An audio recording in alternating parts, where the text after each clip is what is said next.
Good morning, everyone. It is August 21st, 2024, and we will take a roll call to establish quorum.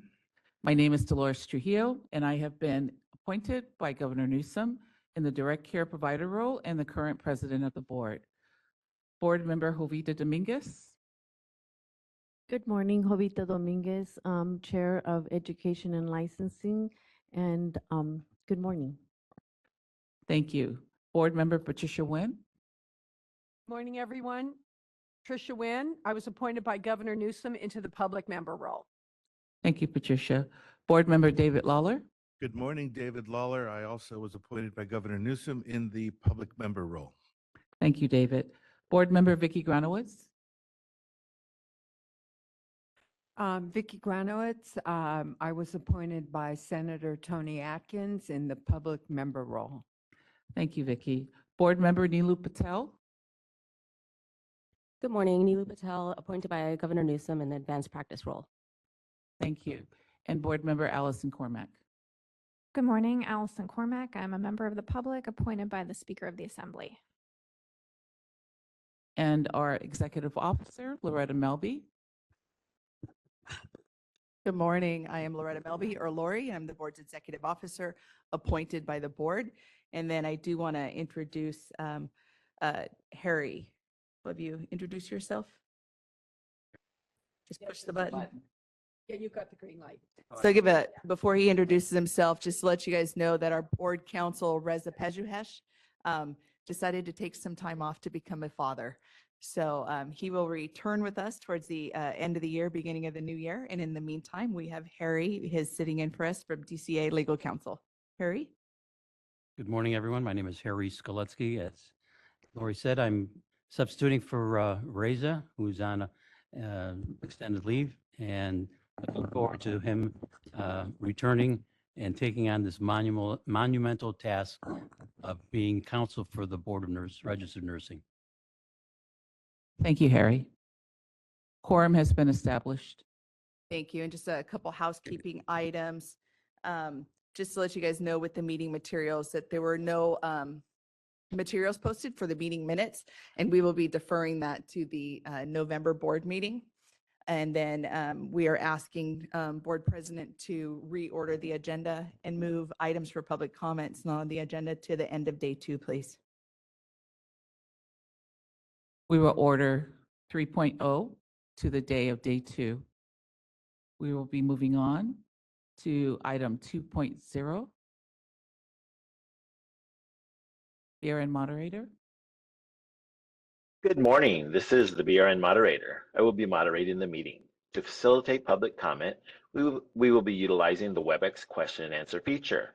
When the board reaches a point in the agenda at which public comment is appropriate, the question and answer feature will be turned on, and members of the public can indicate that they would like to make a comment by inserting the phrase, "I would like to make a comment," in the question box, which is typically in the lower right of your screen. We will also query our boardroom, or I'm sorry, DCA headquarters boardroom where we have a physical presence at. Thank you. I will then call on the individual and unmute their microphone. The individual will have 2 minutes to make their comments. I will not give a warning as your time approaches. I will mute your microphone and will announce that your time has exceeded the time allotted. I will then proceed to the next member of the public who has a comment. Please note that the question and answer feature is being used only as a means for members of the public to represent that they would like to make a verbal comment. When your turn comes, you will be prompted to unmute. If your question can be answered, the board will respond accordingly. When making your comment, speak about anything you believe is important for the members to know. Remember, board members cannot address any item not on the agenda. Items not on the agenda at that moment, items that would like to be added to a future meeting, or items that will be discussed later on the agenda will be discussed at their correct times during the meeting. I will provide a brief reminder of this approach at the start of each public comment item. Finally, when board members or BRN staff are not speaking, I would like to remind them to mute their microphone. If I detect background noise during the meeting as a result of unmuted microphones, I will mute your microphone automatically. Thank you. At this time, item 4.0 will be excluded from this meeting today as we don't have minutes to approve. We will be moving on to item 5.0. This is the report of the Administrative Committee. 5.1, Lori? Thank you. So quick report out on 5.1, just to let you guys know what I've been up to since the last scheduled board meeting, which was in May. We have had some board meetings since then, but those were non-scheduled. BRN did participate in a budget drill with DCA. We were asked to right-size our positions, and so there will be some position elimination to help assist with the budget overall for California. We don't have the final on that, so as soon as I get that, I will absolutely share that out and let you guys know.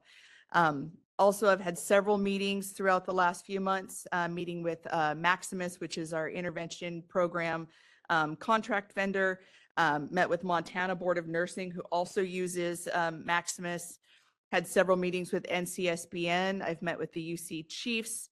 I participated in the ADN expansion demo project with the California Community Colleges. I also met with BCG and HCI. They're a consulting group looking at workforce and clinicals. Lots of meetings with DCA Legal to address items that are going on. Working with legislative staff as we wrap up the legislative session. DCA boards and bureaus have created an IV hydration med spa like task force. So we're working through that one. I've met with CHA, the Nurse Advisory Council, and CHA is the California Hospital Association, as well as the Southern California Hospital Association. Several workforce committee. I did attend the EO Summit that's put on by NCSBN in June. I've also met with CANA and California Department of Public Health in the last 3 months since our previous board meeting. Any questions? Any questions from board members? No? Thank you. So at that, it is, I'm going to go ahead and I'll move on. Well, actually, it's information only, so we'll go out to public comment. BRN moderator, can you please open it up for public comment? Thank you.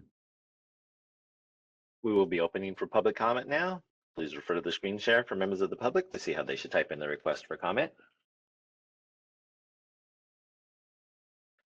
I've activated the question and answer feature. Members of the public can indicate that they would like to make a comment by typing into the question box, "I would like to make a comment." Please remember, you will have 2 minutes to make your comments. I will not give a reminder as your time approaches. I do not want to interrupt you nor cause you to lose your train of thought. I will mute your microphone and inform you that your time has expired, and we'll move on to the next member of the public. I'll pause for a moment for members of the public to type in, "I would like to make a comment."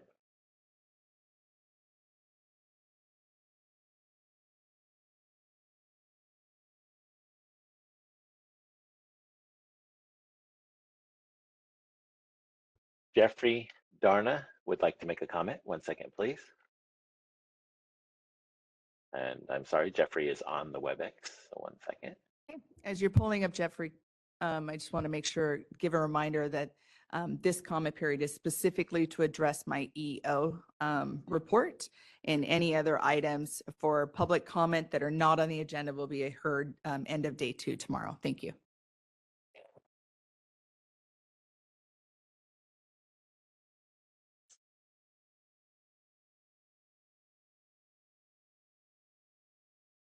Jeffrey, go ahead. Hi there, I'm sorry, then I'll address my public comment at the end of tomorrow's agenda. Thank you. Thank you.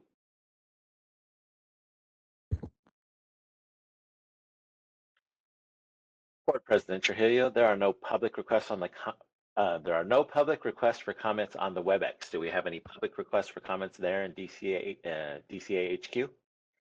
Doesn't appear that we have any requests for comment here. Thank you. Would you like me to close this window? Yes, please. Thank you.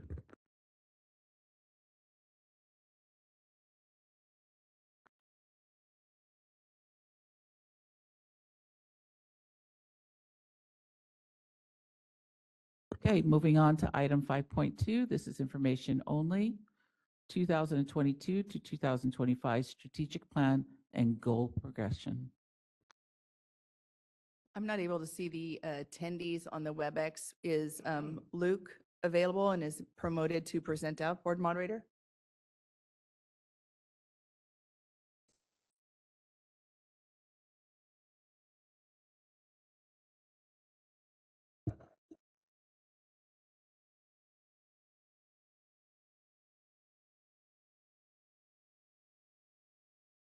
Luke, are you able to unmute and turn your video on to present?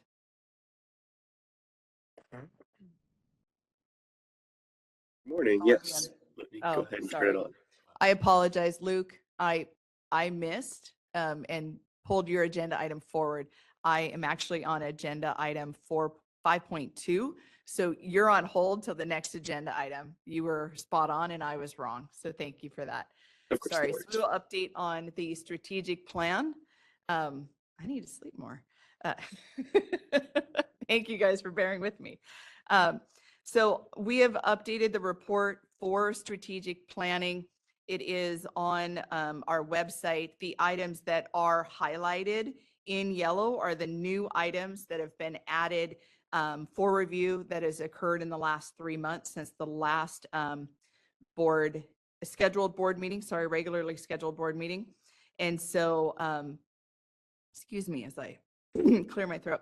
So just some high level reports.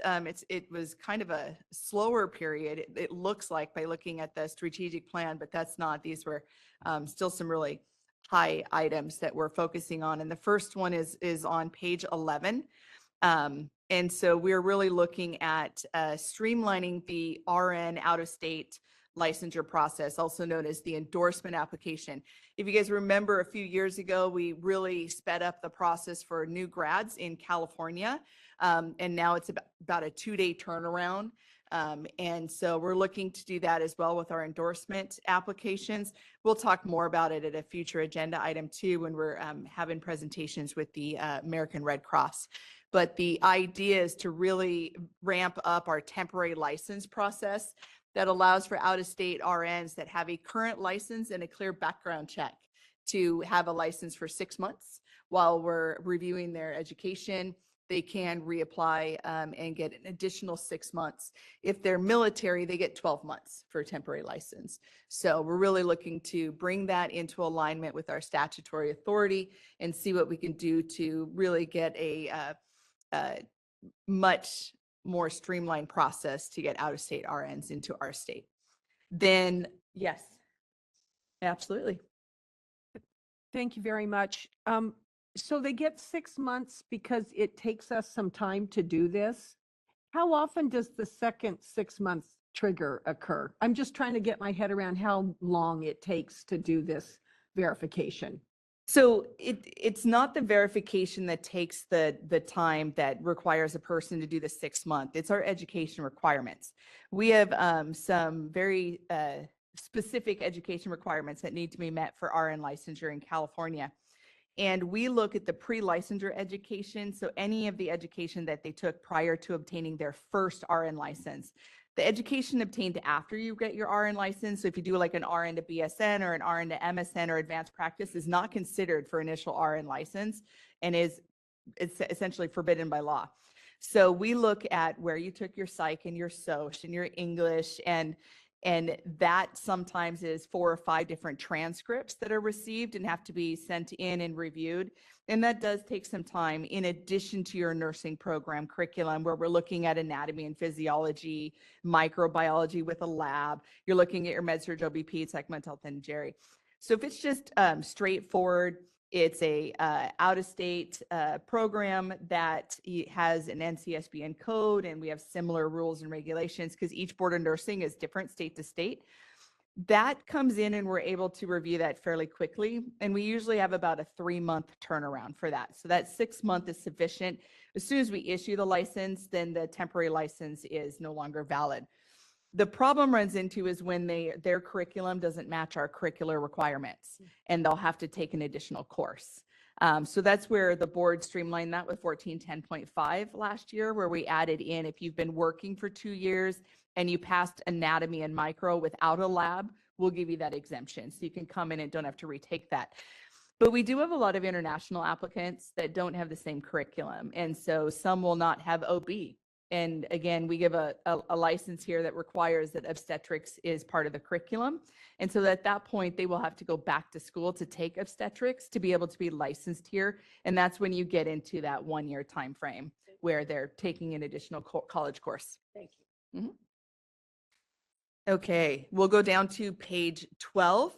where we're just talking about meeting with various subcommittees on updating our web. As anybody that's utilized our web knows that it's not user-friendly and needs some update. And so we're working diligently to get that going. And we're using the advanced practice advisory committees to really give some feedback on how we can better serve that specific population as well. Further down on page 17, we had a previous pilot with the Division of Investigations that was updated, and now we're doing a complaint prioritization, and there's various referral guidelines for Healing Art Board so that we can, our special investigators will work with D of I, and they triage the cases and decide who gets which one. Recruiting special investigators as well. We have a increasingly large caseload for our special investigators based on some of those changes that took place. And so we're really looking to bolster that. And then we are looking at a procedure manual for investigating pre-licensure nursing programs. With the last sunset bill, we were given statutory authority to investigate if people were paying for clinical placements. When we started looking at that process, we also realized we do receive some complaints based on schools, and we wanted that to go through our same investigation complaint intake process so that if there is something that is discovered, that we can handle that more appropriately and keep it aligned with the rest of the stuff that we do. So if it is in that triage process decided that it should stay with the nursing education consultants because it's in violation of our school approval process, we'll move it that way. If it's a complaint against the RN for unprofessional conduct or something as they're an instructor and using their license, we'll put it through the normal BRN process now. So that was a big update, and our special investigators have undergone a couple training and they're doing well with that. Investigations on page 18 continuous update, and they had an in-person investigations all staff that was held. And then we're, as discussed in my EO report out, we do have a med spa IV hydration task force. We have the largest amounts of med spas and IV hydrations in the nation, concentrated in California. And there are many people operating in those realms that don't understand our scope of practice and requirements for supervision and reporting out and consultation. And so we're seeing a huge uptick in that. And we want to make sure that we're able to get some information out so that our licensees can continue to do what they love, but practice within the scope of practice. Yes. Quick question, Board Member Patel. I was just wondering if that includes like injection therapy and things like that. It does, yeah. There's a really big issue, especially with the pharmacy part of that, with compounding. A lot of people do not understand that you cannot compound meds as an RN. And so they are mixing these IV bags for patient use using more than 3 sterile compounds. One of the sterile compounds is, of course, the IV bag itself. And so if you're injecting more than 2 items into that, then you're compounding, and that's against the scope of practice. If we do receive a complaint, we would investigate and move forward with that. One of the other issues is that if you look at pharmacy law, you're only allowed to do those 3 medications admixture because it's not compounding at the point if it's an emergency. So it has to be life or limb sparing. And there is never a time in an IV hydration clinic or a med spa that you're administering this as life or limb sparing. You should be calling 911 and getting them to the nearest hospital. So essentially any compounding or admixing at a healthcare center like that is not within the scope of practice. Okay, great. Thank you. I'm glad that that's being addressed. But I was also wondering about Botox injections, fillers, things like that. So Botox injections, fillers, if you look at Business Professions 2725, an RN could administer any medication through any route as long as they're competent. And so at that point, it's not the medication delivery that's an issue, it's the supervision. You know, is there a physician oversight? Because as of right now, even our nurse practitioners are still required to work under standardized procedures or as a 103 NP. And a 103 NP cannot work in settings that are not outlined in the law. They have specific law, settings that are defined under the group settings, and a Med spa is not one of those typically. And anybody that has a nursing-based LLC is not included. It's in the law when AB 890 was passed, only included the medical-based LLC.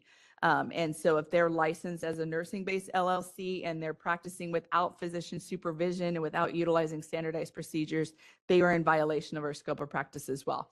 So a lot of education needs to go out because I'm sure there's a lot of people that are doing this that are unaware that they should not be doing that. So hopefully that answered questions.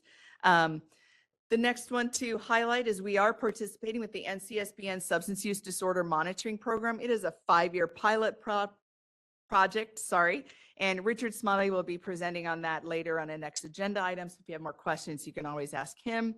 And then just reviewing the intervention program as required by our board president in a motion earlier this year to really just look at the IECs, the delivery of service, nurse practice facilitator groups, et cetera. And we'll continue to do that until we can wrap up that and make sure that we're heading in the right direction. On page 19, we're working on a design and implementation for the continuing education provider audit process.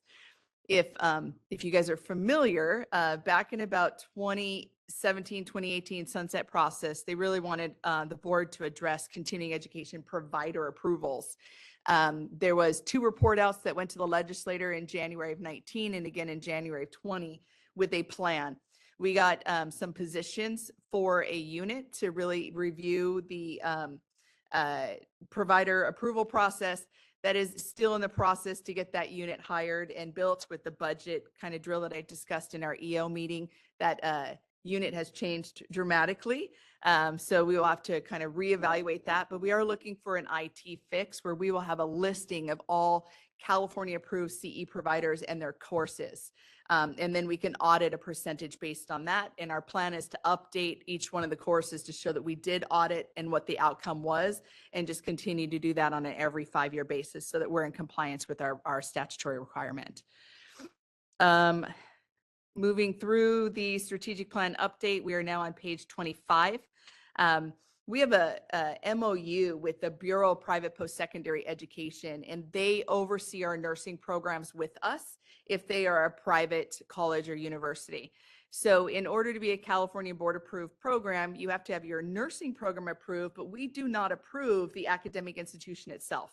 So with the academic institution itself, it's usually the California State Universities chancellors or the California Community College chancellors or the Bureau of Private Post-Secondary Education. Sometimes with the Bureau of Private Post-Secondary Education, you can get a waiver if you're accredited. So with that, we work with them. They get reports, we get reports, they'll get investigations and complaints received to them that are talk about like the academic institution and issues. And so we meet with the board, the Board of Vocational Psychiatric Techs as well, because our schools are fairly closely aligned and we have those meetings on an ongoing basis. Page 27 was reported on my EO report already, where I attended the Executive Officer Summit, as well as the California Community College pathway for the, it says apprenticeship pathway demonstration program, and that's a mistype. So we will update that. It's the ADN expansion demonstration project, although we are working with apprenticeships, but that's with a different group. On page 30, there was an update to our California Code of Regulations on 1484. It's a section 100, so it was non-substantive. We do have a agenda item this board meeting where we will further address 1484 to address the items that were considered non-substantive. And then we do have draft language moving through, again, on 1484, which will be discussed today, and 1444.5, which are disciplinary guidelines. If you go down to page 31, we did have an all staff meeting that was conducted within the BRN. My understanding is that went well. And then on page 34, just covering the various presentations that have taken place that have been presented to the board. And at that, the strategic plan is open for discussion, comments, questions, if you have anything more. Allison Cormack. Thank you, Chair Trujillo. Three, I guess. So I'm looking at the paper numbers, sorry, on page 12. So it's goal 1.2.a, so under licensing. And I appreciate all of the many letters of activities, but I'm wondering what the actual measurement of the metric is. So it says significant reduction of repeat callers, volume cut by 25%. Do we have data on that? We do have phone data. We are not anywhere close to that. We have not done any kind of significant reduction. And in fact, we've seen an increase in calls. That is absolutely expected at this moment, because anytime you implement a change, whether it's to streamline a process or improve it, it changes the process, which causes confusion, which increases reach outs. And so even though we are making a lot of progress to streamline and make things better, it does still warrant phone calls. And so Matthew Yates over there is our head of consumer services and board operations. And he diligently works with his staff to just have that updated. And that is another area that was hit with our budget drill. And so we will be decreasing staff in that unit. However, we have made a lot of updates in our licensing unit. We've been working with a company called Horn through an HCI grant. Sorry, thank you. Trying to find my words. And with that, they started and developed what's called a concierge service. And so we will pull a report. We will look to see if an application has been completed. And if not, we're doing a telephone call reach out to the applicant that submitted it and following up with them to ensure that they know what items are still missing that need to be turned in so that we can get a complete application. The problem that we have many, many times over is we have an application that's incomplete and we can't process that and issue a license. So by implementing that concierge service through the licensing, we will see a decrease as well, because there will not be as many people calling into the public information unit. And so we're hoping to kind of compensate for that drop in staff with the public information unit by increasing the contact with the licensing unit. So it makes total sense to be proactive instead of reactive. But would it make sense for us to see the actual data to see how this is going? And we could start reporting out some phone stats and pull those. I'm just all thinking, for transparency. It's Yep. just going to take a lot of time to really explain the numbers. The way that our phone stats are calculated is they calculate on a 24-hour period. We do not have 24-hour staff. So our phone lines open up at 8 o'clock and then close down about 4:30, 5 o'clock, because we have to close the line to do that. And then we don't have a on hold system. We have a callback. rollover system. Yeah. And so then we are still making phone calls on the next day, clearing up the items from the day before, even though our queue fills up on current day. And so we can definitely go through that and put that up there. It might be more confusing, but we can do a legend and stuff and make that very clear. I think since it's a success measure, it would behoove us to know what the number is, Mhm. even if we're not officially succeeding and we're managing it a different way. Yeah. Potentially also that will help with the next budget drill, because it's not like those are going to end. So you would be like, well, look, here's what we're trying to achieve. Okay. The issue with that is also the level of staff. It's an entry level staff. And so there's not typically a lot of interest in that position. And then the ones that are hired into that position tend to advance rapidly throughout. And so they tend to be a rapid turnover position as well. So even with a budget change proposal to get more staff in there, it doesn't really solve the phone issue, because people don't call the BRN to tell us we're doing a great job. Understood. And so they call us to tell us, hey, you guys are messing up, or I need some help, or where is my application? I've submitted this. Right. And so truly 99% of our phone calls are licensing related. And so by addressing all of the licensee efficiencies, we do expect a reduction once we get everything kind of streamlined and put out there. So. I'll just say that in some other organizations I've been a part of, and this may be controversial, I'm not suggesting it, I'm just mentioning that, senior leadership takes a turn at least once a quarter on the customer service lines, if nothing else, to just get a sense of, how things are on the ground. So. Absolutely not controversial. And if you look at our website, they have direct access to myself, my assistant executive officer, my chief of licensing, my chief of ledge, and then all of our executive level team members are on our web as well. That was Don't just something- mean you. I don't just mean you. I But- mean, but yeah. that is something that we put into effect during COVID because we wanted to have many ways to contact us. So many times I get a direct phone call and they say, I've called 8 times and I can't get through. I'm sorry, I'm bothering you. Can you help me with this? And then I will direct them through. And that's what Yvonne does as well. So, and that's been very helpful. They also have direct email access to me as well as Yvonne and our other CEA level staff, as well as the other executive levels. And what we've noticed is it's an amazing feedback system. We're able to identify issues based on what the callers are coming in and asking. And so then at that point, we have a daily managers meeting and we'll say, hey, we've had an uptick in APRN licensing questions. Can you tell us what's going on? So not controversial at all and absolutely something we've had implemented for the last 4 years and it's been fantastic. Although I think my staff might say that they would like to have less email and phone contact, but it is very, very helpful. In 1 month, I believe last year in June, we had over 100,000 direct calls into the Board of Registered Nursing, if that kind of talks to our volume. It So does. you have to have multiple ways to talk to people as they're calling in and trying to get some assistance. Which leads directly to 1.2A1I, which is the website, which I ask about every meeting. Yep. And I'm wondering if we have a time frame. So I've heard that, we have to get help from DCA. We're obviously meeting with subcommittees. We setting a flag of like some date next year when the website will be so great that people won't have to call in. Goodness, I wish that's something that we can do and stick with. We're still in the assessment phase. Okay. Each time that we open up a link, each time we talk to a constituent, we end up just peeling back another layer of the onion. And the website project is getting much more vast. And so I don't have a timeline yet until I'm able to kind of assess what is going on. And then we'll build a timeline going forward once we have the initial assessment done. Do we have a feedback system on the website? So if people find a problem, they can report that? Okay. We great. do. It's a BRN webmaster and they can reach out directly to them and that's on the contact us page.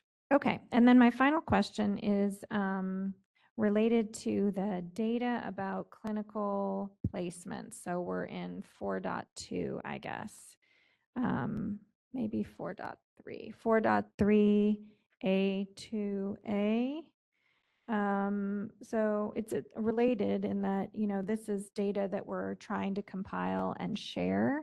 Is there a timeline for that data to be accessible? I see the activities described. So a couple items that we're attaching with that. We do have our school reports that specifically speaks to clinical data. That is on our web in a report form as well as in a Tableau data dashboard. And we use it. Yes, definitely. Yes, we do. Most people do. Additionally, Macaulay Fusarins, who's in the back of the room, is our chief of licensing, and she worked with me to pull data together and create a web page. That web page was put forth to IT. They have done a mock-up. I have reviewed that mock-up and the feedback is back with Macaulay and it looks like it'll probably go live maybe next week, right? And so we will have a website update, which will have a bunch of clinical information, all of the board actions for enrollment increases over the last few years, new campus locations. There's still more to do, but it is a start to get that on, and we're hoping that that part goes live next week. Now, the biggest one that we're working on, and we're having a potential ETA through DCA OIS, is December 1. I'm not confident yet that we'll get there. We do have bi-weekly meetings or twice a week meetings, sorry, to discuss the progress on that. And that's called the Clinical Facilities Authorization. That's the other part. And with that, it's been built to collect the data and we're using that system internally right now. So we get these paper forms called EDPP-18s. People use those as a curse word in nursing academia. They hate those words. They hate those forms. Those forms come to us, and when the nursing education consultant approves those and the clinical facilities are then placed in our board meeting materials for approval by the board, that gets inputted into the data bank by a board staff. That data bank is being built continuously as we're hoping to go live with that soon. The item that we're waiting on is the ability for the nursing, a designated person in each one of our nursing programs to do direct input into the data bank versus filling out a form. So it'll be an electronic process versus a PDF paper process that has to be emailed to the facility and then get a signature and emailed to the NEC and a signature. There's 3 signatures on this page and it's ridiculous. So the way that we look to streamline that is the academic institution will enter the clinical process, the clinical facility information in based on the name and email address that is submitted for the clinical facility. It'll give an email to that clinical facility saying, hey, you have a clinical facility request pending with the Board of Registered Nursing submitted by LA City College. Then that person at that facility will sign in, get an account, and then they will verify the information is accurate and true, make any modifications. If it's accurate and true, they'll submit their signature on it. It will go to the NEC and it will be approved, and then it will auto-populate into a data bank. If there is information that's not accurate, they can correct that and it'll do a loop back to the school. And it'll stay in that clinical facility school loop until all data is agreed upon and complete. Once both have signed off on it, it will go to the NEC for approval and it will populate. The 2 items that we're waiting on development there is the clinical facilities that are not in the CDPH data bank, because all of our programs use community-based clinics. They use alternative sites. They are not using the acute care hospital system as much as people believe they do. They do utilize all of them, but they're mostly in the community, especially for your specialties. So your pediatrics, they're in the San Diego Unified School Districts. They're in many of the school districts throughout the California doing nursing, school nursing. And then for OB, they're going to birth centers. They're going to WIC. They're going to many of the different areas with that. And then for psych, they're in a lot of the outpatient psych facilities as well. So those very difficult to obtain clinical hours are in the community. So they're not in a data bank. So we need to do an extra vetting process with that. That piece is being built right now, and it's hoping to be released in October is what I'm told by OAS. We'll see if that happens. And then we will have a reporting function that is scheduled to be released in December. That reporting function will allow someone to go online, pull up, as an example, LA City College, and they'll be able to see every single clinical facility that LA City College is affiliated with. The transverse of that is you can go to like Cedars-Sinai, so you can pull up that and you can pull up every school that Cedars-Sinai is with. And so those will be reports that are being built right now that we're hoping to have up and available by December. This has been a very large ongoing process, and it will definitely change kind of the ability for our board members to pull data, look at data, and have that. It was a California State Audit recommendation from 2020, so it will be public facing as they requested, and it will be on our website and accessible for public use. I appreciate the comprehensive answer, and I'm glad to hear that it sounds like this calendar year, we're going to make a lot of progress on that. I know it will make it easier for the board to have all the information we need each time that there's a request for a change in enrollment. And I'm sure that that will increase the public's understanding of, how these decisions are made. So A quick caveat on that is there will be a data cleanup. So once we go live, we will have to do a data cleanup. things evolve. We put them out and then we figure out how to make them better. So thank you for that. Thank you. Board Member Vicki Granowitz. Just a couple of suggestions, maybe.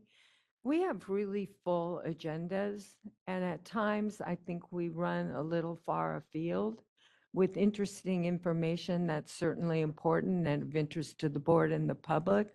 But perhaps it's time to think about putting some limits on us I sit on other boards. Go to council meetings where there are time limits so that people can get through. So I know it's coming after Allison, but it's been all of us. So that might be something for us to consider because there are really significant issues on our agenda that we have to get to. The other issue, and again, I don't need responses or discussion of any of this, is that because of what's been going on, we've been asking for a lot of data, which clearly we should have. But with budget cuts, it's going to become increasingly difficult to do that.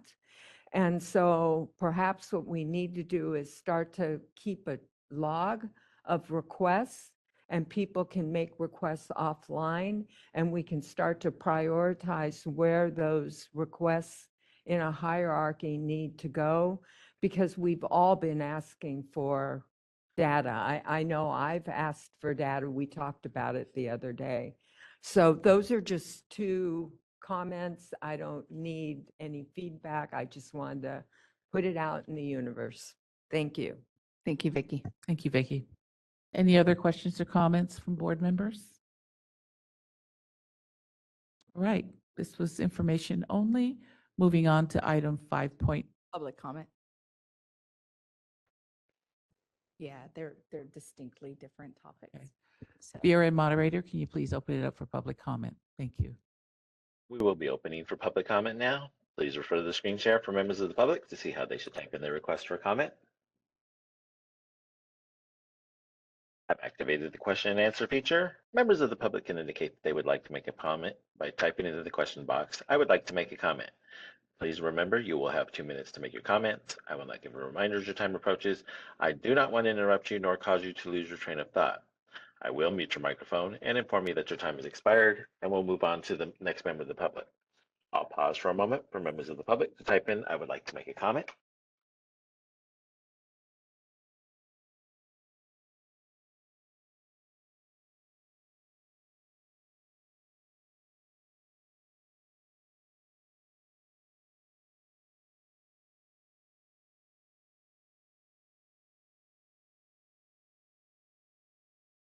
Board President Trujillo, there are no public requests for comments on the WebEx. Do we have any public requests for comments there in DCA HQ?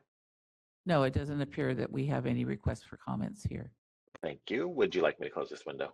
Yes, please. Thank you. board moderator now will bring Luke forward. It's actually his turn this time. So agenda item 5.3 is the registered nursing fund condition, and that is presented by DCA Budget Office. Luke, you have the floor. Good morning. Thank you. My name is Luke Fitzgerald, and I'm a budget analyst with the DCA Budget Office, and I'd like to thank the board and executive staff for allowing me a few minutes to present on agenda item 5.3, which is going to be the board's memo, expenditure projection, and fund condition statement. First, I'd like to start with the budget memo, which is going to be page 38 of your meeting materials. This will give you a general overview of the board's budget, as well as percentages of the budget used and counted towards expenditures. In year 22-23, in summary, the board was appropriated about $62.2 million and spent an estimated $58.4 million, or almost 94% of that, which resulted in savings of about $3.9 million.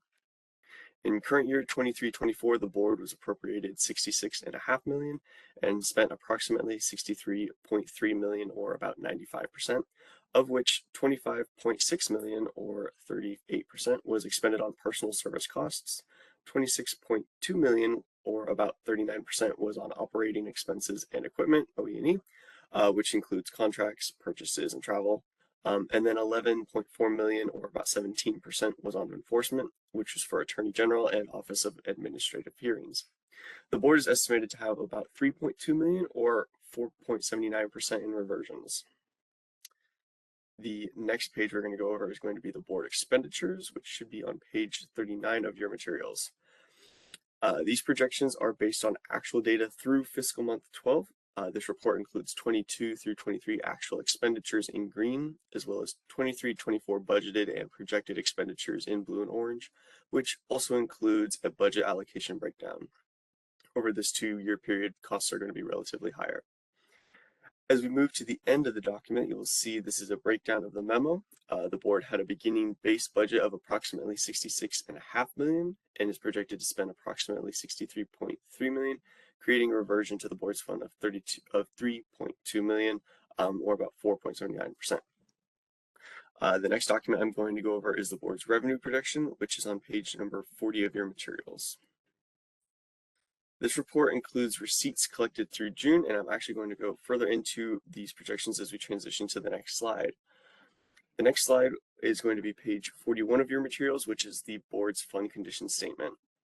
And then as a little quick reminder, we read this document from top to bottom and from left to right. The left column is the board's prior year 22 through 23 actuals.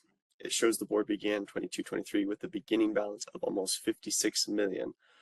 Collected roughly 81 million in revenues, with 28 million from initial license fees, 50 million from license renewals, and 3 million from the issuance of citations, fines, delinquent fees, and other revenue. The board expended 60.4 million, which includes 5 million in direct draws from the fund for statewide pro rata and pension payments. The board ended 22-23 with 77 million in reserve balance, or about 16 months in reserve. For the current year, the board is projected revenues of just over 76 million, with over 22 projected from initial license fees, 51 from renewal fees, and a little over 3 million from the issuance of citations, fines, delinquent fees, and other revenue. And then just below that, you'll see the loan to the general fund for 65 million. The board's 23 through 24 expenditures, which are based on the governor's budget with FM12 projections, is just over 57.7 million between authorized expenditures and direct draws to the fund, leaving the board with a fund balance of 30.6 million, or about 5.5 months in reserve. The budget office will continue to monitor the board revenue and expenditures and report back to the board with monthly expenditure projections as we continue to close fiscal months in the current year. And then just a few things to note on the board's fund condition. The fund condition statement is a static snapshot in time. One of the main factors driving expenditure increase in future years is a result of personal service adjustments. These include general salary increases as well as employee compensation and retirement rate adjustments. The budget office includes a conservative ongoing 3% increase to expenditures on the fund condition statement to account for these ongoing incremental adjustments. You'll notice the revenue is projected higher in the out years. And lastly, I would like to note to the board that any future legislation or unanticipated events which could result in the board's need for additional resources, which could create cost pressure on the fund. The budget office will continue to monitor the board fund condition statement and keep the line of communication with the executive staff open for any future needs or expectations. And with that, again, thank you for allowing me the opportunity to present at today's meeting, and I'll be happy to take any questions that you may have now. Board Member Patricia Nguyen. Thank you very much, Mr. Fitzgerald. So we keep hearing that there's budget cuts coming. Could you just give us a very, very high overview of how that will affect, the report that you just gave us? And I can probably refer to Suzanne as well, as she'd be able to provide a little bit more information on this. But most of that is going to be reflected in the expenditures, mainly for personal services. A lot of that is going to be reducing the board's budget, and so we're going to be monitoring it a lot more closely in future years, as a lot of boards are going to be operating on lower money. What we see will happen with us is a lot of our monies are spent on employee. And with that employee number decreasing, we will have less money going out, and our fund should increase, which we will have to address because of our statutory limit. And I can add also to that we are actually working right now with DOF and as well as the board on the reductions, whether it is going to be for OA&E or position. So we do not have any actually firm response yet because we're still in the middle of the drill process. So you're going to see all of these adjustments coming in January when the budget gets released. Thank you. Board Member Allison Cormack. Thank you, Chair Trujillo. I just want to, restate what we talked about last time, which is line 4129400 on the revenue side. We were just talking about the expense side. These other licenses, where endorsement licenses have been trending down, and it looks like a 9 million delta between what we're projecting and what we have currently. So we're going to have that on both sides. I don't want us just focused on the expenses, and I know that they do a 3-year rolling average, but clearly this 31 number is, unlikely to materialize. And just I can answer to that.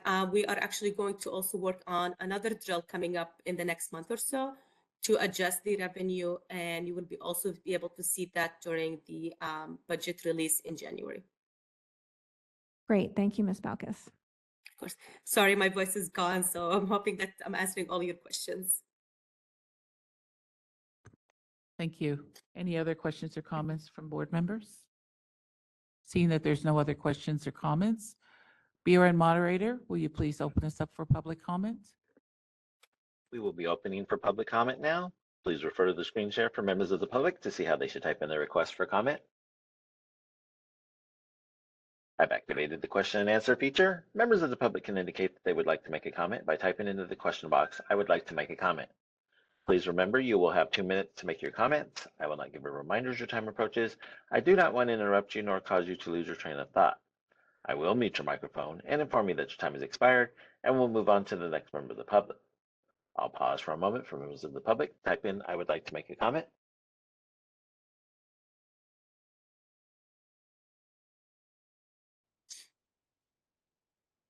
Board President Trujillo, there are no public requests for comments on the WebEx. Do we have any public requests for comments there at DCHQ? It doesn't appear that we have any other requests for comments here at HQ. Thank you. Would you like me to close this window? Yes, please. Thank you. Thank you, everyone. Okay, moving on to the next agenda item. We are going to item 5.4. So item 5.4 was actually intended to be on the agenda item in May, and it was missed. And so it was moved forward to this agenda item. And I'm asking that Tricia Mims from the American Red Cross please be elevated so she can present out on her agenda item, please. Thank you.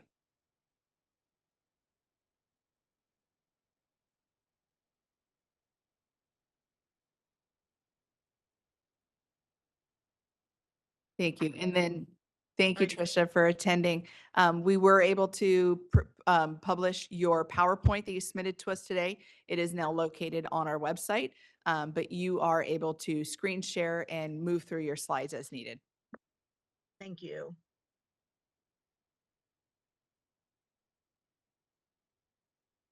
All right, are you able to see my slides? Yes, we are. All right. Well, thank you, Madam President, and the board and the executive members for giving us time today. My name is Tricia Mims, and I am the Senior Program Manager for Disaster Health Services for the American Red Cross. I'll be sharing a little bit about just some information about what we're doing there in California, as well as just kind of highlighting how vital nurses are in the disaster response that we see in California and across.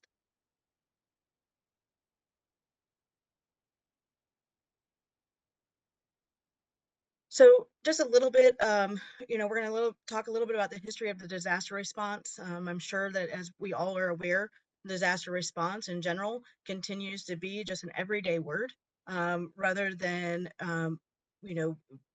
based on climate change and those kind of things. We're seeing disaster response happen daily. I'm going to talk a little bit about the California Emergency Service Act, the Nurse Licensure Compact, which of course I know that all of you are aware of, and some next steps of some collaborative actions. So at the onset of a disaster, and even after, what we do know is that we are not very clear still how many healthcare staff will be needed.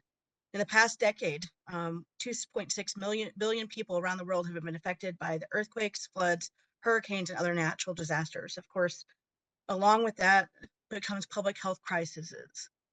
We see this with high winds, storm surges, and of course there in California, you often see the wildfire ashes. Nurses have always been and continue to be pivotal in safeguarding the public during and after these disasters, as well as public health emergencies, most recently the COVID-19 pandemic.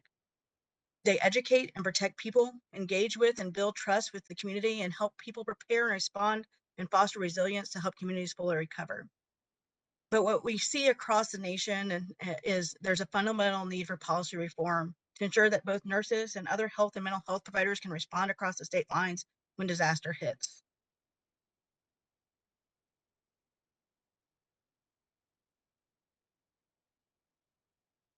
So, history of disasters, what we have in the United States alone is hurricanes, typhoons, wildfires.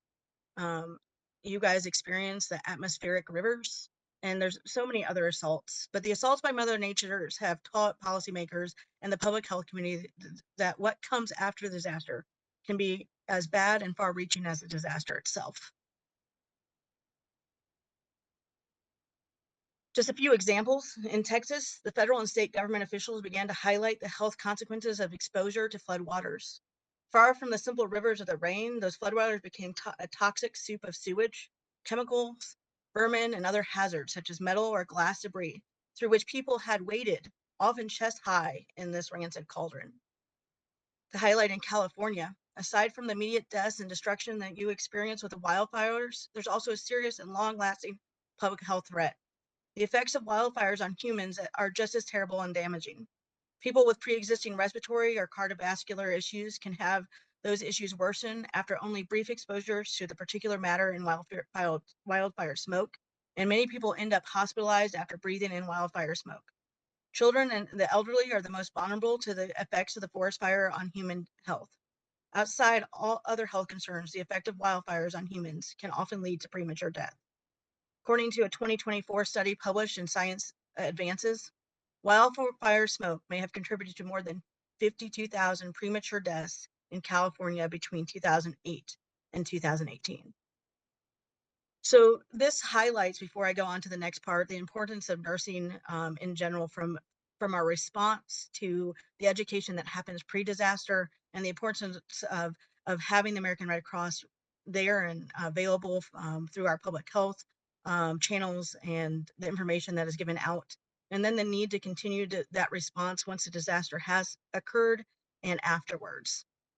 So one of the acts that we just want to make sure that everyone is aware of is the California Emergency Service Act. It's California Government Code 8.659A. This is a available resource that you have currently, and this states any physician or surgeon, whether licensed in the state or any other state, hospital, a pharmacist, respiratory care practitioners, nurse or dentist who renders services during any state of war, emergency, a state of emergency, or a local emergency at the express or implied request of any responsible state or local official or agency shall have no liability for any injury sustained by any person or by reasons of those services, regardless of how or under what circumstances or what cause those injuries are sustained, provided, however, that the immunity herein granted shall not apply in the event of a willful act or omission. Now, the one thing that we do see is that this does require an emergency or disaster declaration at the state or local levels. And of course, as you all know, and I know that legislation is pending in California, we have the Nurse Licensure Compact, which is the answer to the critical need. NLC is a vital resource that we are hoping that we can advocate for in this setting. In response to the COVID-19 pandemic, both federal and state governments enabled emergency powers and issued executive orders that ease state licensure restrictions to allow for adequate staffing. However, these short-term declarations of emergency calls for disaster relief and executive orders all expire, and they don't bridge that gap between an acute response and the need for a more permanent resolution. And so the compact licensure is that permanent solution that we feel that is very vital to this critical response in emergency disasters. So the next steps, why we're here today, is really just to talk about collaborative action and to thank you for your ongoing support, as well as the nurses that are in California and those that also cross the borders when there are a declaration. And so we know that Red Cross nurses make a difference. And what we do know is the ability to quickly mobilize nurses and provide aid is critical, especially for the special needs populations who require intensive care, but also necessary for long-term health infrastructure recovery. So just a few points as I close and I open it up for anybody, is we are here today to ask for help for recruitment. Short-term declarations of emergency, calls for disaster relief and executive orders expire. And again, don't bridge that gap. We are asking, you know, that it be brought forth that the implementation of the NLC only benefits the state as it enables prompt emergency and disaster relief, supports workforce mobility, provides for staffing shortages. We also do want to ask for your support of the California Emergency Service Act. And then also, I'm here today to ask for volunteers. Our cadre across California, which you are a huge state, and this includes not only nurses, but all other eligible health services, is only 179 strong. For a state as big as California, this is where the dire need is. As we see disaster continually affect us daily, we want to make sure that as the Red Cross and as Red Cross nurses, that we can continue to support California in a way that supports the public, in a way that gets you to quicker recovery. And so we do ask that you consider helping us recruit and become volunteers, maybe yourself, even for those that are here. And just want to thank you for that. My contact information is here. This is twofold. One, if anybody has any questions, but two, also if you're interested in being a volunteer with the Red Cross, we wanted to share this information and I can get you connected. And just a big thank you. Again, this is a time that I know that is very precious for you as you move through a huge agenda. But I hope that you see that this is a critical need across California. We need your support to bring nurses across the state line. We need your advocacy as well as your help with recruitment. So I appreciate again the time that you have given me today. Thank you, Ms. Mims. I am curious, thank you for your presentation. I am curious to know how long is the volunteer commitment average for each disaster? So on average for funding sources, we do ask that volunteers stay 10 to 14 days. Now, of course, with professionals, we are looking across across what we would call our disaster health service cadre to lessen that and to look at virtual options as well. Of course, in person, especially during fires and sheltering is important, but we do have some ability depending on funding and those kind of things to restructure that. Thank you. And if a RN or a nurse would like to apply, is there an online prompt?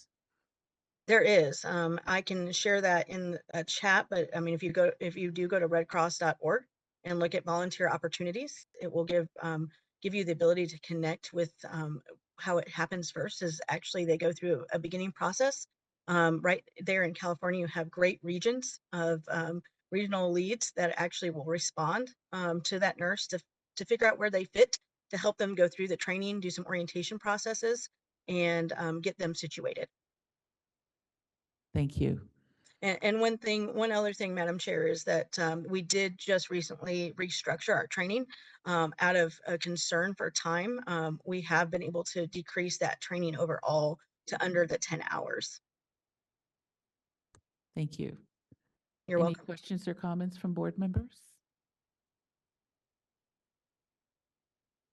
I do have one just additional information point to give to you guys.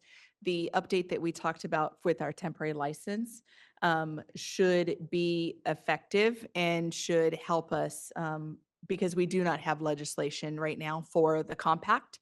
What that temporary license process will do is if you apply for that and also apply for your endorsement license, that should be issued in a fairly automatic fashion once we're able to do the updates. We're meeting with National Council of State Boards of Nursing.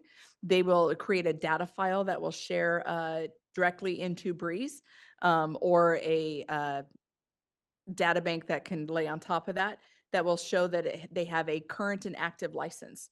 We also have the electronic process already set up through DOJ to get a clear background check. And if those two marry, the temporary license will be issued automatically. While we review the education material submitted to issue a permanent license. And so that should be a very quick turnaround time, no delays. Again, because we don't have a legislative ask right now for compact. Additionally, one of the concerns that was brought up by our board with compact and as well as some legislative staff with that is when you defer to the compact, you lose all ability to update your laws. And so California doesn't have the ability to update statute or regulations as it pertains to the compact, and it is deferred to the board for the compact at the national level with NCSBN. And so that's something that has been of concern with our state legislatures. So just kind of letting you guys know, additionally, BRN cannot be an advocate. That is not something that we can do. We're not allowed to lobby or anything like that. So we are here to hear the information, share the information out, and then respond so appropriately. Thank you. Yes.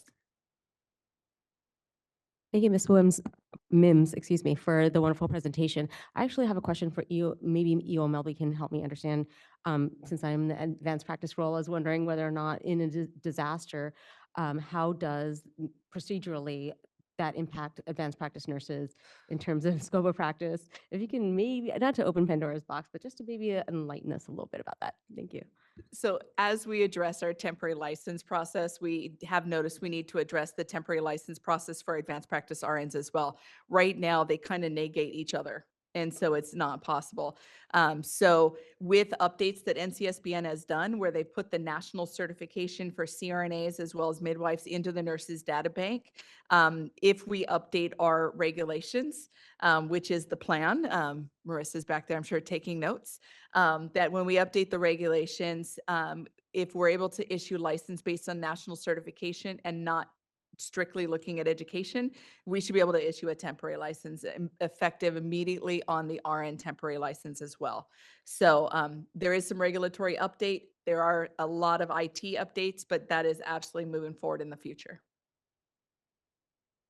Thank you, Lori. Any other questions or comments from board members?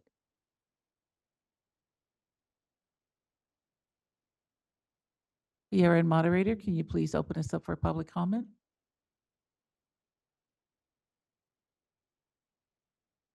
We will be opening for public comment now. Please refer to the screen share for members of the public to see how they should type in their request for comment. I've activated the question and answer feature. Members of the public can indicate they would like to make a comment by typing into the question box, "I would like to make a comment." Please remember you will have 2 minutes to make your comment. I will not give a reminder as your time approaches. I do not want to interrupt you nor cause you to lose your train of thought. I will mute your microphone and inform you that your time has expired, and we'll move on to the next member of the public. I'll pause for a moment for members of the public to type in, "I would like to make a comment."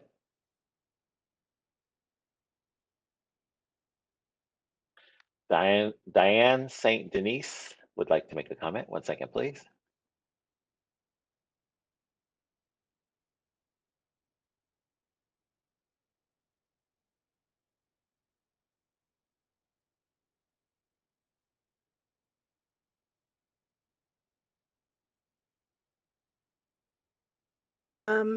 My name is Diane St. Denis, and I am the Disaster Health Services Advisor for the Pacific Division, which includes 7 states and the territories of American Samoa, Guam, and the Mariana Islands. The position basically is subject matter expert.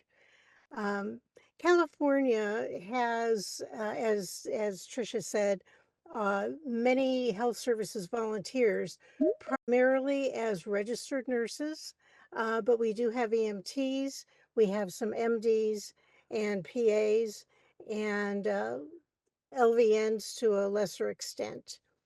The vast majority are RNs and a few are LVNs.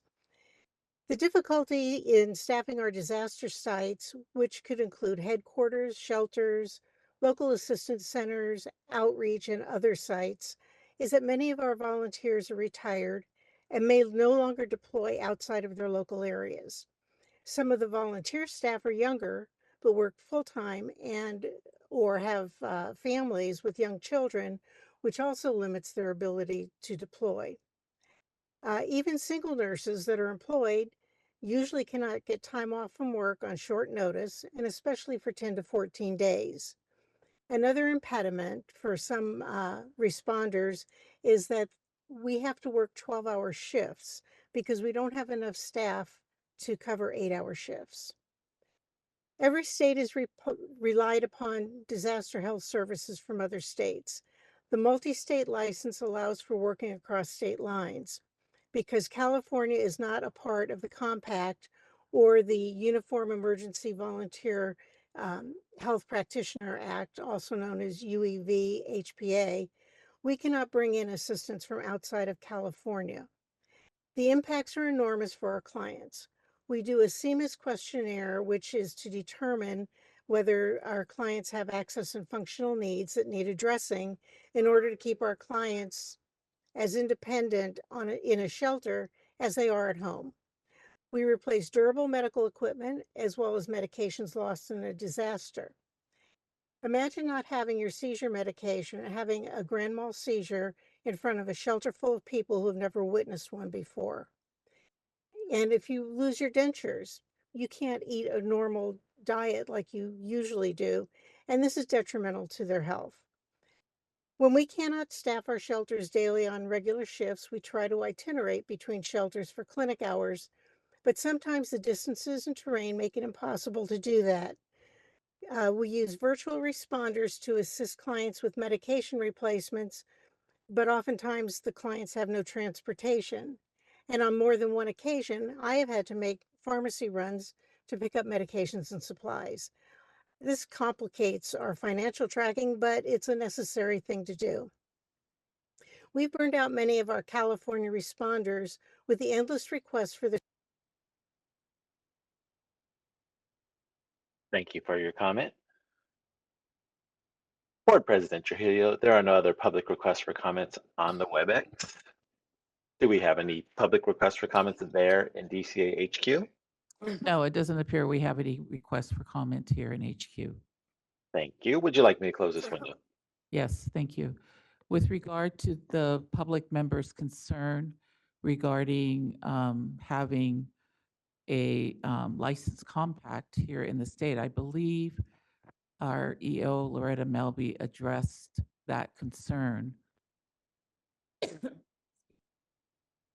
you just briefly address it one more time?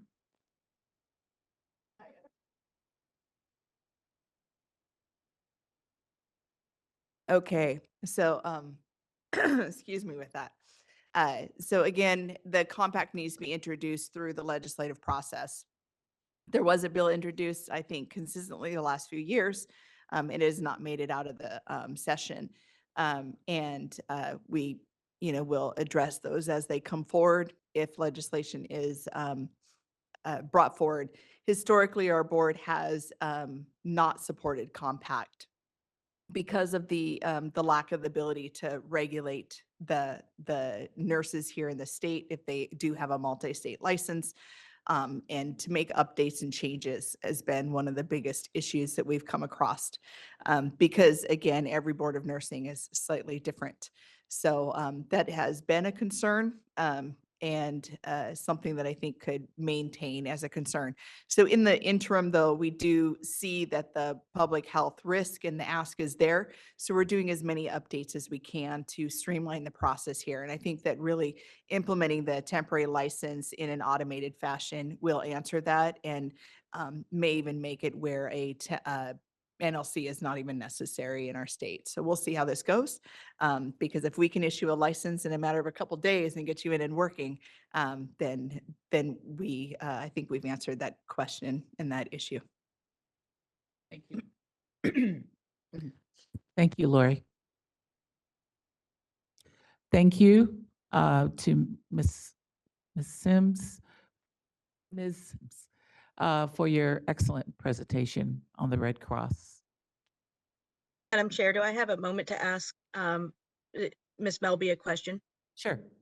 I was just wondering, is there going to be a cost just for planning purposes of this temporary license, or would you guys look at why the temporary license would be asked for. Just trying, for cost purposes, for people that are volunteering. Yeah, currently, right now, the temporary license is $100, but we do have the statutory authority to alter that. And with our sunset bill 2 years ago, we asked for all fee floors to be removed so that we could address our fees. And so we would go through the regulatory process with that as well as we do these updates to address the fees with that. So we're looking at that. And in the last state of emergency, we actually put a waiver forward and the temporary license was given for free and there was no cost to it at all. And that's what we did to manage through COVID. Wonderful. Thank you. And again, thank you, Madam President and board members and the executive staff for the time that we got today. I appreciate it. I know your time is very valuable. Thank you. Thank you. Okay, moving on to the next agenda item. You were going to do rec? Actually, before we move on to the next agenda item, we would be taking a 10-minute bio break, so we will return at 10:30 a.m. Thank you. And then board moderator Nancy Spector is in and she would be elevated for the next presentation. Thank you.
Thank you, everyone. We have returned from our break. We will take roll call to reestablish the quorum. Dolores Trujillo is here. Board Member Jovita Dominguez, Jovita Dominguez, present. Board Member Patricia Nguyen, Win present. Board Member David Lawler, Lawler present. Board Member Vicky Granowitz, Granowitz present. Board Member Neelu Patel, Patel present. and Board Member Allison Cormack. Cormac present. All right, we have established quorum. We're moving on to item 5.6. This is a presentation by NCSBN on substance use disorder, alternative to discipline outcomes. Oh, my mistake. It's the 5.5. Ah, yes. And Nancy Spector should be in the attendees. And if you can elevate her, please. Thank you, my mistake. And then board moderator, just FYI, the next presenter, Richard Smiley, is having difficulty connecting. And so I'm going to ask for BRN IT to reach out. So I'm going to send you an email right now. Hello, everyone. I am Nancy Spector, and I'm going to pull up my PowerPoints. Hopefully, I haven't. Let's see, window. Okay, here. Okay, you can see that, correct? Okay. Well, thank you for inviting me. As you know, I am the Director of Nursing Education at NCSBN, and I'm going to talk today about approval of nursing education programs, as well as, why do you approve nursing programs and how can we get some of that evidence-based data from our programs? And, knowing that really approval is much different from national nursing accreditation. It's not that we don't work with the accreditors, certainly we do, but it is very different. And I am going to show you how we came to that. We had a committee actually that studied it, and it was with outside educators as well as boards of nursing. And then I'm going to show you or tell you about a case study where a board of nursing was taken out of approval in fact, they were taken out of nursing education completely by their legislators. It was a program that the president of the program knew a legislator, and his program approval had been withdrawn, and went to the legislator and talked them into taking the Board of Nursing completely out of anything with nursing education. And, I'm going to tell you the little story about that. So let's get started. Hey, Nancy, this is Lori real quick. On your slide deck, what we're seeing is your notes page. I'm not sure if you could change the view, and if you're able to come on camera, that'd be great as well. Well, on my screen, it's not the notes page. So, Okay. And coming on camera, well, should I stop sharing? Let me see what we can do here. IT, are we able to do anything with the screen, or is it just her managing it? So we don't have any way to change that view. She Okay. controls it. She Okay. controls it.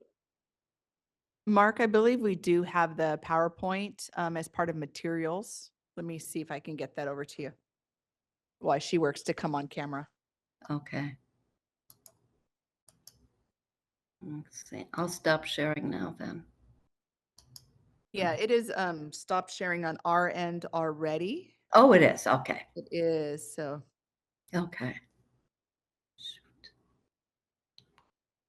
Okay, so what do I click to show the camera? Because my camera's always on. So is there a start? Oh, I see. Okay. Get that down there. Mm.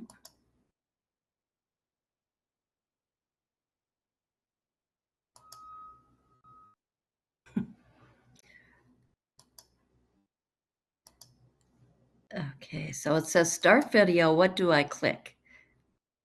Camera 1, video settings, self-view location. You know? If you're set up at camera 1, try camera 1. No, no, I tried it. Oh, Yeah. We just have your name showing. We don't actually have your face showing on our end. right. And then IT just said that when you click slideshow and then from the beginning, and that should at least fix the view. I did send the email to BRN IT of the PowerPoint, so they might be able to assist you with getting that up, at least with the slideshow. We do have a slideshow up now for you, and we can just advance that Oh, okay. for you as you go through, and then we just won't be able to see you at this point. Okay, So we'll just yeah, go ahead and because- move forward. All right. Thank you. Okay. So Nancy, next when slide. when you need, yeah, there you go. When you need the next slide, just say next slide. Okay, thank you. Next slide, please. Sorry about that. So, you know, for a lot of years, we have heard from boards of nursing that they need to tell their legislators that there is evidence for doing site visits and for approval of nursing education programs. And we didn't really have robust evidence. We certainly had evidence from states, but not robust evidence until we did our national study on nursing education quality indicators. In that study, there were 4 parts, a quantitative part, a qualitative part, and then an integrative literature review and a Delphi study.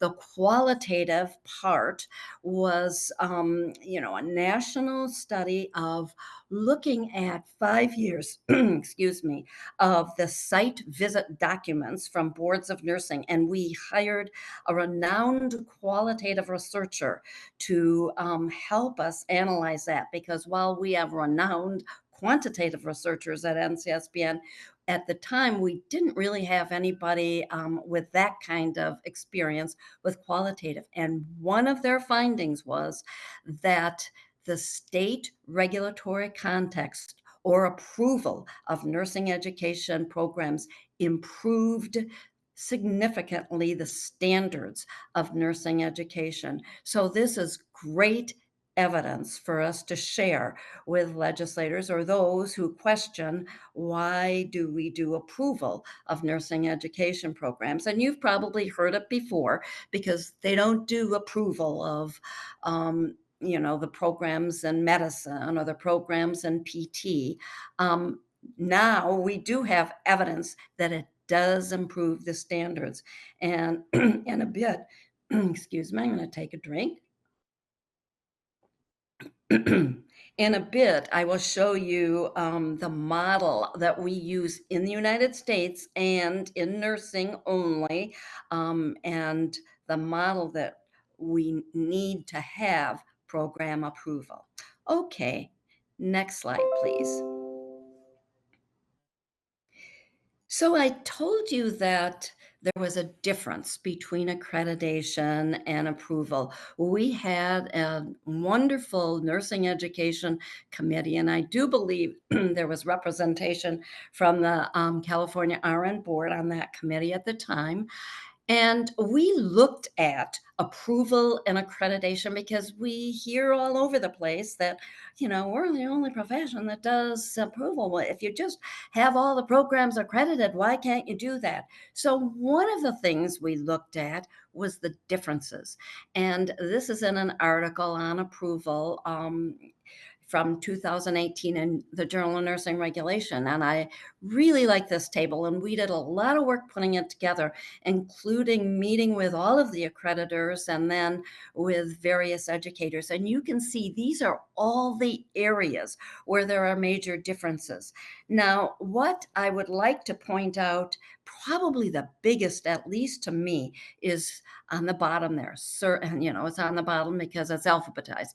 Service and structure. You serve the public and your state government. So everything is very transparent, and it has to be because of your positions.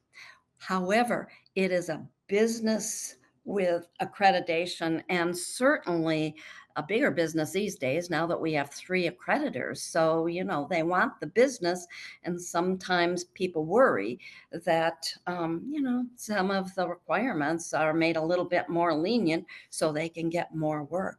But beyond that, we met with them, with our committee, and we said the boards of nursing don't want to be redundant. They don't want to do the same things that the accreditors do. So could you please share your accreditation reports with the boards of nursing, and they can see on a continuing basis what is going on, and they might not have to make the site visits on a continual basis, unless there's an emergency need.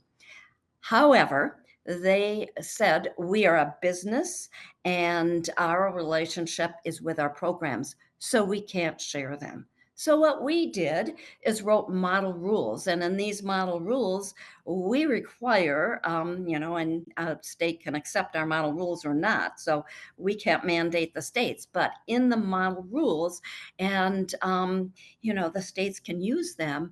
We require that the program give all their accreditation reports to the Board of Nursing. And that way, we can really make sure that there isn't redundancy going on. Another big area, I'm sure you've talked about Operation Nightingale in your board, is fraudulent programs.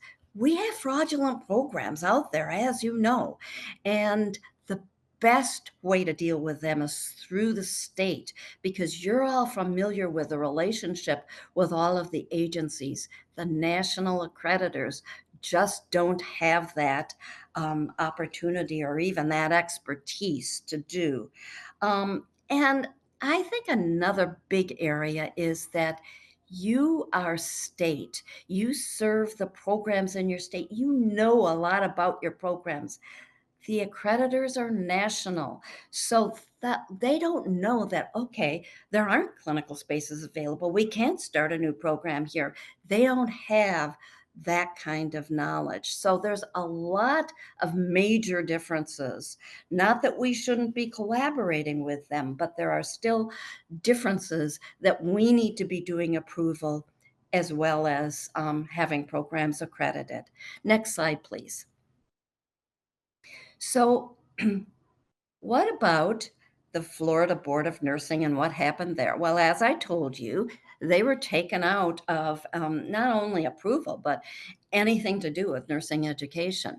And so they set, the legislators, the NCLEX pass rate criterion in statute. So remember, it's in statute, not in rule, in statute now. So programs really had to meet that. And they thought that would take care of everything. However, as you might imagine, many programs didn't meet it. Now, they didn't have the Board of Nursing there to kind of keep track of them. And so they kind of went on their own. Many more even began to fail. The pass rate criterion that was set was 80%. Many went below that. Many programs closed because remember, it's in statute. So they didn't meet it. The program closed. Guess what happened? Pretty soon, that authority for nursing education was given back to the Board of Nursing, and they don't have quite as much as they had at one time, but still, it is in a much better situation now that they have that authority. Next slide, please. So that kind of brings us to what is that model of approving nursing programs? Why do we need that in our model? In order to be made eligible to take the NCLEX, a student must graduate from a Board of Nursing approved program. So that's part of it in our model for that first license.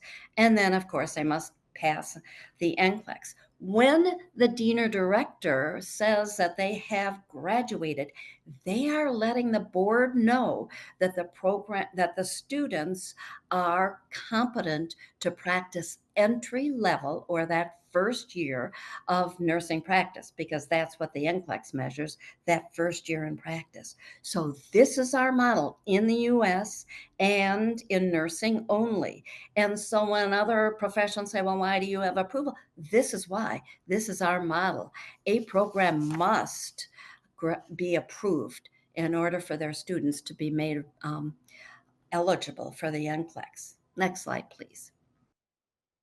So that brings us to the purpose, so you probably know that by now, to ensure that the program comprehensively covers the knowledge and skills that is needed to license the new graduate nurses. So it is really very important in nursing.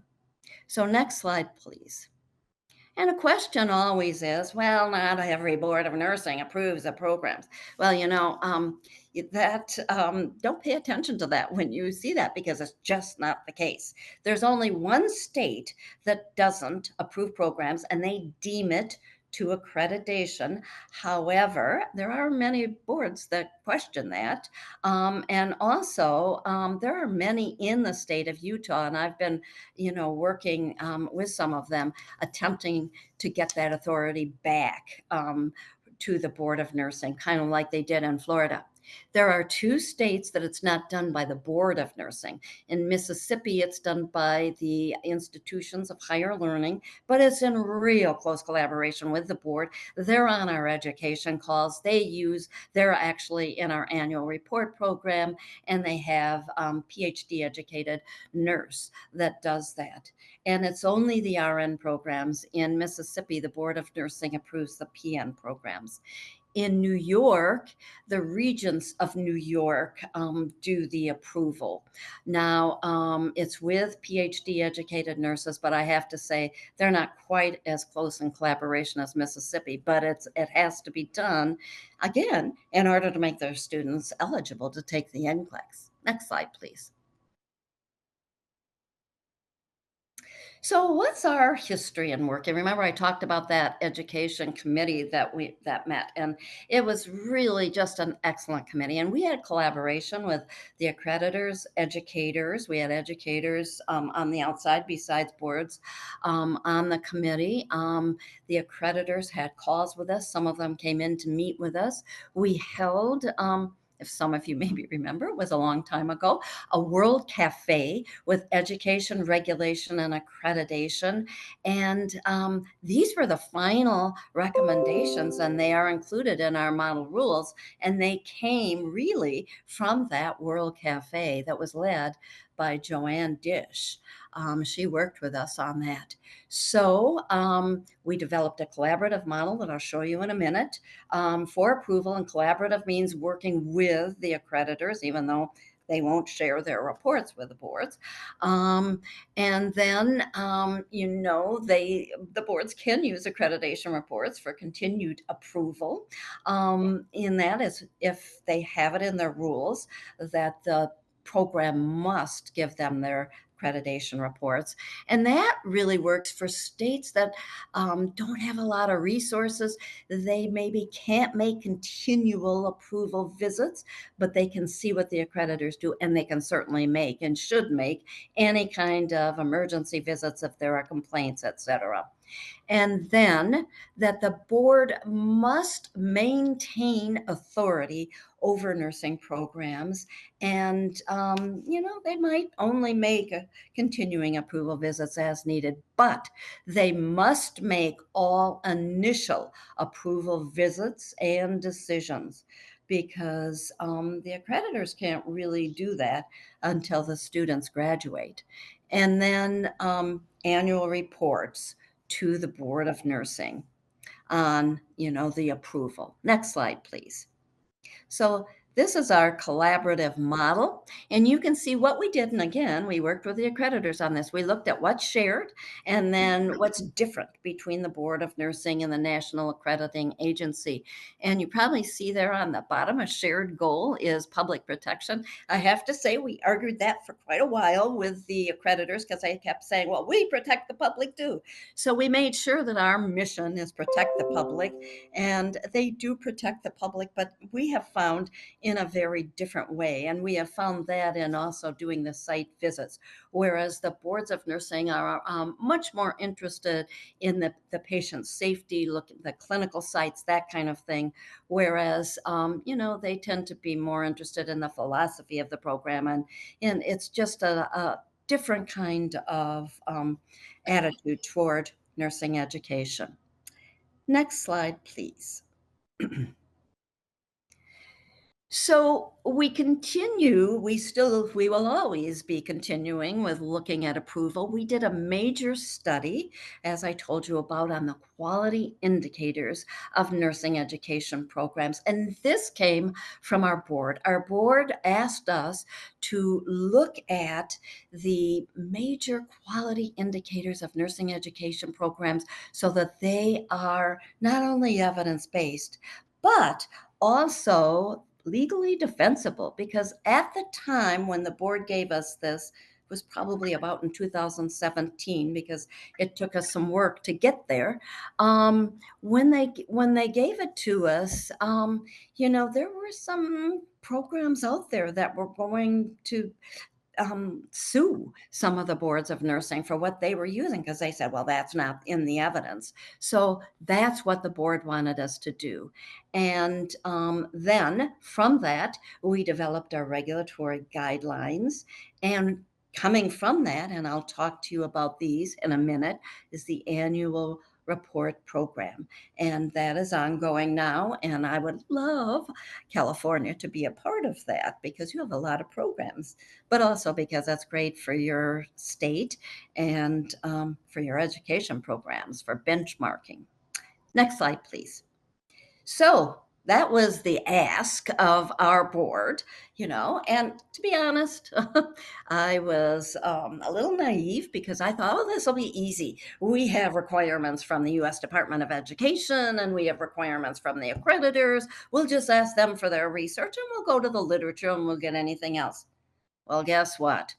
The U.S. Department of Education said, oh, no, we don't have anything based on research, but they must graduate and they must be licensed and they must get a job if they want to get funding from us. Okay. So then we went to the accreditors and we said, these are your requirements. And they said, well, we have to be recognized by the U.S. Department of Education in order to be an accreditor. And this is what they require. So we don't really have a lot of evidence on that. What they did have was consensus of their, the programs, that these are their quality indicators, but they didn't have major research. And that's what our board wanted, because they wanted it to be legally defensible. So in a nutshell, this is what we did. We did that integrative literature review, and we came up with, with all of the requirements we had for them, 65 published national studies, and some of them weren't national. And then we did a Delphi. The Delphi had some wonderful findings. And remember, a Delphi is consensus of experts. So the experts we used were in nursing education, in nursing regulation, and those managers in practice with new graduates. And our first question was, what do you see as a program that graduates competent and safe nurses in their first year of practice? Well, you can see that we actually came up with some really great things. We did a content analysis. We then sent them all out to these 3 groups. And we knew from the literature that you have to get a 2/3 agreement in order to call it consensus. So we sent them all out. believe it or not, we got 2/3 agreement in everything. And this is in the 2020 paper that was published in JNR. So I really suggest you read that because there are some excellent things that came from the Delphi. But then we needed to do a quantitative and a qualitative study. So this is where our boards helped us.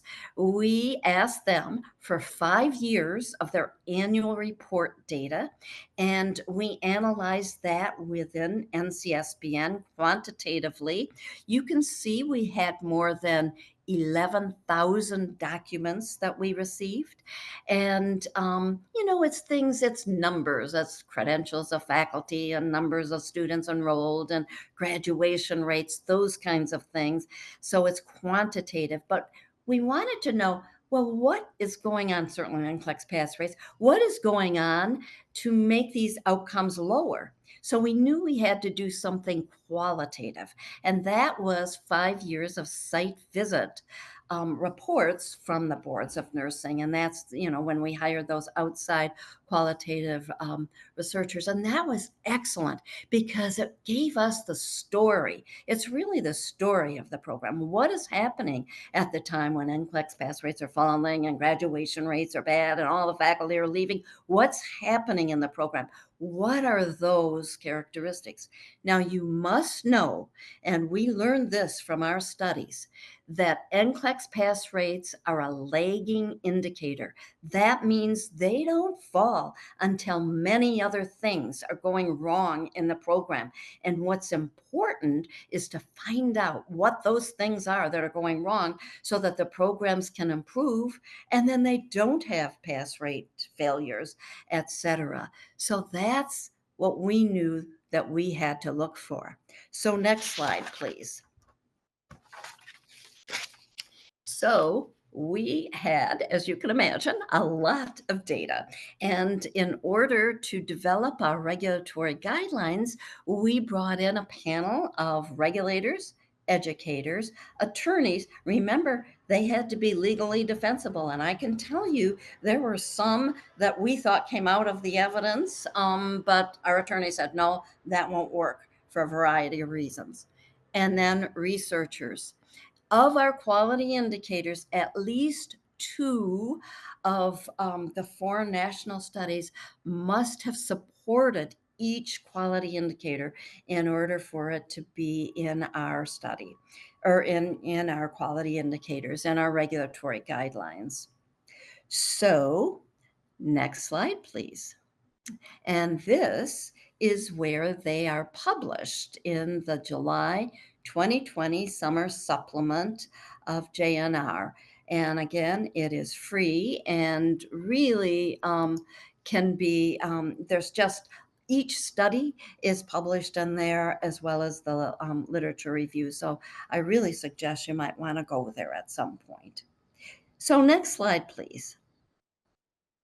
So we had done all of this work and, sent it out to the boards of nursing with the quality indicators, et cetera. But what we began to worry about is maybe this would just be all on some board, all on the shelves, and probably many of the programs wouldn't even see it unless they went to that big article. So what can we do to keep this going? We also knew that doing annual reports for many of the states is very difficult. It's a lot of work.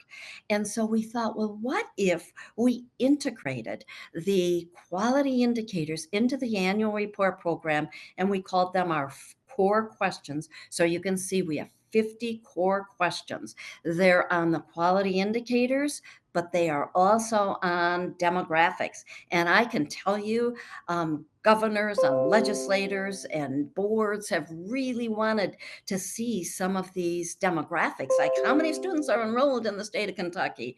And we've already gotten, those kinds of questions from them. So we integrate that into the annual report, but also boards can add any additional questions that they want to add. And we did that because we know that we want to keep the boards in it. And some just has some questions that aren't a part of our core questions because they're, they're not that evidence-based. So we now have 35 boards of nursing participating. That means that every single program in those 35 states and territories are providing data. So this is becoming the first ever nursing education database. It's all of the programs. We don't have all the boards yet, but it's all of the programs in those states. And before too long, we hope to have all the boards in this and really that first ever nursing education database. Because yes, AACN has database and NLM, but it's the programs, that are their members. But this is every program in the states that are participating. Then it's consistent data being collected. When we did that annual report study, we found that many times the annual reports didn't have consistent data. Some of the states, for example, weren't even collecting data on graduation rates, and so that was a very hard one to look at.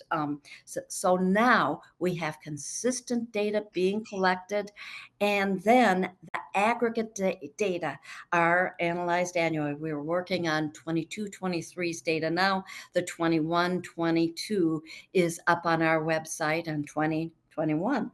And that is what the programs can use, but the boards can use it too in order to benchmark the programs.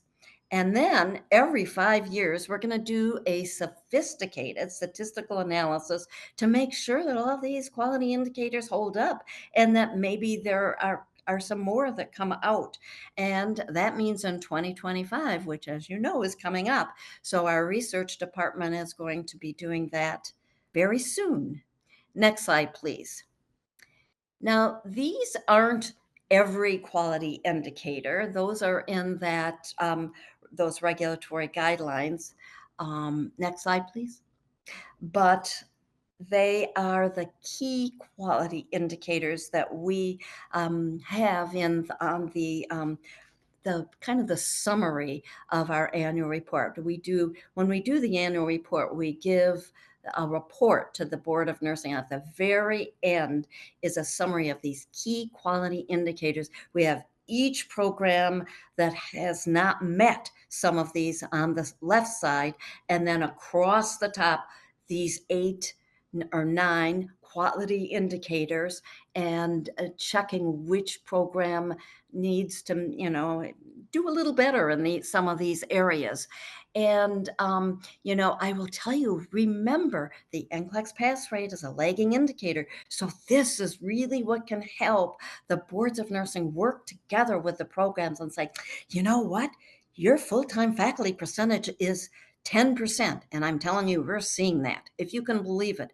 10% of the faculty are full-time. Anybody that has taught, that there's a whole lot more than just going into clinical or teaching the courses, but you have to get ready for the approvals and accreditations, and you have to plan the curriculum and look at what's happening in nursing education and integrate it.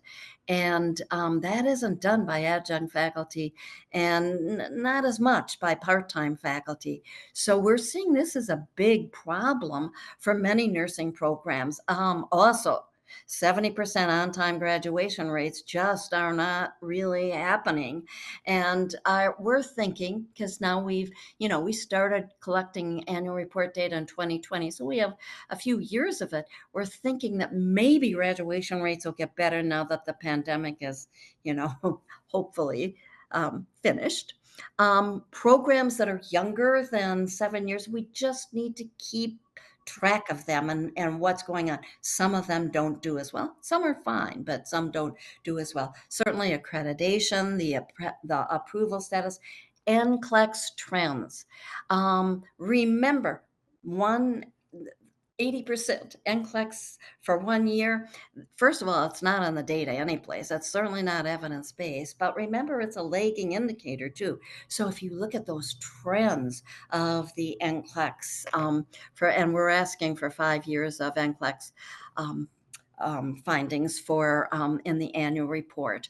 And we are working with a expert in trend analysis so that we can maybe come up with one value that would help you see what the trend is in your programs. Major organizational changes, merging programs because of cost savings, getting rid of staff or laying off faculty, those kinds of things. And I was shocked.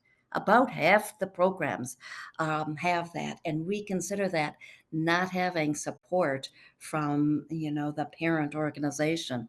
Director turnover is another area that's very important. More than 3 directors in 5 years, our research found poorer outcomes, and we are seeing a fair amount of that.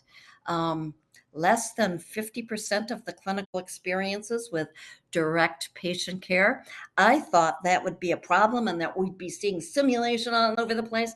You know what? The fact is, no matter what you hear when you go out to these nursing education conferences, because a lot of times those presentations are by simulation experts, we don't see a lot of simulation in nursing education. We just don't. Some programs have it, but generally we're not seeing it. And remember, we have annual reports from 35 states of all their programs. So we have a lot of data on what's going on. We are seeing that most of the care is direct patient care, which is good. Okay, next slide, please. So what happens if, a board of nursing does join the annual report program? We create the link to the survey because remember, it's the core questions, but it's also any other questions the board might have. We create that link. We send it to the board to send out to their faculty. And the reason we do that is because they tend to answer the Board of Nursing more than they answer on CSBN because they really are linked to that Board of Nursing. And then generally we give 30 days to complete the survey. It depends on what the board wants, though. We have one board that gives them 6 months. So we do whatever the board says, but we think 30 days is probably the best. And then we do remind the programs halfway through that if you haven't completed your survey yet, so that we can have all of the programs answer. So next slide, please. Hey, Nancy, before you move on to the survey ones, I had some questions on the key quality indicators that would be awesome if we can kind of just split up the presentation just a little bit. Sure. So in our law right now, when we're looking at enrollment increases, so that's something California does is we approve all of our enrollment increases throughout the state. That includes new programs, new campus locations, as well as our enrollments of currently existing ones. And they have us looking at adequacy of resources. And so that is where you would have us to align with the evidence here. That's where we would look at the faculty, the 10% right, full-time, et cetera. Is that where you would think that would align? Well, what we're saying is 35% full-time. 35%. But yes. Yes. Okay. And then we have in the law there to look at licensing exam pass rates, and you're saying the NCLEX is a lagging indicator. And then they also told us that we could look at graduation rates and retention rates. Right. And you definitely had the graduation rates up there. Did I see the retention rates? Was there a recommendation that came out of the study for those? It was just for graduation rates, and to be honest, it did not even come out of our study. It's come from the accreditors and from the U.S. Department of Education because we didn't have a lot of data from boards in their annual reports on it. So it's a little bit more of a fuzzy one for us, but we have found that is very important. Now, we didn't specifically have a retention, nor do the accreditors or the U.S. Department of Education, but when you read the literature on it, there isn't that a lot of times graduation rates more depend on the characteristics of the students rather than the quality of the program. So it is something that we are going to continue to look at. But no, we don't have anything specifically for retention. What would you think of for retention? Our California community colleges, when they did a ask for increase last year, they looked at anybody that had a attrition rate greater than 16%, that those would be held and not grown. And that they would focus their budget resources on just student resources, faculty resources, and improving that. But anything greater than 16%, anything under 16%, sorry, they were able to grow those programs. And that was our California Community Colleges Chancellor's Office. We don't have anything in regulation here. I So we see. collect the information, but that there is the first one that we're seeing. And you know, there's about 100 schools that are fall within under the California Community College. On your completion rates, and you said on-time completion, is that the Title IV time and a half, or is that 100% No, on time? it's 100. It's not the 6 years. It's, well, I'm talking about a baccalaureate program. It's on time. So, and that's, you know, some of the boards have argued about that, but that is what they look at in accreditation and the U.S. Department of Education. So that's what we are looking at. Yeah, so we do 100% on-time completion here at the board, which gets kind of difficult for our schools to track because they do time and a half for accreditation in Title IV, and they do 100% on time for us. The one, I think one of the misconceptions that we get with our legislators as well as our stakeholders is that when we're looking at enrollment increase, that we're specifically just focused on resources. So in our sunset, they did allow for us to use anything else that we would determine in regulations. And so for full transparency, I had put your previous presentation forward to the legislators, and that's what allowed them to write that in. And so this updated data bank, as we move forward with regulations that would come in front of our board for voting on and stuff, when do you think the updated data bank would be available so we can use that to support nursing regulation that says, because in our, excuse me, in the law that we have in front of us, it says any other similar factors specified by the board in regulations for items that we can consider when we're looking at growth of a program, acceptance of a program, et cetera. And when you say, when would we have these, are you talking about the aggregate results from 22, 23? We do, we have our research department looking at the data right now. So it should be sometime this fall. Wonderful. Thank you. This is very, very, very helpful. So before we go into the survey itself, because I do have some questions on that, I want to open it up to our board members here if they have any questions on the quality indicators and program approval. Any questions? I have a question. Yes. So back on the quality indicators, you had mentioned the direct patient care versus simulation. And you're recommending that the clinical experience is higher than the simulation. Back in 2020, 2021, our board experienced many public members, even a couple of board members that were looking at simulation, even though we don't regulate simulation. Do you have a study on simulation versus clinical experience? Like we had some schools, correct, that across the nation went to full sim, correct? And do you have? Well, you know, the national study on simulation that NCSBN did that was published in 2014 is really still what we recommend. And it's not, it's just that if they meet all of those guidelines, you know, and there are those simulation guidelines that are available on our website, and they came from that study. If they meet those and have at least 600 hours of clinical, because remember, when you talk percent, you have to know a percent of what, and you can't have only 300 hours of clinical and Sure. then say 50%.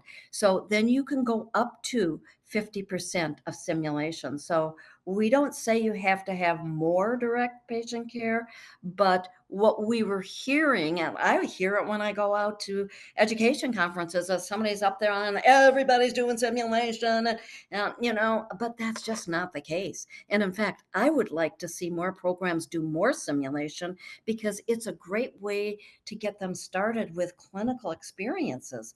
But we aren't seeing a whole lot of that when we look at our annual reports. But if they meet, you know, the guidelines, yeah, they can do up to 50% of simulation. So that was your recommendation back in 2020, correct? Correct. And it still Okay. is, and it was from Okay. our study. I was just curious if any schools went under the 500 or 600 and chose to, in lieu of that, do simulation. Well, It doesn't sound like there were any. you know, it's so funny. I was having a call this morning with a colleague, and I think, unfortunately, it hasn't come out that much about 600 hours. That in our study, and that's where the 50% comes from. In our national study on simulation, no program had less than 600 hours of clinical experience to begin with. I would love to know what happens if you do 50% and they only have 300 hours of clinical experience. And I can tell you from our annual report program, because we gather that data, that there are many programs out there that only have 300 hours of clinical experiences. So then you do 50% simulation, they're only seeing 150 hours of direct patient care. So you're right. It isn't always done, and I don't think a lot of boards even look at that. But it was part of the, you know, the indicators, and it should be considered, I think. Yeah, because now we've moved past 2020. I'm just curious about the outcomes and NCLEX pass rates of those schools. So, And we will, you know, again, we're collecting, you know, we're hoping to collect those trends. Pretty soon we can look at that. When we do that sophisticated analysis, we'll definitely look at that. I think that'll be a great thing to look at. thank you. I don't want to take any more of your time for your presentation. Thank you. Any other questions? Not on this one. I believe we can move on to the survey question and then wrap up. Okay, so any questions that, you know, a lot of times faculty have questions. I've been faculty before, and, you know, I certainly know that too. They can contact us. So that really helps boards. They don't get all these questions about the survey because they come to us, and then we can usually answer it. If it's about one of the additional questions that the board has, we might have to go back to them, but they don't get tons of emails. And then we also clean and verify the data. And I have to tell you, we did it in 2020 was our first survey that went out in the fall, and we didn't clean and verify then. We got reports back where they said they had 250 men in the program and 23 females. Now we knew that there was a mix up there and how they put that data in. So we changed it and we verify all the data. So it's very clean when it comes back to the board. Next slide, please.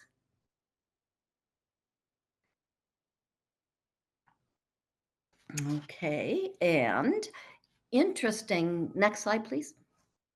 Interestingly, we had a problem at the very beginning as we did this in defining what is a program. So we finally went through many different iterations, and we talked to boards about this, and we finally went to the NCLEX code. Next slide, please. There, thanks. So it's completed for each NCLEX code. That's not perfect either, because interestingly, there are in some states, they have 2 or 3 programs with the same NCLEX code. Sometimes that's an LPN program and an RN program. So we work with them individually, but for the most part, that works. And then all the questions are required, the core questions, because remember, these are evidence-based questions, and they can't go on to the next question until they answer it, because we need 100% response.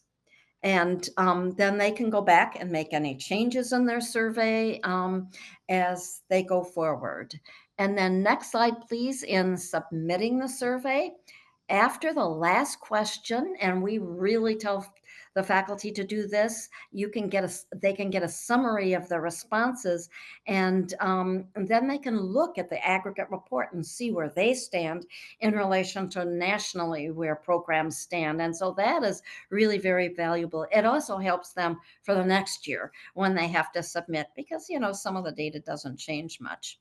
So let's look at the next slide, please, a summary of the 21-22 aggregate results. And again, we do this every year, but these are the areas where we found some weaknesses, especially clinical experience hours. Now, again, maybe this will increase now that the pandemic is over, but we're finding, and we had collected these data starting in 2010. We did it for the simulation study. We did it in 2017. And so we have some data over the years for this, and clinical experiences, the hours and clinical experiences have really plummeted in nursing education. And we would really call for more hours of clinical experiences.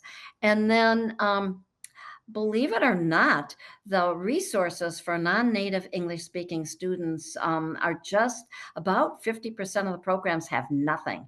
So, and even the program themselves or the parent program we ask about, and they have nothing for those that are non-native English-speaking, and that can be really a problem. And, you know, you're not the VN board, so, but they are very low accreditation, like 11%. 35% of faculty full-time, we've kind of talked about that. Graduation rates need to increase, higher administrative support, and, you know, we talked a little bit about that. And then the last one, more simulation faculty, and I'm working on the model education rules now, so we're defining simulation faculty, should become certified, and simulation centers should become either accredited by SSH or now an Axel does a recognition, and recognition is not nearly as expensive as accreditation is. This is something I always tell the programs and the boards that we can maybe look for in the future, because we're very low on that now in nursing. So the next slides, I'm just going, because I've taken a little bit of your time here, I'm just going to go through kind of fast because just want to let you know, is there any impact of our annual report program at this point? Next slide, please. I love the program shared this with us, you know, that are in the, that are doing their annual reports. Look at all the entities where they have shared their reports. They have been shared in many different areas, not only with legislators and governors, but AONL and the leading age being shared with employers. This is really amazing, because now we are getting the word out about what quality programs are. And then next slide, please. So how can faculty use these guidelines? Well, you know, it's really fun knowing that you're part of that first ever evidence-based nursing education database. And then it gives them ideas for quality improvement so that their outcomes don't go down. And for self-evaluation, establishing new programs, really helpful for that. And then credibility for making improvements. And, I'm going to show you some quotes in just a minute, and you'll see where some faculty have gotten improvements from higher administration. And remember, they're not seen as always that supportive. But when you go to them with data, with evidence, with these are the benchmarks, these are national studies, you can get more from your administrators. So next slide, please. And these are just a few quotes from faculty about how they have used them. But, enrollment, faculty numbers, clinical hours, hot topics, and they are hot topics around the nation. And then others looking at diversity, turnover, admissions retention. Again, those are hot topics and they can provide the evidence for them. And then in one program, the enrollment numbers supported legislation for grants for nursing students. And, they provided the data in another state to the state library so that then the legislators can go and look at what's going on in nursing education. Next slide, please. And, we had the whole thing about 35% full-time faculty. I have to tell you, that surprised me. I was on faculty before I came to NCSBN, and I thought 35% is really low. When we get more data, we'll be able to increase that. And I have been shocked at how many programs have maybe 10, 15% full-time faculty. So there are programs taking a closer look at how many part-time and adjunct faculty they have. And in some programs, they have more adjunct faculty than you'd ever believe, teaching these students. And remember, adjunct faculty, they know the clinical well, but not how to develop the syllabus. Some of them don't even know how to write an objective. Benchmarking, many of the faculty like that. And one gave an example of direct patient care hours. And this is the one that I love. 3 programs were able to use these data, went to their administrators because they didn't have the 35% full-time faculty, and they were able to get more faculty. So this evidence has been very valuable to faculty. Next slide, please. And then what about the Board of Nursing? Well, there was one board that used the data. They had programs that had pass rates below the standard, but they didn't know what to do. They were able to use these data. And it's, some of them have used in revising their regulations. And then again, some are considering integrating the quality indicators into the regulations, and we do have them integrated into the model rules so that that can help states like this. Next slide, please. And then staff can use the data when they make site visits, and that can be very valuable because remember, knowing that NCLEX pass rates are just a little bit lagging of an indicator. And then they use them to foster closer relationships. What I've told the boards of nursing, when they see that summary at the end about who's not meeting the quality indicators and they see 4 or 5 not being met, they can just call the program and talk about it and talk about if you begin to move on these, then your pass rates won't decline or your graduation rates or, whatever. And then they certainly provided data for improvements, that decreasing the work of the board. There was one board that told us they were putting so much time and effort into their annual reports that we decreased their work by 80% for doing their annual reports, which made us feel really good. So next slide, please, about it being a win-win situation. And really being a part of the annual report program is a win-win situation for the boards, because not only do we help them with their annual reports, and I love that summary sheet at the end about those programs that aren't meeting the quality indicators, and those are the key quality indicators, but then becoming a part of the first ever nursing education database. So next slide, please. And, you know, when I was talking about doing this, you wanted a little bit of information about making site visits. So in the regulatory guidelines, and again, those are on our website in the education area, but also if you'd like paper copies, Loretta, just let me know and I can send you as many as you need because we have paper copies too. But there's a template in there for making site visits, and I'm not going to go through everything in every area, but you can see these are the 7 areas that should be looked at in making the site visits. And then next slide, please. Yeah, a lot of times the boards want to know how often. Certainly, our recommendation is all new programs. They can be regular, and many boards do this like every 3 to 4 years. And certainly that's much more regular than the accreditors, which is 8 to 10 years. And again, that's another big difference. Or they can be just when needed. There's a fall in outcomes, NCLEX pass rates, for example.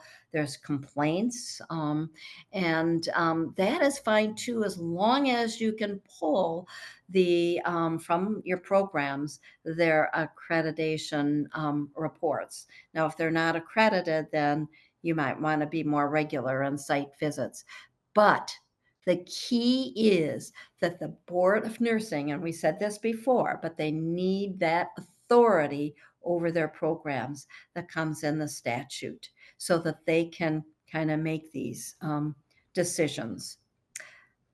Next slide, please, and we're almost done. What about virtual site visits? And I don't know if you've done these, but they have been very successful. I went on a virtual site visit during the pandemic, actually, with the Washington Board of Nursing, and it was excellent. I was shocked at how great it was. Now, what you need to do is have a really strict agenda, and video cameras need to be used throughout. So we saw the simulation lab, and we went into a room with the students, and we went into a room with consumers, and we had faculty. It was excellent, but you need to be able to have those kinds of discussions with virtual site visits, and you need to be able to have those video cameras that you can really see what those resources look like. Okay, the next slide are questions, and that's my email address so that you can certainly think about a question later and let me know. I hope this was valuable. Thank you, Nancy. Yes, I think it was very valuable. Just for our board members, we do our site visits if they're not accredited every 5 years. If they are accredited, we do mirror the accreditor schedule at 8 to 10 years. And we do also hold out the option that we can do as needed visits. So we do have a hybrid of that. When it comes to site visits, we do a hybrid site visit. During COVID, we did a completely virtual site visit for all of our programs so that we didn't fall behind. And now we do a hybrid. We will do 1 day on campus so that we can see the various facilities in person. And then all the rest where we're meeting with faculty and students and administrators and such are all done virtually. So that has been helpful.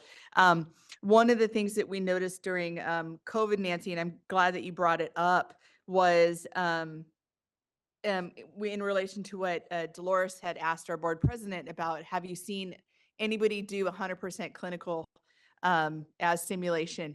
And that was a big push here in California. I was really surprised at it, but they kept kind of saying, well, accreditors, we're following what the accreditors want, and the accreditors do not set a clinical requirement. They're silent on it.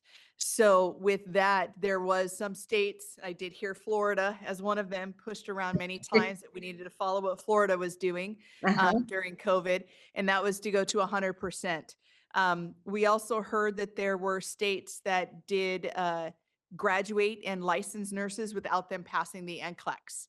And that was utilized during COVID as well. So there was no NCLEX test, but they were licensed as RNs, which was shocking to us here in California as well. Yes. And then we had emergency statutory language put in, which really shocked our board at that time too. And they dropped down the direct patient care requirement to be only 25%. So they allowed 75% SIM in OB, 75% SIM in peds, and 75% SIM in psych. And the only ones were MedSurg and Jerry, where they kept it at the 50%. So we were shocked with that as well, but that is in our statute, and that can be utilized for any state of emergency or disaster. So that doesn't fall within the guidelines that you were saying, which was 50%. Yeah. And so that's of interest. And I think this is a perfect timing when you're talking about the need for accreditation versus approval. And I appreciate you bringing that forward. We received a letter from the Quad Council asking us to look at that. And that is on our Nursing Education Workforce Advisory Committee agenda. That will be talked about, I believe, in a couple weeks. And they're asking for BRN to no longer approve programs and to defer to accreditation. So it's interesting to see how things are kind of coming forward in California and how they're affecting us and what's going on. So I really appreciate your presentation here, and I'm going to open it up to our board members. Board Member Jovita Dominguez. Hi, this is Jovita. I just wanted to compliment you on your passion. Your presentation was very enlightening. Thank you.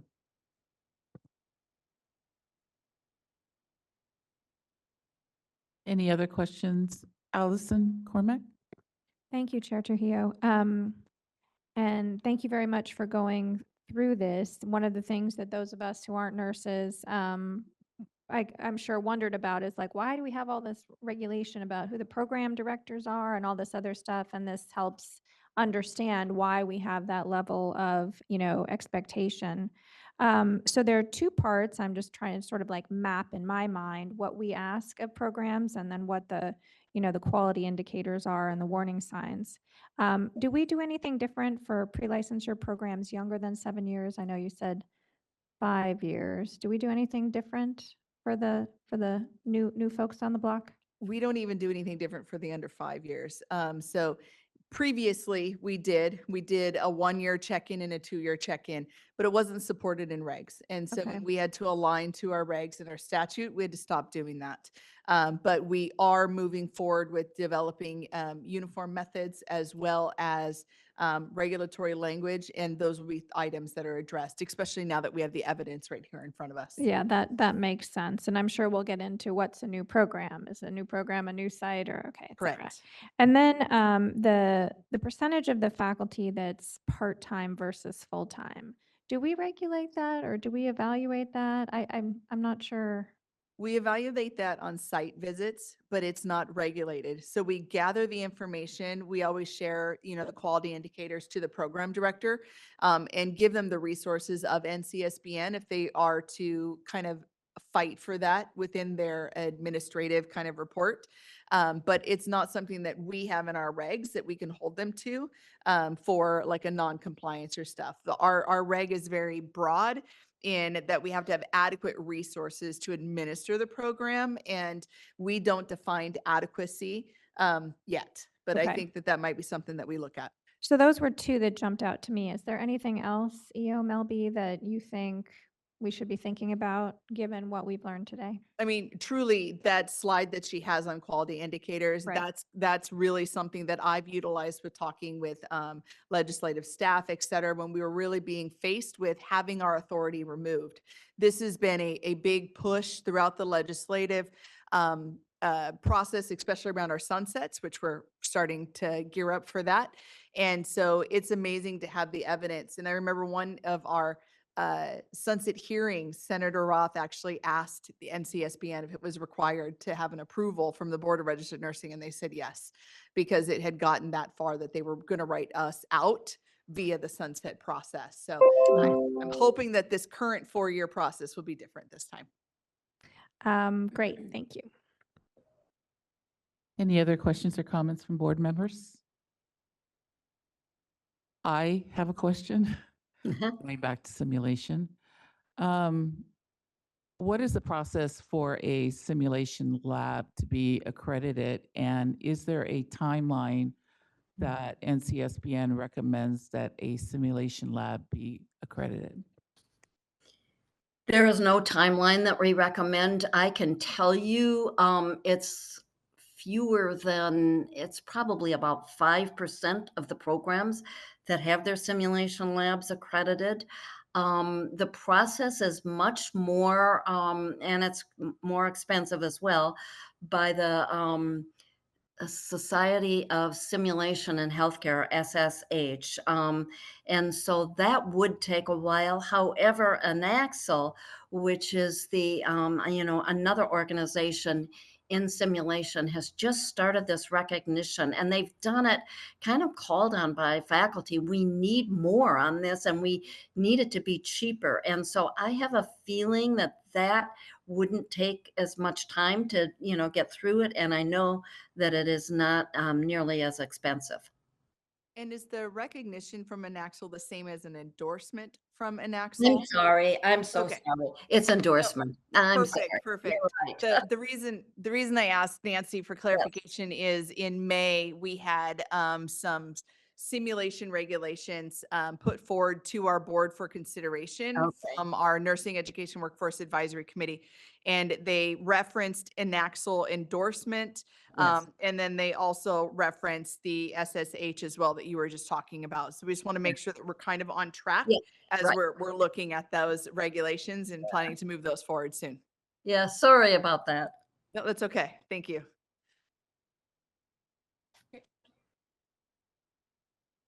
Any questions or comments from board members?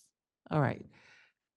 Thank you, Nancy. That was a informative, wonderful presentation that you just gave us. Oh, thank you. I definitely took a lot of notes. At this time, BRN moderator, can you please open this up for public comment? We will be opening for public comment now. Please refer to the screen share for members of the public to see how they should type in their request for comment. I've activated the question and answer feature. Members of the public can indicate that they would like to make a comment by typing into the question box, "I would like to make a comment." Please remember you will have 2 minutes to make your comments. I will not give a reminder as your time approaches. I do not want to interrupt you nor cause you to lose your train of thought. I will mute your microphone and inform you that your time has expired, and we'll move on to the next member of the public. I'll pause for a moment for members of the public to type in, "I would like to make a comment."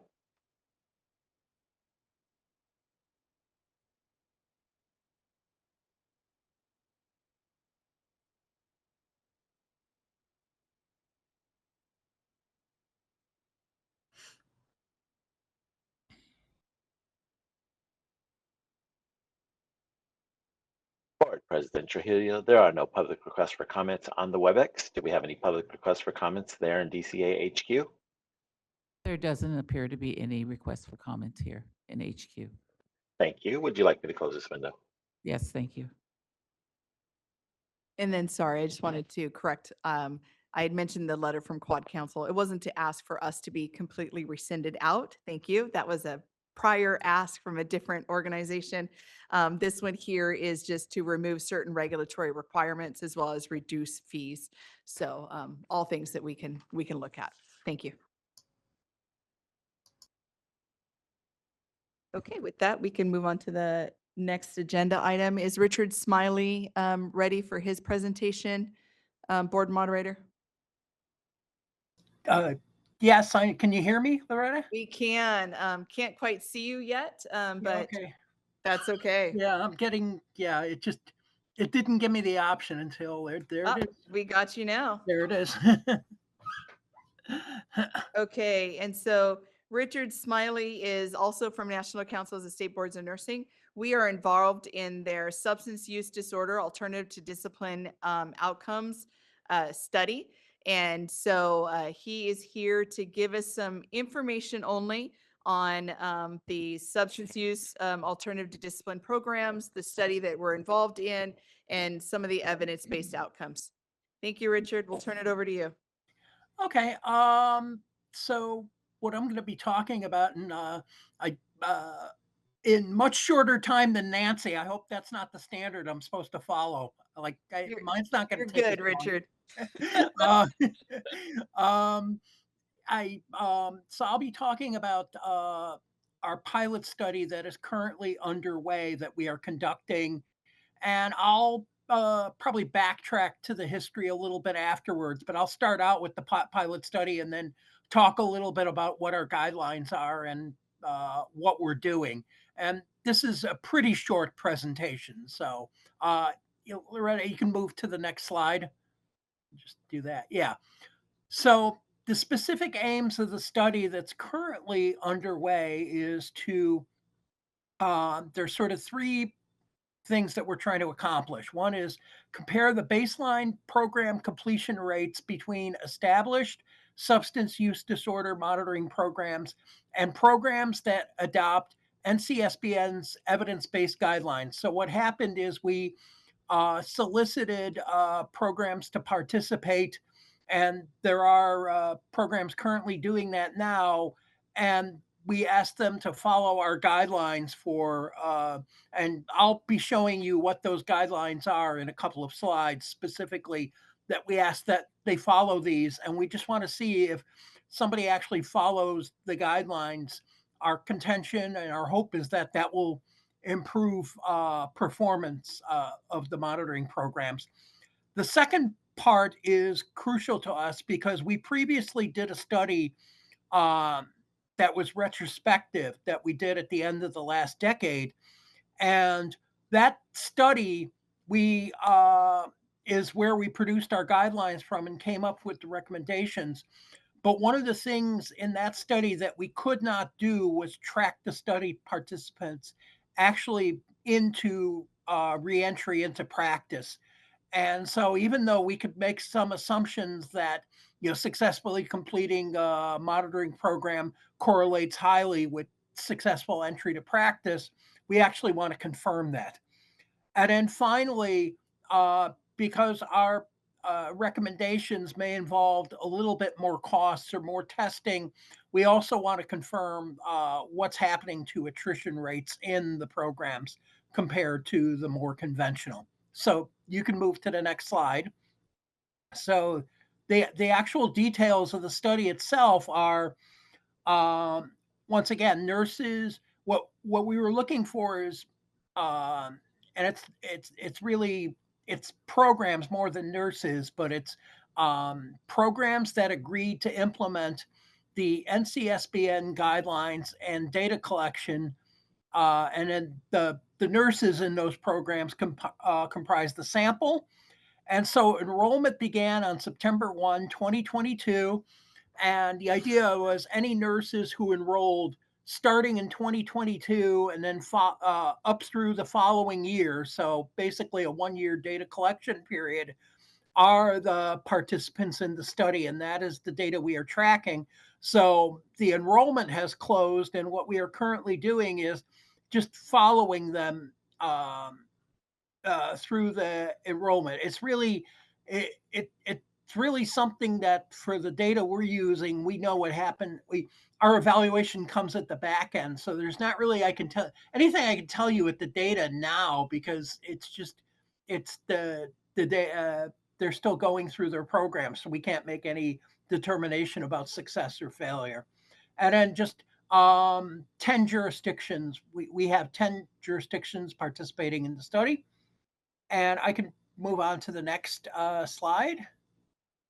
And so these are the guidelines we're talking about. When we did the retrospective study, what we found out is we tried to look at data, and we did an analysis of what leads to successful program completion, or what's correlated but also linked to it. And what we found are sort of the following guidelines that program length. We discovered that as long as you follow the other guidelines, 3 years without a relapse is sufficient length. And that was in comparison to many of the programs we were studying actually had a 5-year program. So one of the things we're trying to test this time around is, can this be successfully done in 3 years?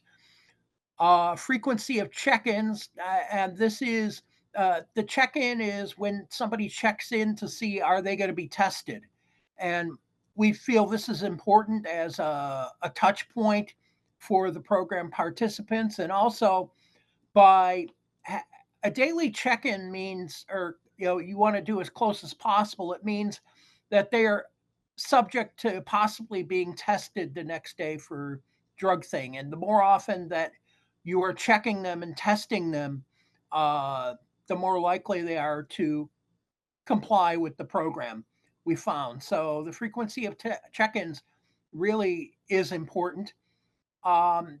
This is the next factor is the most important factor, the frequency of drug testing.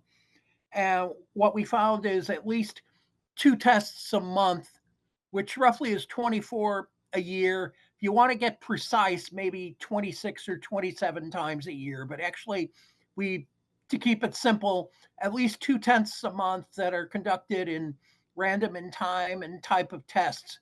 Now, I'm pretty sure California tests at a much higher rate than that. So you're looking at, at least 2 tests, we clear that easily. Well, you'd be surprised. A lot of the programs throughout the country, I think much more typical is maybe 1 test a month. And with, there being, this is the trade-off that we're saying instead of, and it part of the guidelines, if you realize here, if you're doing 2 tests a month for 3 years, that's 2 tests times 12 months times 3 years. That ends up being, over the course of time, 72 tests. If you do 1 test a month times 12 months for 5 years, that ends up being 60 tests. Now, 72 is still more than 60, but it's not horribly more than 60. And we are very aware of the costs involved with drug testing. That's definitely always one of the concerns with this. So we are suggesting, a more, slightly higher cost for testing over a shorter period of time, but our evidence shows that it's much more effective at getting people to completion. And then the other 2 things that we found were helpful. Structured support group is where there's actually structure to it, that there's people are meeting with advisors or supervisors at an assigned time, maybe with other people in the meeting, and are expected to attend, and whether or not they've attended. And then the mutual support group, at least 1 meeting a week. Mutual support group is more something like Alcoholics Anonymous, Narcotics Anonymous, or the kind of groups that you can just attend, the support groups where you can be anonymous, but you just show up for support randomly. So you can go to the next slide. And then, and so, as we said, our procedures for this is phase 1 is just, we're replicating the previous study we did, which ended up in a paper published in 2020 on, but really the study was conducted around 2019, 2020. And the replication, as we said, takes the form of, consists of nurses being in that monitoring program from September 1 to August 31, 2023. And then we're going to follow the nurses through program completion, which we're estimating is 3 years. And then as a final phase, we're going to track them for reentry into practice for another year or 2 years.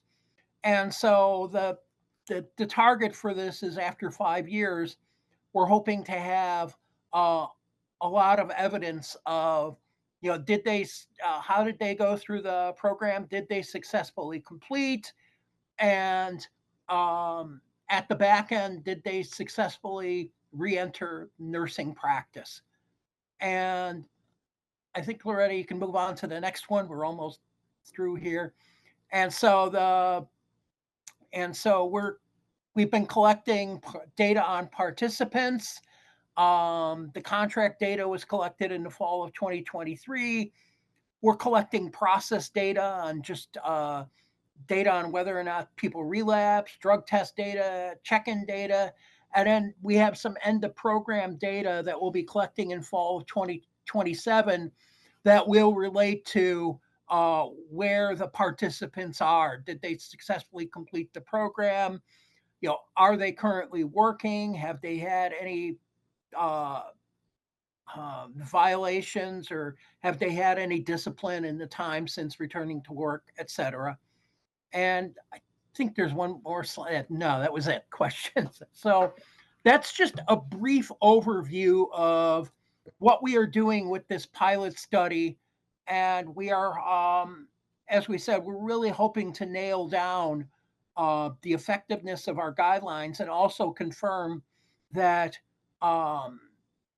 these guidelines not only enable are more successful at enabling people to complete the monitoring program, but actually are successful at getting them to the nurses to return to work safely in practice. And so I'll take any questions if there are questions now. All right, thank you. Patricia Nguyen? Thank you very much, Mr. Smiley. Very, very helpful information. You might know we're struggling with this right now here in California. So I appreciate this presentation very much. I have just a couple of quick questions. So you're taking data from 10 different jurisdictions, and California is one of them. Uh-huh. Are you getting permission from the participants, or is it just kind of confidential and no identification is being used? It's no identification. We got we got IRB approval for this, and the key thing is that we do not know who we are studying. We will have some generic data, but at no time will we ever know any of the names or any identifying information that would tell us who it is. And because of that, IRB gave us permission to do the study in this way. Great. And in fact, the trade-off is we lost a state as a result of this because the state had, as we found out, they were very enthusiastic, but really because of the nature of it, they had no way of tracking the nurse into practice because the program actually was totally removed from the State Board of Nursing in terms of knowing who these nurses actually were. And so as wonderful as it would have been to include them because they had a lot of good data and a lot of good facilities for collecting data, we had to say no because we don't know what's happening at the back end. So Thank you. So my second question is, how many participants then are you tracking? So there are 10 jurisdictions approximately. I mean, is it hundreds of it's in the hundreds. I don't have an exact number, partially because we do we design some of the states, every board's different in terms of how they do this. And so what happened is some of the boards, states needed help in collecting the data. So we designed a data tool for them and they're sending the data directly to us. Others are using vendors that we worked with before that are just collecting the data and we're just going to get it all at the back end. So, but we know we already have over 200 or 300, but that's from like 4 jurisdictions. So, I think, we have 10 jurisdictions and, even if we got 70 from each, that would be 700. That would be more than enough for our, I mean, I forget offhand what we were saying we thought we needed but I think we're well on the way, well past what we actually need to do any analysis for. Great. Thank you very much. And then you said 2 tests a month at random time, and then you said a random type of test. So what type of tests besides? Well, if you listen to the drug company, they'll talk about, well, not only urine tests, but hair tests, but, like they try to mix it up. I think there was another saliva test. Like they have different ways of testing and they found it's more effective because, to be blunt, somebody who may figure out how to beat one test may not know how to beat 2 other types of tests. I mean, it's like it's a learning experience from the drug companies when they talk about this, but how they said, they can go on and on with stories of the creative ways people come up with for beating tests. And one of the things to know, the reason the check-ins are important is because like we're dealing with all types, not only drugs, but alcohol, for example. And alcohol is water soluble. And if you drink a lot of alcohol and get drunk, that'll be out of your system in 2 days. Like if you try testing for alcohol after 2 or 3 days, it's gone. So say there's a holiday weekend coming up, say it's Memorial Day weekend coming up, and you know that they only test you on non-holiday weekdays, for example. You come in Thursday and you are not called on the Thursday check-in. At that point, it's Thursday night. You know that at worst, they would call you for a check-in on Friday, and you would have to go in on Tuesday on the earliest. If alcohol is your substance of choice, you are sitting there with the opportunity saying, hey, I can party on Friday. It'll be out of my system by Tuesday, and it would. And you might think this doesn't happen, but I've been assured this does happen. So I'm hoping that that your survey will help us evaluate the different types of testing, because we've recently learned of a less expensive test that's a mouth swab. And I'd love to know whether or not your I don't will know if evaluate we'll that. go into that. I'm Okay. hoping to find info about the type of test, but I don't know if we'll go into that type of detail. I know in the last study, there was a lot of stuff proposed to us about things that people thought would make a difference. And the one thing we did have data on and we're pretty surprised at was that, like,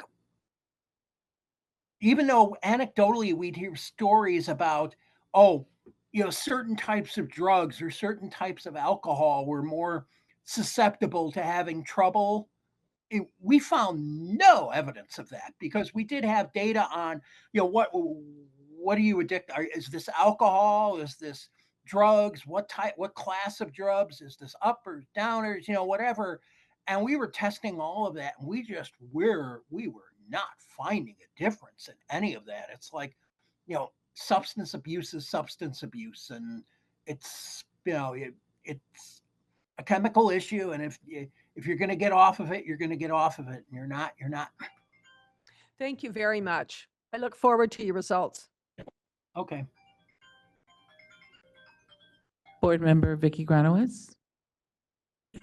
I just wanted to clarify something. I thought you mentioned something about some programs did multiple testings per week throughout the entire program, and some went to more randomized. Was that, if that's true, did that?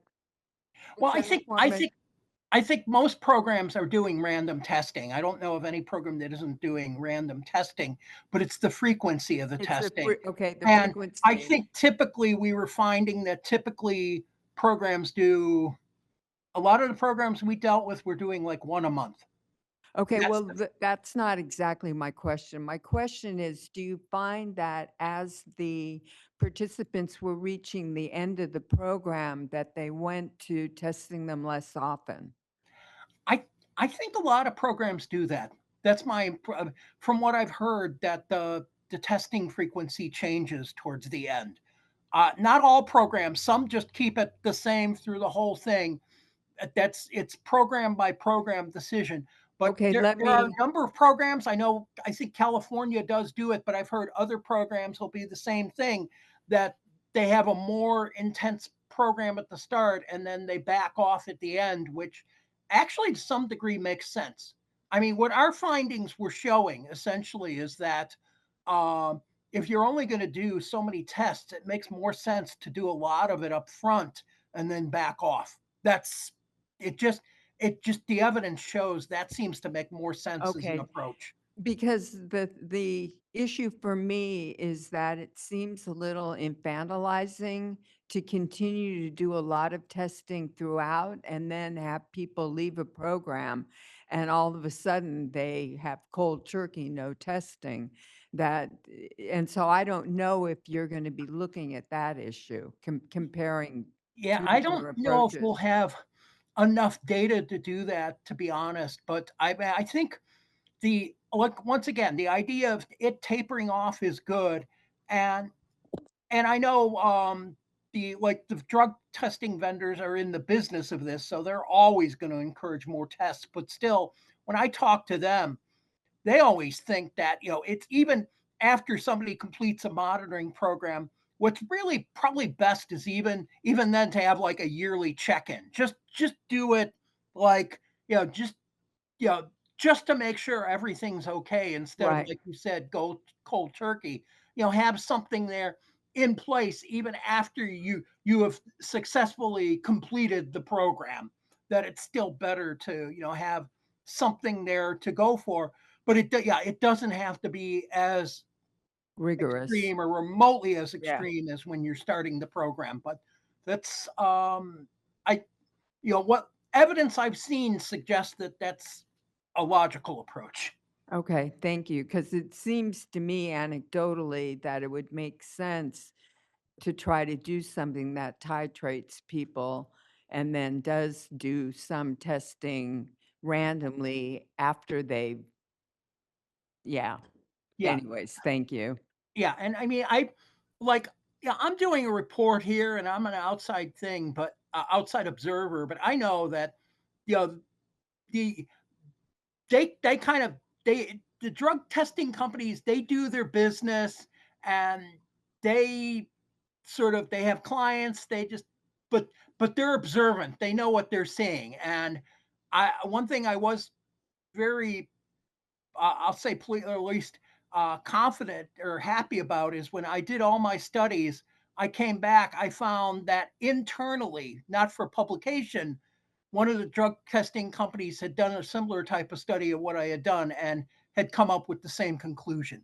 And what I find is that I listen to them, I talk to them, because I think they have a good understanding of this. And what you're talking about is something that they kind of definitely think, the approach of, do a lot, taper off, and then just like just on the principle that it's better just to keep an eye out on this, just so it's not cold turkey, as you said. And so that's anecdotal, but actually that's very strong anecdotal based on people who have observed this for a long time.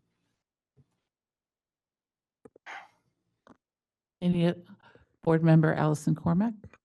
Thank you, Chair Trujillo. Mr. Smiley, thank you very much for being here. I want to appreciate staff putting in the link to the study that you did in 2020. So I just want to confirm a few things in there. There were more than 7,000 nurses in that study, right? Mm-hmm.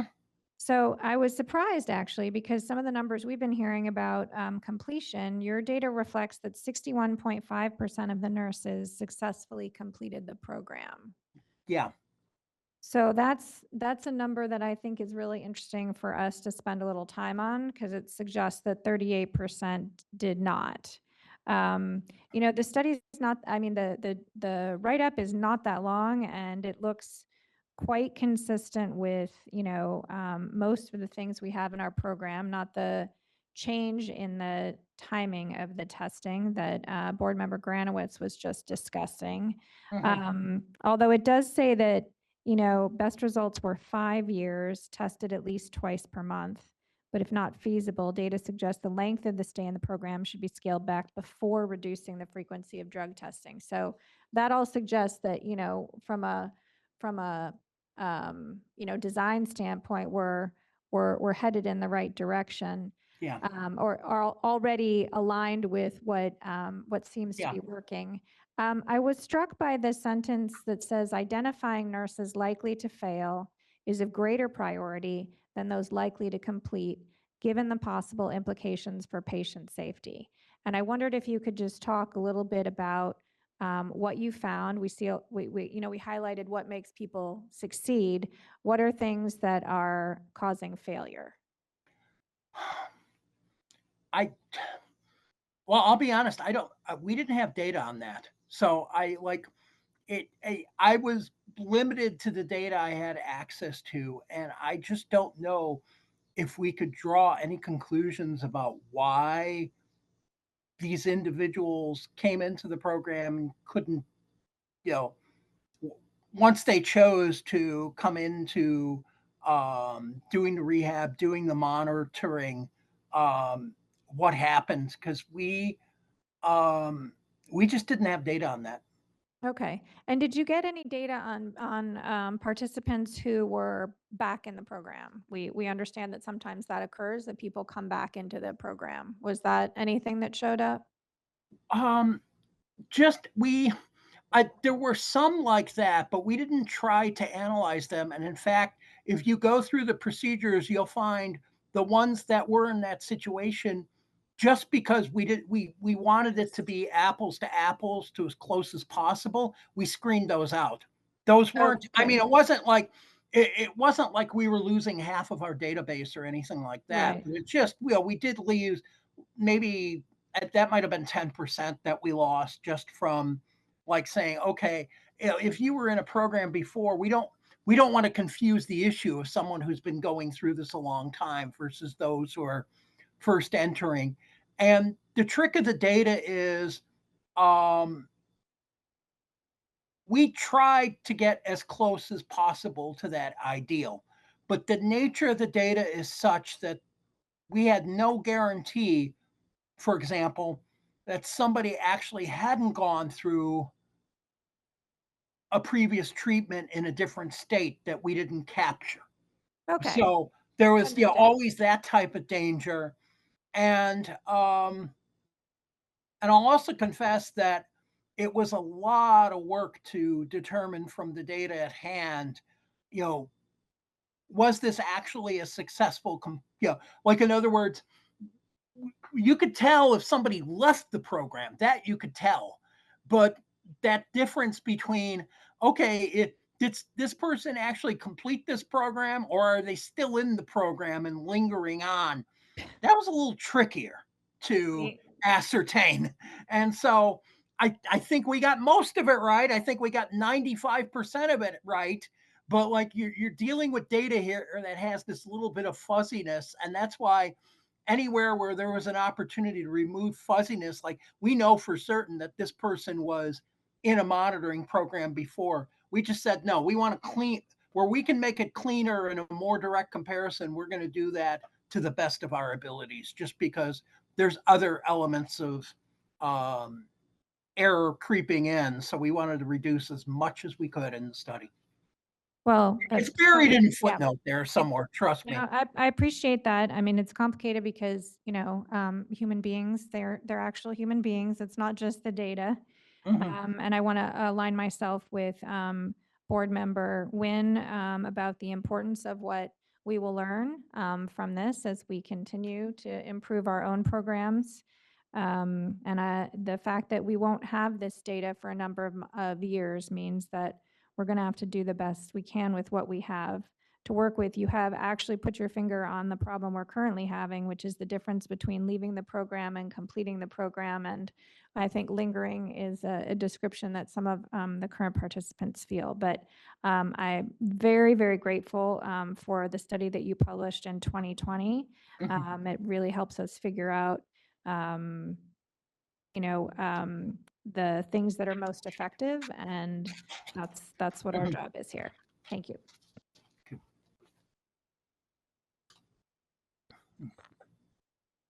Board Member Neela Patel. Thank you, Mr. Smiley, for all the information that you presented to us. I'm curious if the cost of testing factors into the frequency of testing by certain programs. Are you capturing any data that factors in the cost of testing? Do certain programs maybe test more because they have the funds, or maybe test less because they don't? We're not. I wish, it would make for a great study, but that has not been our focus. I think the closest we come to that is it's the reason we're doing the attrition studies, because we suspect that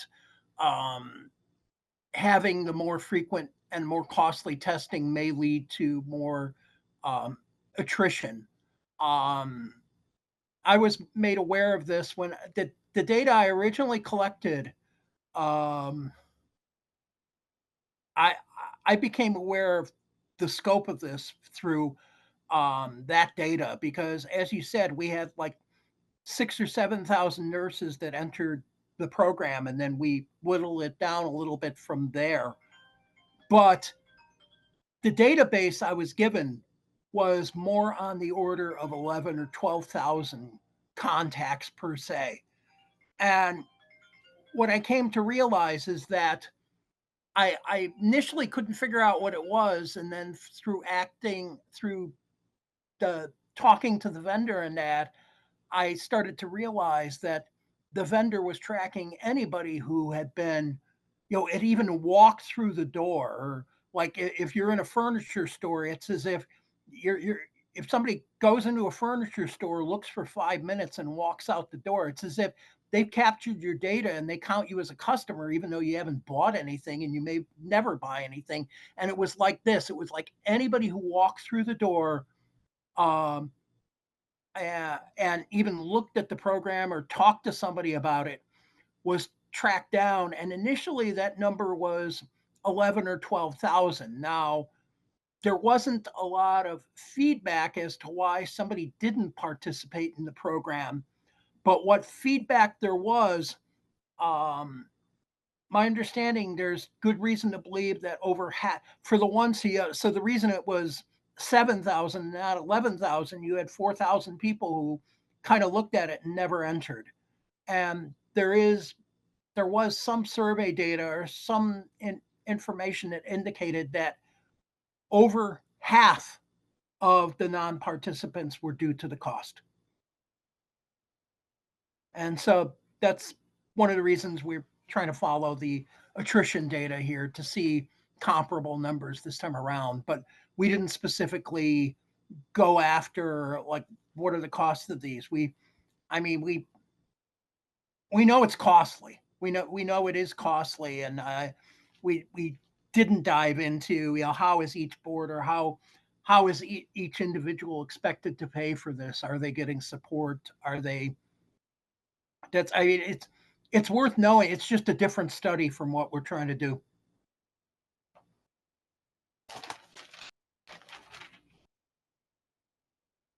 Makes sense. Thank you. Okay, any other questions or comments from board members? Okay, at this time, BRN moderator, can you please open us up for public comment? We'll be So I'm gonna- opening for public.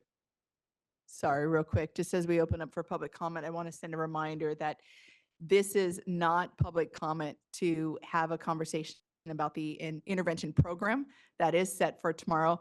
This was strictly a presentation on the pilot that we are a part of that we will not have any data out on for another couple years. So if you have specific comments towards Richard Smiley's research program and questions that he can answer, that is what this public comment is for. So please defer any public comment on our current California BRN intervention program to tomorrow's agenda item. Thank you. We will be opening for public comment now. Please refer to the screen share for members of the public to see how they should type in their request for comment. I've activated the question and answer feature. Members of the public can indicate that they would like to make a comment by typing into the question box, "I would like to make a comment." Please remember you will have 2 minutes to make your comments. I will not give a reminder as your time approaches. I do not want to interrupt you nor cause you to lose your train of thought. I will mute your microphone and inform you that your time has expired and we'll move on to the next member of the public. I'll pause for a moment for members of the public to type in, "I would like to make a comment." XRN would like to make a comment. 1 second, please. As you pull up the public comments, if we do hear that they are about the intervention program offered at California and not the NCSBN pilot study, I will ask that you hold that to the next agenda item, which is due tomorrow.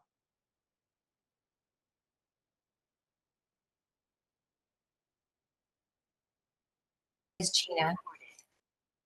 Can you hear me? Yeah. Yes, we can. Thank you for this moment to speak. I pray to only speak if it is helpful, kind, or necessary. I cannot come back tomorrow.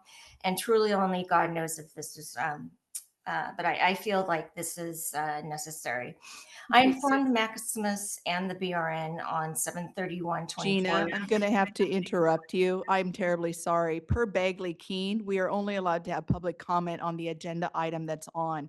So we will not be able some to of hear it your does. comment Okay. unless you're speaking directly to Richard Smiley and asking for him to alter his pilot study that is done at a national level.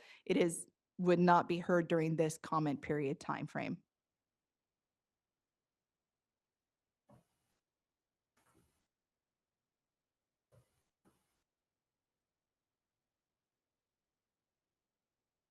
Board moderator, is she still available to speak? She is. I would like to complete my statement if possible. Only if it is pertaining to this agenda item, ma'am. I'm very sorry, but we are bound by law that we can only do public comment for the specific agenda item that's up. It involves attrition and why I ended up leaving the program. Correct, and that is not part of this agenda item. Richard Smiley from National Council of State Boards of Nursing would not be able to respond to you or answer any questions. So therefore, that. Now it's comment that you driving have people will to have be for suicide. Tomorrow. I'm sorry. We would have to hold your agenda to your public After comment for tomorrow. 16,000 and 17,000 in tests. Mhm. I understand all of that, ma'am, and we hear you. We are bound by law that we No. cannot have, it's a law. and 9 we can't months of violate not the law. hearing our group. Board 9 moderator, months. I'm so sorry. Can you move on to the next public commenter? Board President Trujillo, there are no other public requests for comments on the WebEx. Do we have any public requests for comments there at DCA HQ? No, it doesn't appear we have any requests for comment here at HQ. Thank you. Would you like me to close this window? Yes, please. Thank you. Thank you. And I'm very sorry. I know I would love to hear from everybody. We've held many board meetings. We held them in May, June, and July. And we have another board meeting, obviously, today in August, and we want to hear the public. But by law, we are required to only do public comment related to the agenda item in front. So we ask that you please hold your comments for tomorrow. And I'm really sorry that we were not able to hear you today. Okay, at this time, thank you, Mr. Smiley, for your presentation and for answering our many questions. We appreciate you taking the time to present this topic to us. Thank you, Richard. It is 12:23. We could wrap up with 5.7 with choosing dates for next year before we go to lunch, if that's okay. Thank you. So agenda item 5.7 sets our calendar for the next year. So if you guys can please pull that up and take a look at it. What we're asking you to do is look at your schedule and compare it with the calendar that is in front of you to ensure that you guys will be able to attend and we'll be able to have quorum so that we can take care of these multiple agenda items and stuff that come in front of our board that need some policy decisions on them. So they're in front of you. You will see board committee dates. You also see our advisory committee dates as well as board meetings. The board advisory committees, those are just on there as information so you guys understand what we're juggling as board staff. And if we have to move them around, you might have a conflict with the date. And so those are on there just for planning purposes, but those are not required for the board to attend, as I do a present out at each board meeting for that. The other ones in there you'll see are board committees. And that is the ones that you guys are appointed to serve on, understanding that we plan to present all 4 of them. But as you guys have seen, Ledge Committee very rarely shows and presents because we need an actual full board vote on that one. And so if we don't have agenda items, we won't be holding them, but that is the day that is designated for those. And then you will see the slots that are in there: February 26th and 27th, May 21st and 22nd, August 20th and 21st, as well as November 19th and 20th, that are the proposed dates for board meetings where we actually will schedule them to do the board business as required to by law. So if those dates work for you for both the board committee meetings as well as the board meeting dates, we would like to ask for a motion and a second in support. and then we'll go out to public comment. If any of those need to be changed, please let us know any dates you guys have conflicts with. I'll make a Board- motion to support those Well, dates. before we make the motion, I, Board president has a, no, I'm joking. Go for it. What dates? I have a conflict with January 29th. That week, I am on vacation with my family. They're committees, so you could remote in. You're not required to be in person. I'm just saying, no. I mean, you could. No, we hear you. So that entire week is not available. I'm wondering if we can do it either the week before, because we have board meeting in February. Yeah, we would have to do it in So- January. We could look at the week before. Matt is holding up some fingers. 22? I can do Would 22. January 22nd work for everybody here? It's the same days of the week. It's just the week immediately preceding. It works for me. I'm checking my calendar as well. Every other date looks fine for The me. 22nd on my work calendar looks good. Okay. Yeah, I think I'm good. Sorry, the 22nd is a Wednesday, or are we moving it to a Thursday? Typically committees are on Thursdays. Or did we move we moved committees to Wednesdays? Okay. Okay. Yeah. Works for me. Yeah. Okay. Board Member Neelu Patel, did you have something to say? Okay. So the proposed motion would be to accept the calendar as presented, with the exception of January 29th being moved to January 22nd. Okay. Uh-oh. Yeah, we need a so move and we I'm- need a second. I need make a a motion for motion. that and moving the 29th meeting to the 22nd. And I will second that. Thank you. Awesome. We'll go out to public comment, please. Sierra and moderator, please take us to public comment. We will be opening for public comment now. Please refer to the screen share for members of the public to see how they should type in their request for comment. I've activated the question and answer feature. Members of the public can indicate that they would like to make a comment by typing into the question box, "I would like to make a comment." Please remember, you will have 2 minutes to make your comments. I will not give a reminder as your time approaches. I do not want to interrupt you nor cause you to lose your train of thought. I will mute your microphone and inform you that your time has expired, and we'll move on to the next member of the public. I'll pause for a moment for members of the public to type in, "I would like to make a comment."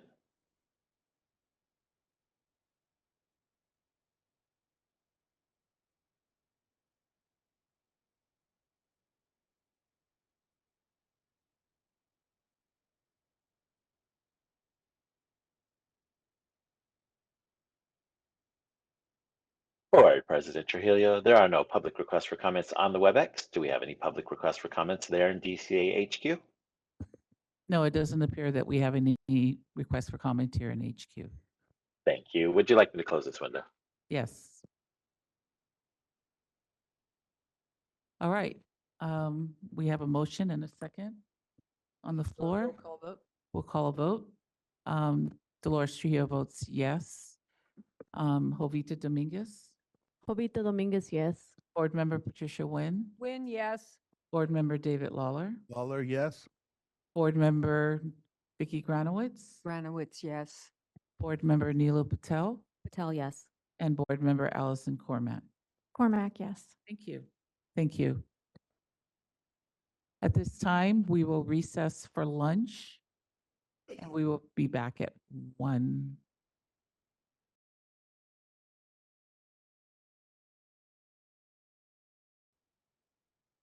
It is 1:15 and we're going to do roll call to establish a quorum.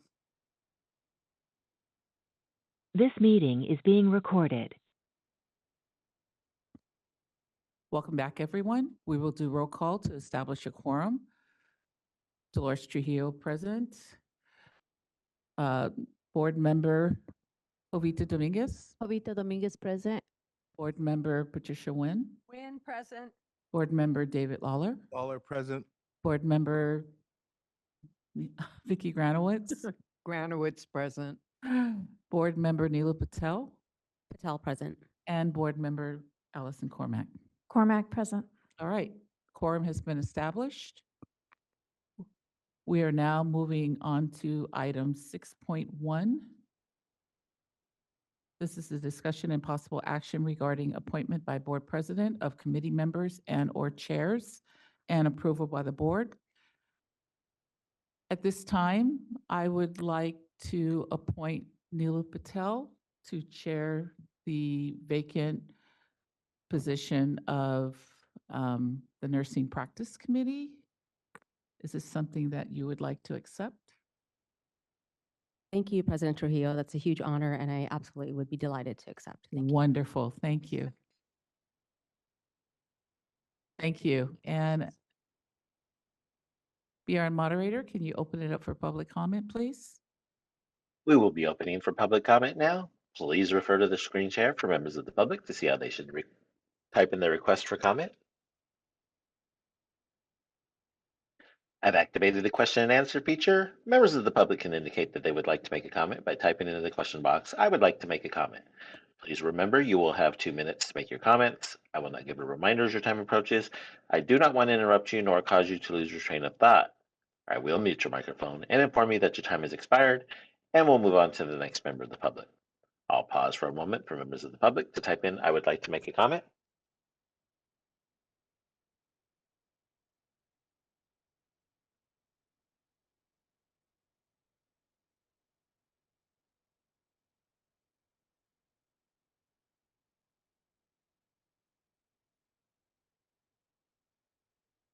Charles Griffiths would like to make a comment. 1 second, please.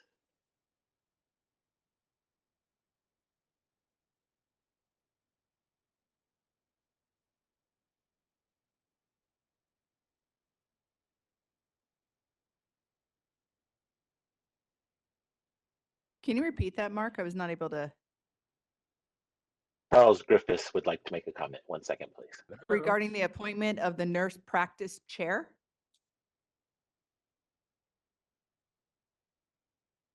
Yes, I'm assuming so. Okay. Charles, go ahead. Yes, my name is Charles Griffiths. I'm a certified registered nurse anesthetist and a professor at UCLA School of Nursing. I would just like to say regarding this appointment of Dr. Neela Patel, that she is so qualified and will be very wonderful in the position, I'm certain, after having known her for quite some time, both as an educator and a colleague. I just am really expressing my delight in this appointment. Thank you. Thank you.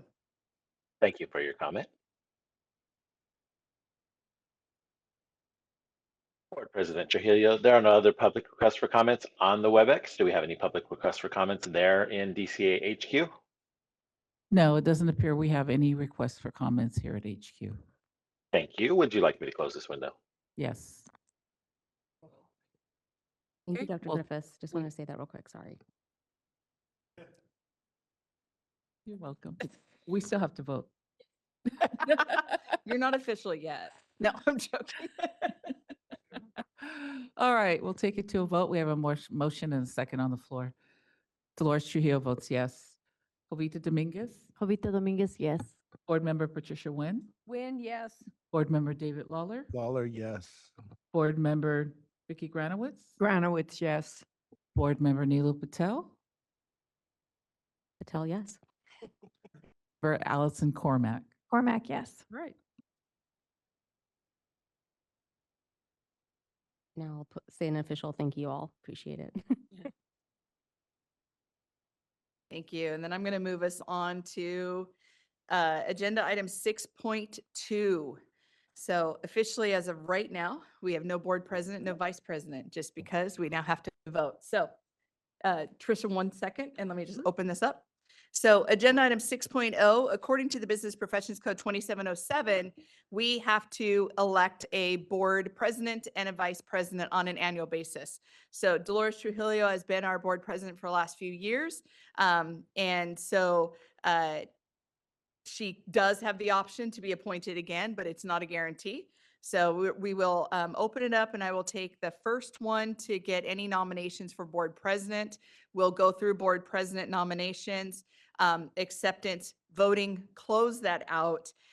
We will not go to public comment, but then at that point, I will go forward and do the same process for board vice president. once we get a vice president and a president established through board motion, then we'll take it out to public comment at that point. So at this point, I'm going to open it up to our board members to discuss a possible board president for the next year. Tricia. Thank you very much. I wish that I had asked Ms. Trujillo if she was willing to be president again. She's done an absolutely fantastic job leading us through some pretty turbulent times. So I would like to put her name in nomination. Dolores, is that something you would consider? Yes, I will consider that, and thank you very much, Tricia. Is there any other nominations for board president? I'd like to second that. Okay, we have a first and a second. So then at this point, we are looking for nominations for vice president. David? I'd like to nominate Board Member Neelu Patel for Vice President. Well, Neelu, you're getting a lot of things handed to you today. Is this something that you would consider in addition to your chair of the Nurse Practice Committee? Of some things, so I would be delighted to consider this. Thank you. I appreciate the nomination. I'll second that. Thank you. Before we second really quick though, I just need to ask if there's any other nominations for a vice president. Okay, good. Then Vicky will take your second. So we have a first and a second for board president Dolores Trujillo and a first and a second for board vice president Neelu Patel. At this point, we'll go out to public comment, please. We will be opening for public comment now.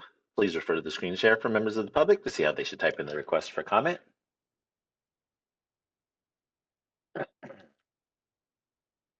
I've activated the question and answer feature. Members of the public can indicate that they would like to make a comment by typing into the question box, "I would like to make a comment."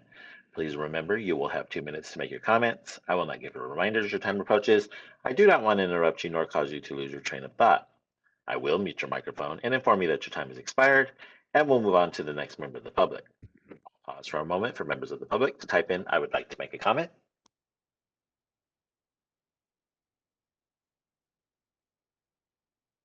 Charles Griffiths would like to make a comment. 1 second, please.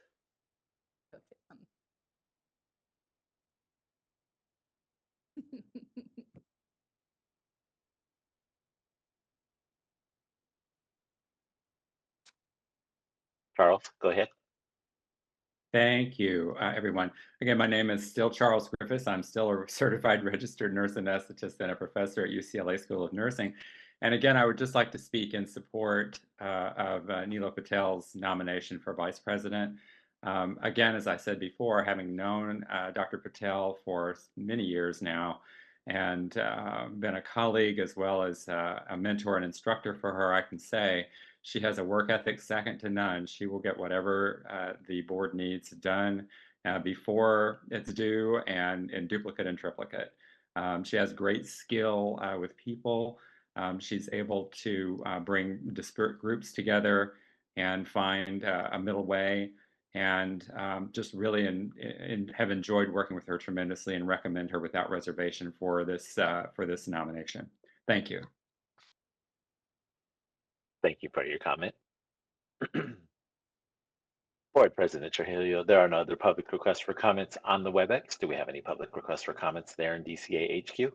Well, Mark, we're going to have to pause for a minute because she's not yet board member Trujillo, board president Trujillo again. So we have to vote on this. Could I have said former board president Former, Trujillo? yeah. So former or projected, we'll hold to that. But no, there are no public comments here in headquarters. Thank you. Okay, thank you. Would you like me to close this window? Yes, please. At Thank this point, you. I'll go to a roll call vote. Vicky?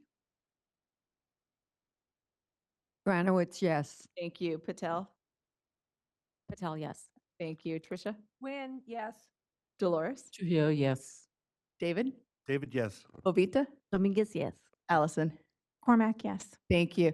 And at this point, I'm going to pass it back over to Board President Dolores.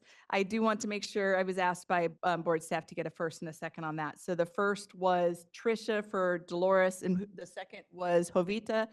And then for Neelu, the first was David, and the second was Vicky.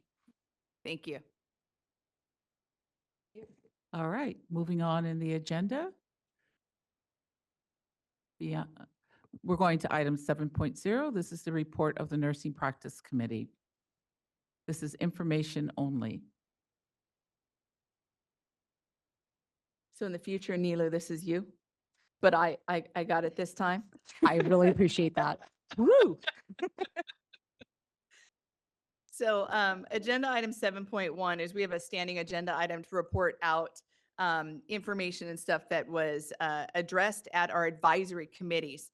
And so the advisory committees that met in the last 3 months from our last previously scheduled board meeting were the clinical nurse specialist as well as the CRNA advisory committees.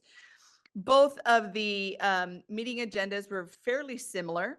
The CNS had a discussion about the national organization's work towards potentially looking at independent practice throughout the nation. And then they also talked about some potential regulations and working towards just different committee report outs and just kind of getting their beginning kind of processes laid out in front of them. It is a relatively new, they made it through their very first meeting and first year and is going well. They are looking for a public member. The public member of the CNS Advisory Committee did unexpectedly pass away. So we are recruiting for that and hoping to have a public member fill that position coming up. We were informed at the advisory committee that there was some longstanding health issues that she ultimately succumbed to. And so we noted that, had a moment where everybody came in and just kind of paused and had an appreciation and really just thanked her and offered our condolences. So that was, they voted on meeting minutes as well. And the CNSAC is on the way to really, I think, making some good strides with working on some regulations in the future. They are one of the two advisory committees, one of the two advanced practice committees that does not have any regulations in our Nurse Practice Act. So we look forward to that.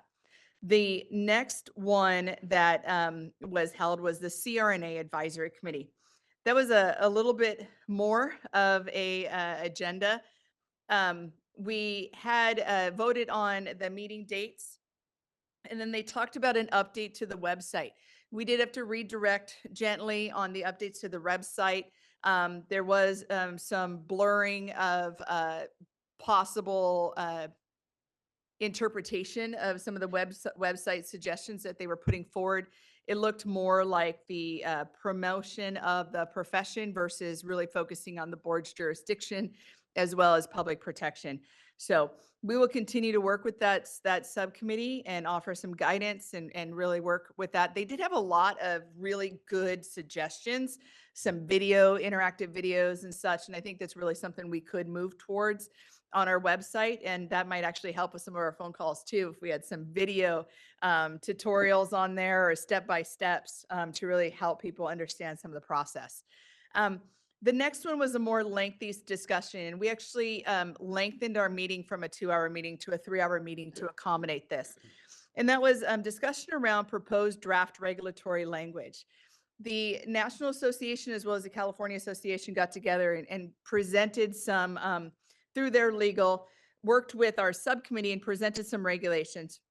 There was a lot of feedback received in those regulation kind of outline. And they actually ultimately voted, instead of putting them forward to the board, they voted to keep them in advisory committee, at least one more committee.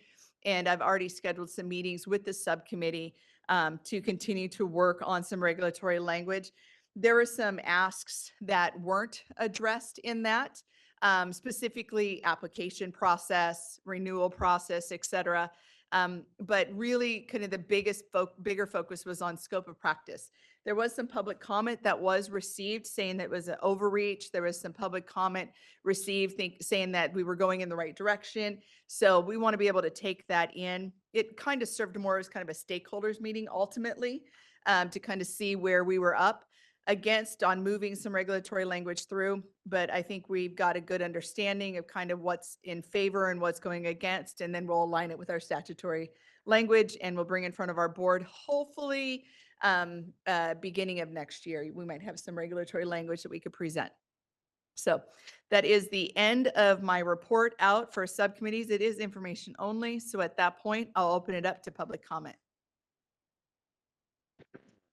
We will be opening for public comment now. Please refer to the screen share for members of the public to see how they should type in their request for comment. I've activated the question and answer feature. Members of the public can indicate that they would like to make a comment by typing into the question box, "I would like to make a comment." Please remember, you will have 2 minutes to make your comments. I will not give a reminder as your time approaches. I do not want to interrupt you nor cause you to lose your train of thought. I will mute your microphone and inform you that your time has expired, and we'll move on to the next member of the public. I'll pause for a moment for members of the public to type in, "I would like to make a comment."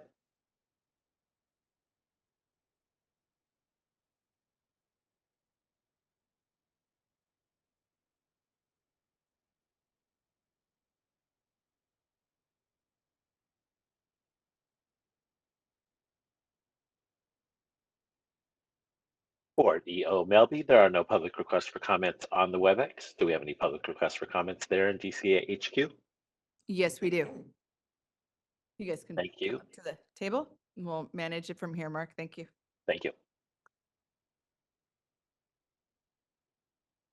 Good afternoon. I am Melanie Rowe, representing the California Association of Nurse Anesthesiology as our practice director.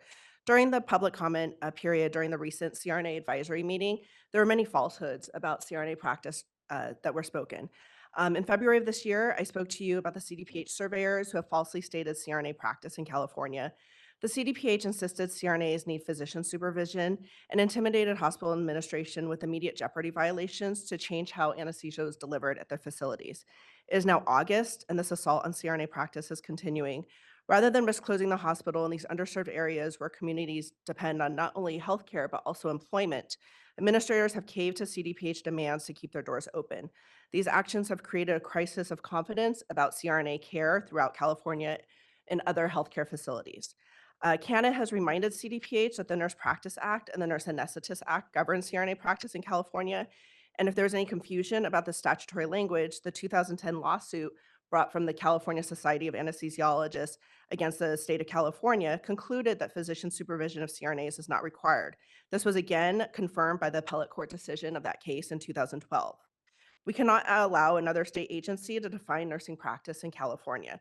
CANA is again requesting the BRN to communicate with CDPH, which I understand they are doing, but I still want to make the public comment heard about healthcare facilities in California regarding our scope of practice so CRNAs can continue to provide the safe expert care that we are relied upon.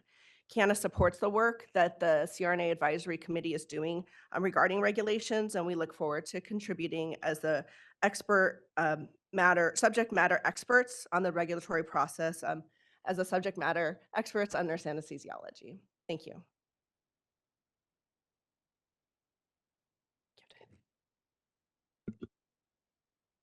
Hi, my name is Emily Frank. I'm a certified registered nurse anesthetist here in California, and I'm also the president-elect of California Association of Nurse Anesthesiology. I'm here, like Melanie, to please, encourage the board to consider providing more support in our efforts to kind of take on the chilling effect that these surveys have had on our practice in California. We are up against some falsehoods that are happening. I want to reiterate, all of this is happening behind closed doors. This is happening kind of outside the scope of the surveys. So the surveys themselves are not providing us any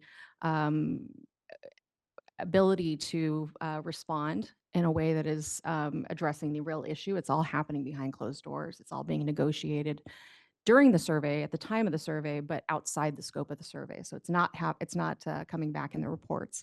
So we are hoping very much that these regulations will help clarify and reiterate what's already in statute.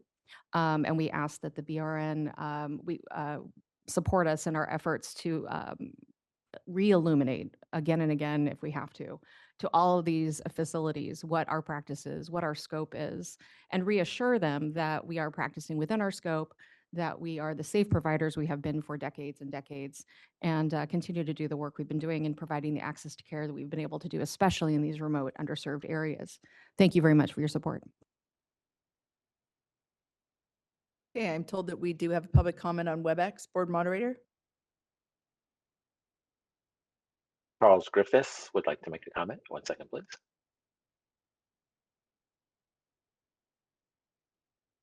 Yes, my name is Charles Griffiths. I'm a certified registered nurse anesthetist, a PhD nurse researcher, and professor at UCLA School of Nursing. I just wanted to add my comment to a previous comment made by Ms. Melanie Rowe. There was a false statement, at least one and probably several, made at the CRNA Advisory Committee meeting, which should be noted and investigated. I believe that based on past lawsuits, which Melanie spoke about, there is no requirement in state law for CRNAs to be supervised by a physician, which was an allegation made by part of the public comment. So I do believe it's important to realize that that was false based on previous legal activities. Thank you. Thank you for your comment. Board EO Melby, there are no other public requests for comments on the WebEx. Do we have any more requests for comments there at DCAHQ? We do not. Thank you. Thank you. Would you like to close this window? Please. Thank you very much. And then just for clarification, the board is aware that there is no supervisory requirements in California for physicians to oversee the practice of nurse anesthesiology. So there was a process put forward from the federal government to have CMS. CMS allowed the physician supervision to be decided by state. Our governor at that point decided that physician supervision was not needed. There was a lawsuit. That lawsuit was settled, and it was determined that the governor made the choice in alignment with the law, and it maintained that there is no physician supervision needed for CRNA scope of practice. So at that point, just to clarify that we are aware of that and we do understand that. So that is information only. So there is no vote that is needed. So we can move on to agenda item 7.2. Marissa Clark, our Chief of Legislation, is going to come forward. And we do have Stephen Vong on our WebEx and make sure that he is appointed to assist in this. Thank you. And Dolores? And then did you want to? Yeah, go for it. I just really wanted to thank you for honing in on that comment in terms of our statutory regulations regarding nurse anesthetists scope of practice in the state. I was a public caller on that subcommittee meeting, and I was quite distraught to hear all the falsehoods that were presented by, non-nurse anesthetists, let's just say that. And it's really disturbing really, because it's putting out false information to the public that's not helpful in any way or manner. I don't want to really call on the public members to put them in any position. I don't know if I can. I just was curious if there's any fallout in Modesto or even Central Valley regarding this situation with CDPH and putting them in public jeopardy. Would they be able to answer that? Thank you. Thank you. We'll allow them to return back up to the podium table, and respond. Thank you for the opportunity to speak. So since January, when this first survey happened with the CDPH, it was in Modesto. And within a week, the CRNAs were removed from practice. And so when there were CRNAs who were running their own rooms independently and also physicians running their own room, and it's a smaller hospital, but they went from 6 functioning ORs, operating rooms, to just 1 or 2. And so all those cases were canceled, delayed. Being in an area where you don't have a lot of choices to move to another hospital, not to mention that, we are still playing catch up from COVID backlog, that surgeries are often scheduled months and months in advance. And then also at Doctors Modesto Hospital, which is also in that same area, when this survey occurred and CRNA practice, they were the only providers giving anesthesia for majority of their surgeries that were non-specialty cardiac surgeries. There were 1,000 cases that were delayed and canceled within a 2-week period.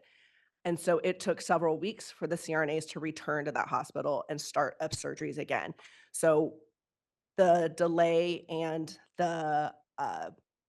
it's so difficult to be able to even calculate the costs that patients had. If you had a biopsy pending, you had some surgery that you took time off of work for and you scheduled around your kids, education schedule. It's just incalculable about the loss that we have. And then what we've been hearing from other institutions throughout the state of California is that maybe they were going to start using CRNAs. Everybody's short anesthesia providers. We're not saying that one anesthesia provider is different or better or less than another, but we all have enough work to give all the anesthesia in the state of California. So there were hospitals and surgery centers who were planning to use more anesthesia providers in the name of CRNAs, and they have a crisis of confidence because they don't want to be investigated by CDPH also. And this is also the biggest problem that is really hard to calculate. But we know that it's occurring because these hospitals and these institutions have reached out to CANA in order to get some guidelines. And that's okay, but if they don't believe us, they need to believe another state institution to get the facts from. Thank you, Melanie. That is unbelievable. Like Board Member Granowitz just said. I just was wondering if this survey, as far as you know, was it, speculated that it was based on patient safety? Because my concern is this is a true patient safety issue as Sure. it is because patients didn't get their procedures. Sure. And we understand the process of CDPH surveys, whether it's one of the listed items that causes a survey to be triggered, to be started is one thing, whether it's a patient complaint or, there's like a process through the state, but there's also a process of having the reports given out and notified to the public about what the grievances were, what the problems were with an institution, and those have not been in a timely manner. So we've even had to request the Public of Information Act in order to get some of these reports. So they were not on the website as they should be. And the whole process of having an institution have 10 days to, file a projected progression of how they're going to correct these perceived inaccuracies was not followed either. So it's been really hard for us to follow that as well from association standpoint. But the calculations for patient harm is really difficult to narrow down, but we just know that if you cancel 1,000 surgeries, then how many lives are that impacted? Not to mention the staff that work there, everything that happens in a small community around how that hospital functions as a major workforce of that institution. So I do have to do a redirect, and I'm so sorry. Okay. So if we need to discuss more on this topic, we will have to do an agenda item for a future board meeting. I apologize, but I do want to make sure that you guys are aware that BRN is working with DCA Legal and CDPH to truly define scope of practice with what our law states now. Also knowing that we're going to have to work on regulations for that. So as soon as we get that taken care of, my understanding is an all facilities letter will go out, and we're in the process of working with CDPH to draft one. So we all do have the understanding that the Board of Registered Nursing is the only board that can interpret scope of practice for its licensees. And so I'm working with legal to get that taken care of. Thank you so much. You're welcome, Melanie. And so at that point, I do have to kind of redirect. We can't continue on with that conversation unless you want to talk more about what happened at the committee itself. All right, thank you, Lori. Marissa? Thank you. Good afternoon, everyone. Marissa Clark, Chief of Legislative Affairs. I'm bringing before you a proposed regulatory change that hopefully is more of a streamlining change for our NP programs. So I'm going to go through a little bit of background. The board's regulatory requirements for nurse practitioner programs are established under Title 16 California Code of Regulations, Section 1484. 16 CCR 1484 requires NP programs to offer a minimum of 500 clinical hours of supervised direct patient care experience. These clinical hours are completed under supervision of an experienced healthcare professional, often referred to as a clinical preceptor. In many cases, the clinical preceptor will be another NP. However, depending on the subject matter of the care being provided, another type of licensed healthcare professional, such as maybe a psychiatrist or a pharmacist, may also serve as a preceptor. So it's not necessarily just NPs.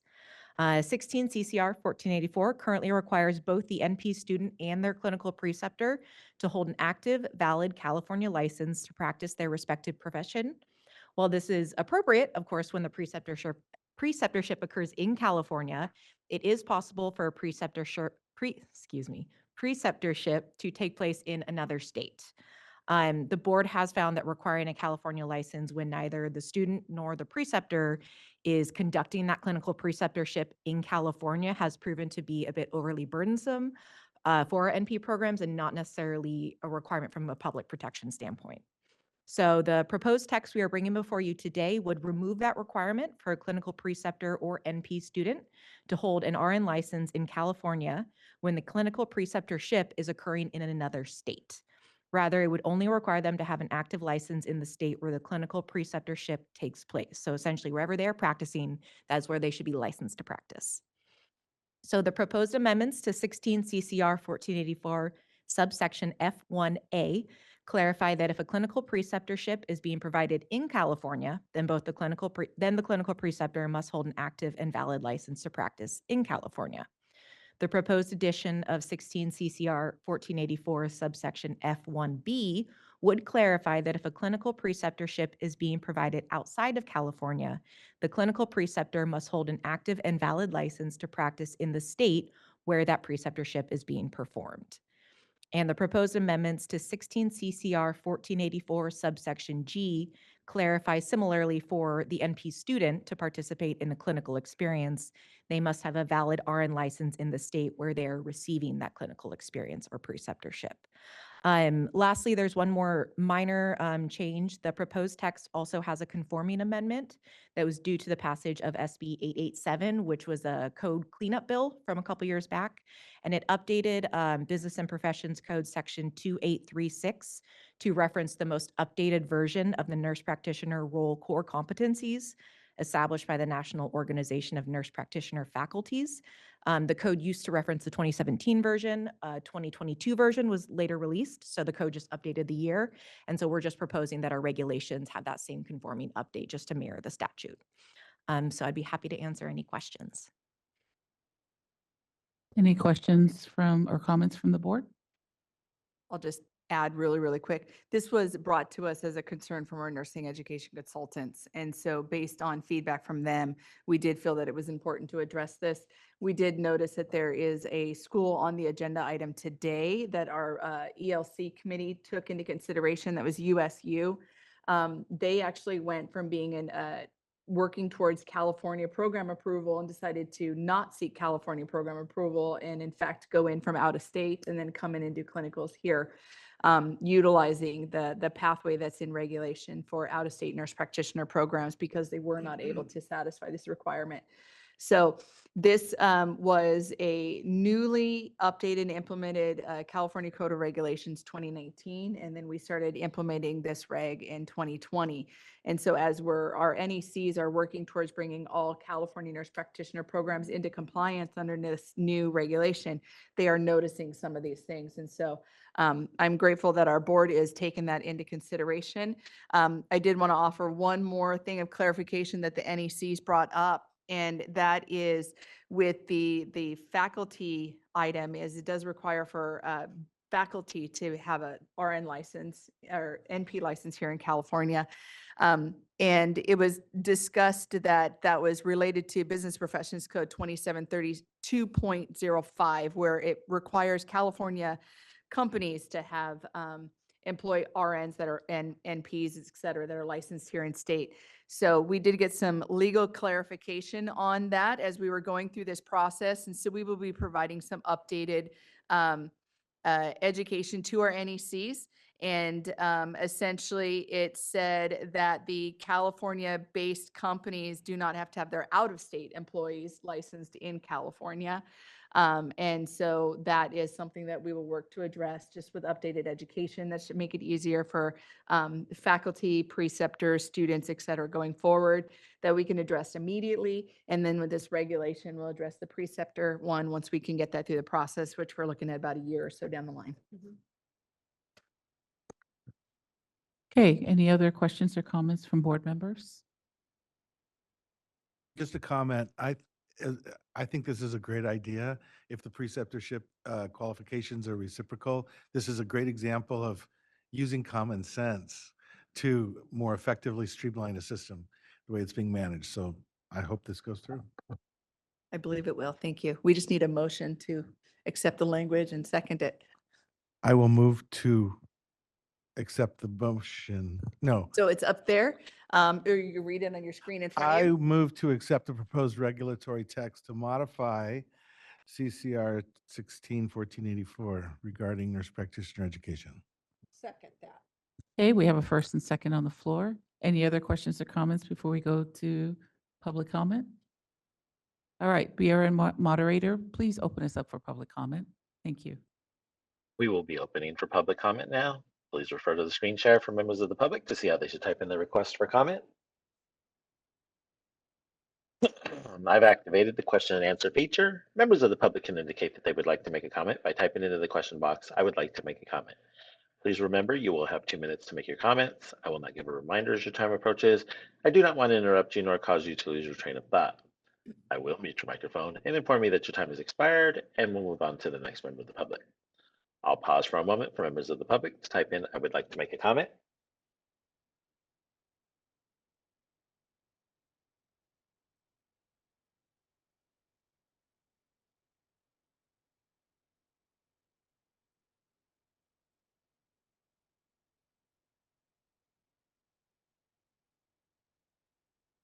Board President Trujillo, there are no other public requests for comments on the WebEx. Do we have any public requests for comments at DCA HQ? No, it doesn't appear like we have any requests for comment here at HQ. Thank you. Would you like me to close this window? Yes, please. Thank you. All right. We've got a first and second on the floor. We'll call a vote. Dolores Trujillo votes yes. Board Member Jovita Dominguez. Jovita Dominguez, yes. Board Member Patricia Nguyen. Win, yes. Board Member David Lawler. Lawler, yes. Board Member Vicky Granowitz. Granowitz, yes. Board Member Neelu Patel. Patel, yes. And Board Member Allison Cormack. Cormac, yes. Thank you. And thank you, Marissa. All right, we're on item 8.0. This is the report of the Education License Committee. Jovita? Board moderator, can you elevate Dr. Mary Ann McCarthy, please?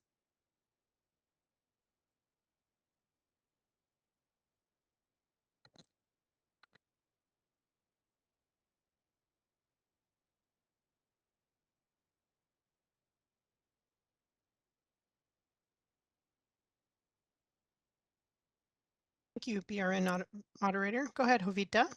Hi, good afternoon, Good morning. everybody. This is Jovita Dominguez, Chair of the Education and Licensing Committee, and we have Dr. Marianne going to assist us. Thank you so much. Good afternoon, everyone. I am Mary Ann McCarthy. I am a nursing education consultant, and I am the liaison to the Education Licensing Committee. So we'll start with agenda items 8.1.1 through 8.4. All of these items on the agenda were discussed in the Education and Licensing Committee meeting that was held on June 20th, 2024. These will be treated as consent agenda items unless a board member or a member of the public state that they wish to pull one or more items out for further discussion. The agenda item 8.5 will be presented to the full board for consideration, and agenda items 8.6 and 8.7 are information only. So at the board's discretion, we can entertain a motion or entertain anybody who wants to pull any items out. Thank you. Board moderator, can you back the slides up a few to the initial proposed motion? Keep going back. One more. 8.1. Please. There we, up, nope, one more One forward. more. There we go. Thank you.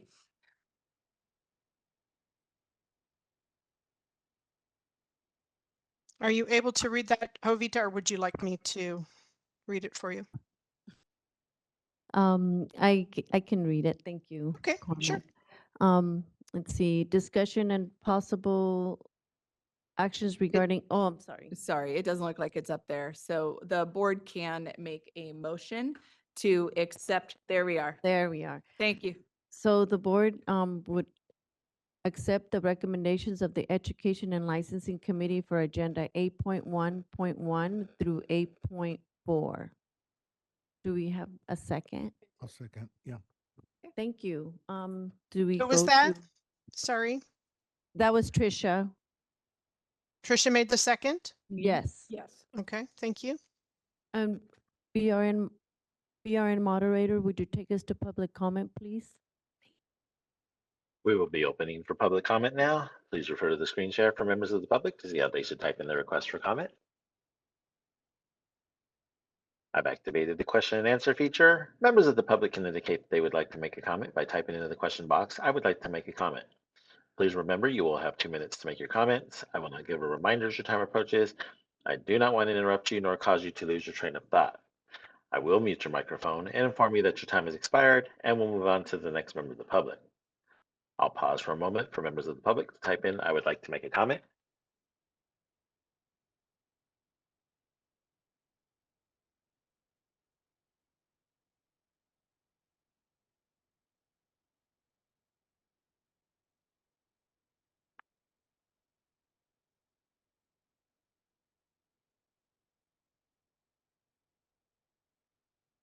Committee Chair Dominguez, there are no public requests for comments on the WebEx. Do we have any public requests for comments there at DCA HQ?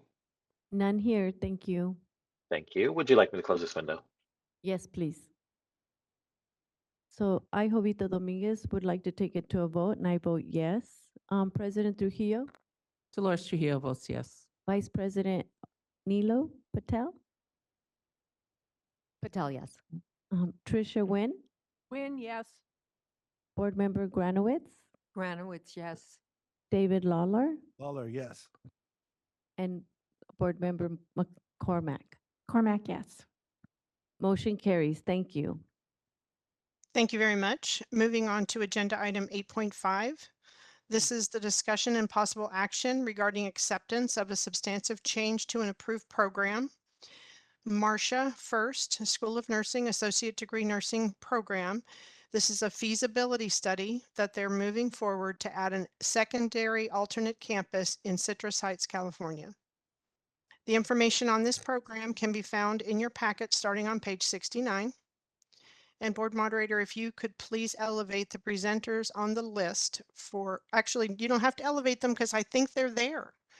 So are. We if can they're have there, Marcia they're gonna first. Come on up, to the please. table. Thank you.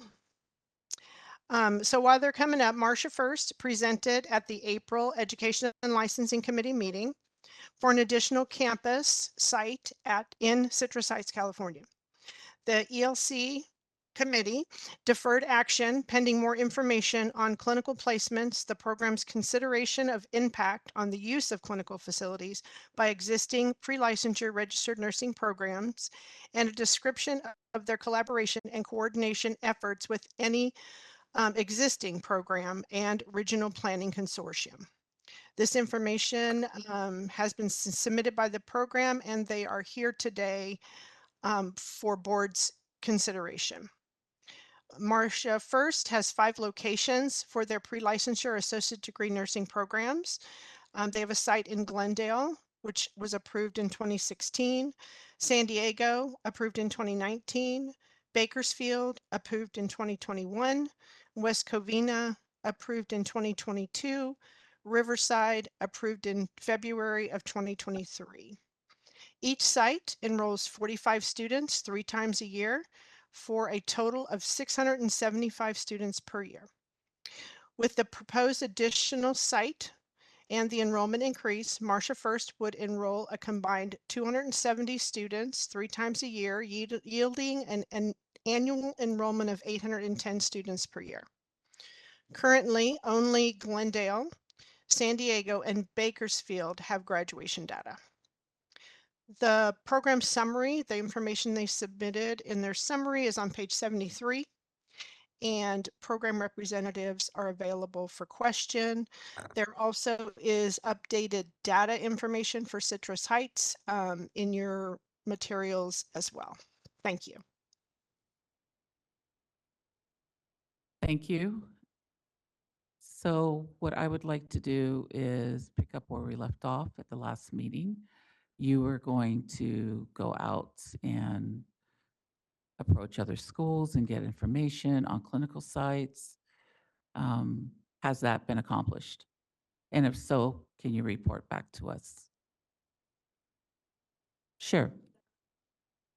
Is your microphone's not on? There's a little button on the front. Yeah, I got it. There we go. Good. All right. My name is Dr. Gloria Blotti. I'm the executive and the founding dean of these schools. and I've been there since 2015. I've been a nurse for 45 plus years. I'm not going to say the exact number, and a nurse practitioner since 1980. I have a doctorate and a master's in higher education from Columbia University. I've been a nurse practitioner for many, many years. And I've gone the whole route from being a diploma nurse to a baccalaureate nurse, on and on and on. In addition to working as a nurse, nursing dean, since I've been in California, I have also been a chief nursing officer for 30 years, a long time, with children's hospitals. I've taught across the country in different places. I started my career in New York. I'm a New Yorker, if you haven't been able to tell that in 5 seconds. I started my career at Memorial Sloan Kettering. Then I have worked in different states, not many, 3 states actually. And I moved here about 16, 17 years ago almost. Other than that, Marcia First, yes, you're correct. The school itself has been around since 1966. They have 14 campuses, but that includes things like LVN, surge techs, medical assistants, billing, all those kind of things, right? Since the inception of this nursing program, our graduates have been hired. We have a good rate of them hiring. Since we started the first program, we expanded to San Diego. And also, for those of you that don't know, we do have a history of supporting nursing students who did not originally enroll in our program. We absorbed Shepherd University, and I think Lori had mentioned that last time when it abruptly closed. And we also absorbed Brightwood, and they all did very well. The students graduated, moved on, they're working. Actually, a few of them have come back as faculty, which has been really great. And we received approval from, we have approvals from ABHES, BIPI, all the U.S. Department of Education. Okay, on to your question. Yes, we had already contacted the schools, and that's in the feasibility study of what their responses were. I heard back from 7 out of the 12 places, and that's after multiple times of getting to them. I know the board also has a letter from them, from one school, from Sacramento State, that I could address if you have questions about what they put. We've done the work that you've asked us to do. And I can answer any questions. What were the schools that you contacted? Okay, so let me just go to that. Hold on 1 minute. I have a question really quick while you're looking for that. Yeah, go ahead. The agenda item summary for the ELC committee said you had contacted 12 and you heard back from 7. 7. And then our board had asked, our board committee, sorry, had asked to have more information to bring here. Are you changing the 7 or did you reach out and you We still had did, the we 7 reached out, or? We didn't hear anything else other than that letter. I Okay. did see that letter. And so you reached out to the remaining 5 again to try to multiple get that times. multiple times and Multiple times, not and just receiving never any heard input? back. No. Okay, So so the it's still the schools- same, is that correct? Yeah, As and what it's was? part of our feasibility study, the Mhm. ones, I'm going to try to see if I could read it. Carrington College, Chamberlain College, Cal State U at Sacramento, Sacramento City College, Samuel Merritt, UC Davis, Weimar, Yuba, University Pacific, San Joaquin, and Unitech. Those are the ones. And all the information, who we spoke to or didn't speak to, how many times we called them, is all on the sheets that you have for the feasibility. Thank you. Both the executive summary, I think I addressed it, and with the feasibility study, which is longer. I do have some concern regarding your attrition rates of your other campuses. The highest in 2023 being 20.7.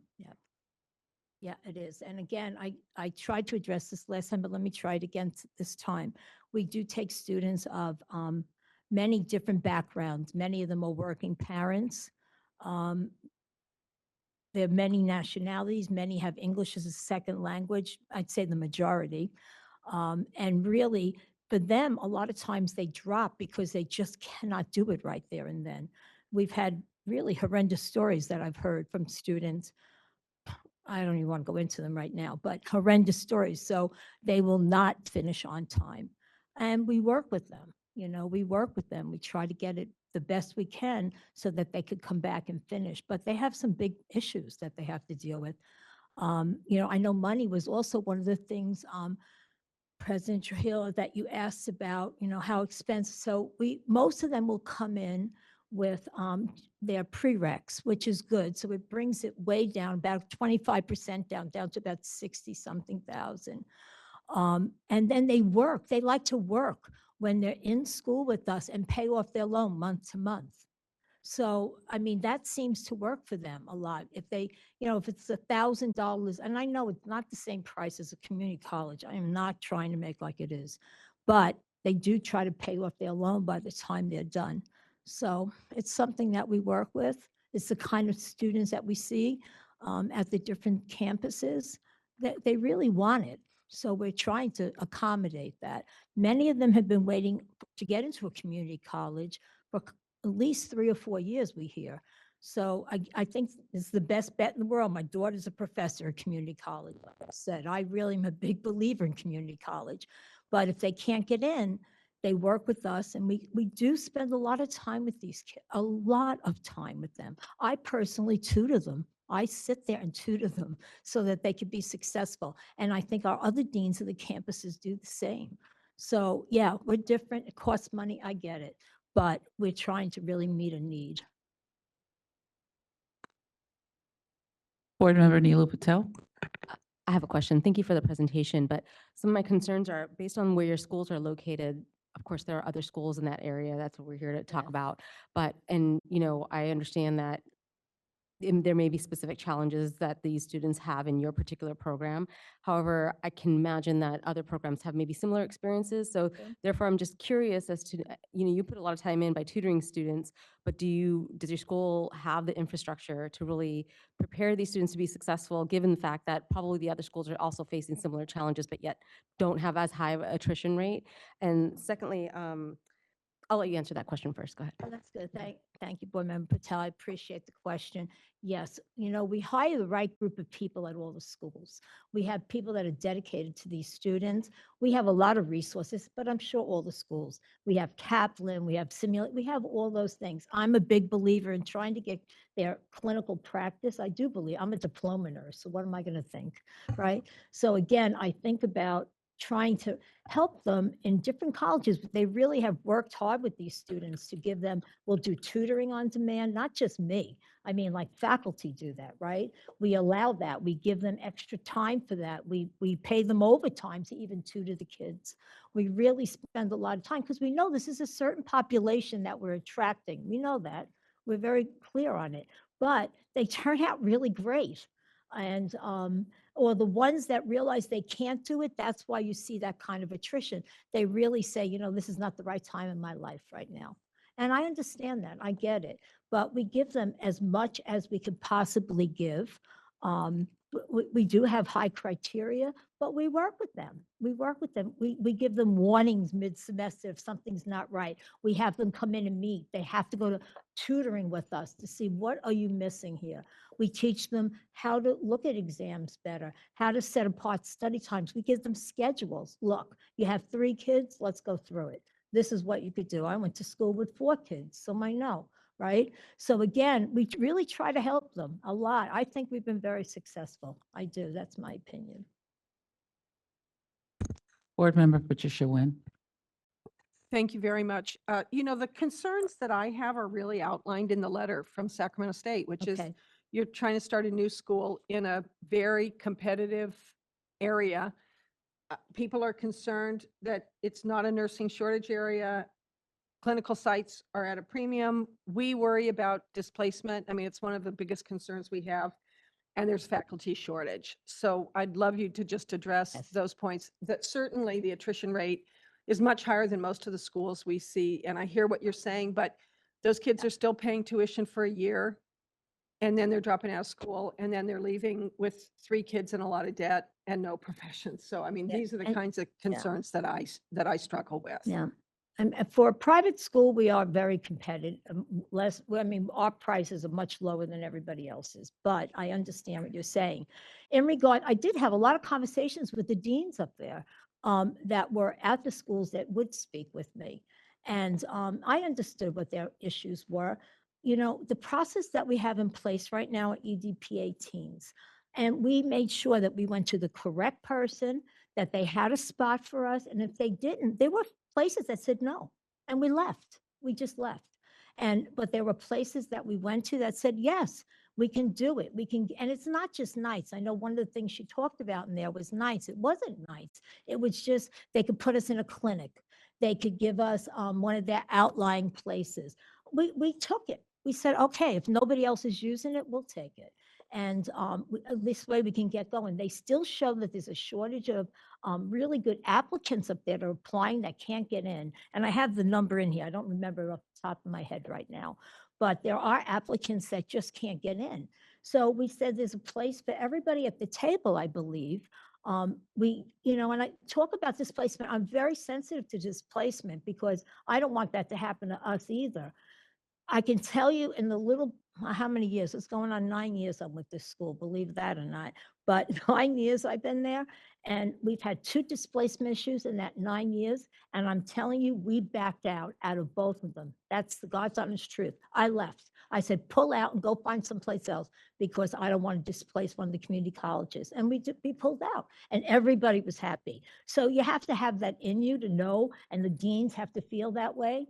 And they do feel that way. I said, look, we're all playing in the same playground. We have to do this together. It's never going to work.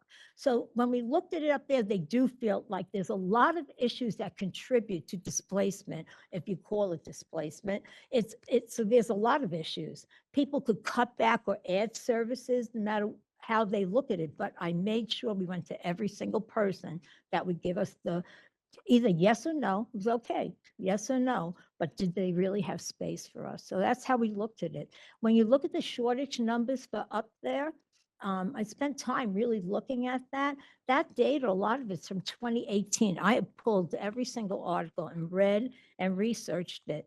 And the data is not up to date yet. I think it will be. I know Lori's collecting data now, her group is.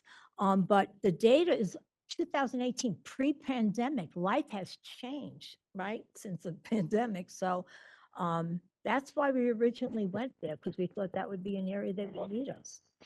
So I mean, I think that was our rationale. If I did that work? Okay. If I could just weigh in a little bit on that. And first of all, I apologize. I should have introduced myself Oh, to the I'm board sorry, I at the didn't. beginning. No, it's totally fine. My name is Edward Cramp. I am an attorney, and I am outside counsel for the Marcia First School of Nursing. Thank you very much, by the way, to all of you for your time here today. We know that this takes a lot of effort for all of you, and you sacrifice a lot to pay attention to these issues. And the questions that you're asking, we think, are the right ones, and we're happy to be here to answer them for you. And my practice is entirely representing colleges and universities. It's all I do. I've been doing this for more than 20 years. I'm also a faculty member at the Drexel University College of Law and College of Education, where I teach what I could only describe as the most exciting course on education regulatory matters at the federal level. So if you're interested, please look me up. But you know, this issue about you know, the issue that we wrestle with at not just the state level, but at the federal level as well, between the issues of quality and outcomes and the issue of access, is something that is kind of the endless struggle in higher education in this country. Because on the one hand, we want to make sure that students have the best shot that they can, that they're, number one, that they're qualified, that they're going to a good school, and that they have the best shot on the back end of getting the outcome that they're looking for. But that's the ideal. But on the other hand, we all know that if we only took the best students, just the best students all the time, we get the best outcomes. But that doesn't solve the access issue. You know, at the federal level, the federal law that enabled you know, the funding of higher education in this country is called the Higher Education Opportunity Act. And it's called the HEOA for a reason. And that's because we believe fundamentally that education is about opportunity, and a big part of opportunity is access. So if you don't provide at the state level and at the local level and at the federal level, opportunity through access, then people will never have the opportunity to have the outcomes that they want. Now, does that mean that some people are not going to be successful? It does. It means that some people are going to fail. Last week, I dropped my oldest son off at university at Auburn University in Alabama. I'm still a little bit terrified from the experience. It was my first one. I got one more to go. But the last thought I had in my mind as we were driving away from the campus was, did we as parents do enough to get him ready to succeed and take advantage of this opportunity? My son's mom and I were very fortunate and very blessed to be able to do a lot of things for our son to help him get that access and that opportunity. Not everybody has the same opportunity. I know that. We all know that. So the role that the Marcia First School plays is a different role in our system. It's not a community college. It's not a Cal State. It's not a UC. And it knows that. We know that at the Marshall First School. We know that our role is different and the population that we serve is different. And we do the very, very best we can. And I use the term we with my clients, by the way, because I believe that I am a part of the organization as their counsel. But we do the very best that we can to give them the education and the services that they need to meet them where they are to help them be successful. Now, are the attrition rates higher than where they should be? Yes, they are. Are they going to get better? Yes, I believe they will. But it's a question of whether these students are going to get this opportunity. And if they don't get the opportunity here, the question is, are they going to really get the opportunity anywhere else? It probably not. So, looking at the numbers, and remember the attrition numbers, while they might be higher than we want them to be right now, education, the delivery of education is part of a process called continuous improvement. We are always looking at ourselves critically, and we're always deciding what we can do better based on the outcomes numbers that we have in front of us. Part of that is attrition. Part of that is NCLEX pass rates. And the NCLEX pass rates for the Marcia First system, I would submit to you, are quite excellent. They've been great. And what that tells me, as someone who very closely follows higher education policy, is that while the school may have some areas it can improve in, and all schools have areas they can improve in, they are doing a really good job of delivering qualified nurses to the state of California. So if the question today is whether they should have that opportunity to deliver that access and opportunity to students who otherwise might be qualified to enter a program in the Sacramento area, I think the answer's got to be yes. The question, and I apologize, I think it was Ms. Patel, I apologize if it was I think you asked about, the letter from Sacramento State and the potential, or I'm sorry, Ms. Nguyen, I apologize. And the issue of whether there is going to be enough clinical spaces, right? The truth is we have the EDP 18s. We have the assurances from the sites that there will be room. We have the evaluation from the nurse education consultant that they will meet all 5 areas of practice. And that's the form that the program has been asked to prepare. I don't know, I did not speak with, I know that Dr. Bellotti did, with the gentleman or the lady from, the director of the program from Sac State. I can't comment on all of the motivations behind that. I know it can be frustrating because I represent lots of colleges in California when there's a new entrant into the marketplace. But the truth is that everyone will adapt. The truth is that the ADP 18s indicate that there are institutions that are willing to accept the students and put them into the clinical rotations and give them the education that they deserve. So that is the evidence that is before this board. And I would urge you to consider that as the primary source of evidence for whether or not there is adequate clinical opportunities for students in this proposed location. So thank you. I apologize. I know that was long-winded, but I appreciate your patience with that. Board Member Vicki Granowitz. I'm going to try to be succinct, but I'm going to fail. It's interesting because in my practice as a psychotherapist, I would see kids, different content, but they believed they believed what organizations would tell them about their capability that they could do it. And then they failed. And all they ever did was blame themselves. And I saw kids that made suicide attempts because of that. And so my question, and I'm not asking you to answer this, is what are you doing wrong in your outreach that you're reaching so many who are not capable of doing it? And there is no shame. I'm not asking you to answer anything, either one of you at this point, because I have a couple of things I want to say. There is no shame for somebody whose capabilities aren't within an area. It is our responsibility as adults and educators to help them get them in another direction.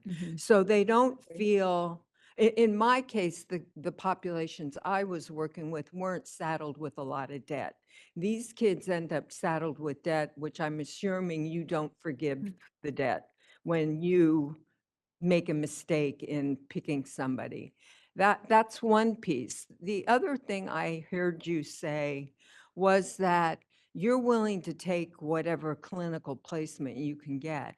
And that, for me, sounds incongruent because these are kids that need the best placements, not something that is maybe at the bottom of the barrel, because that's the only thing you can get.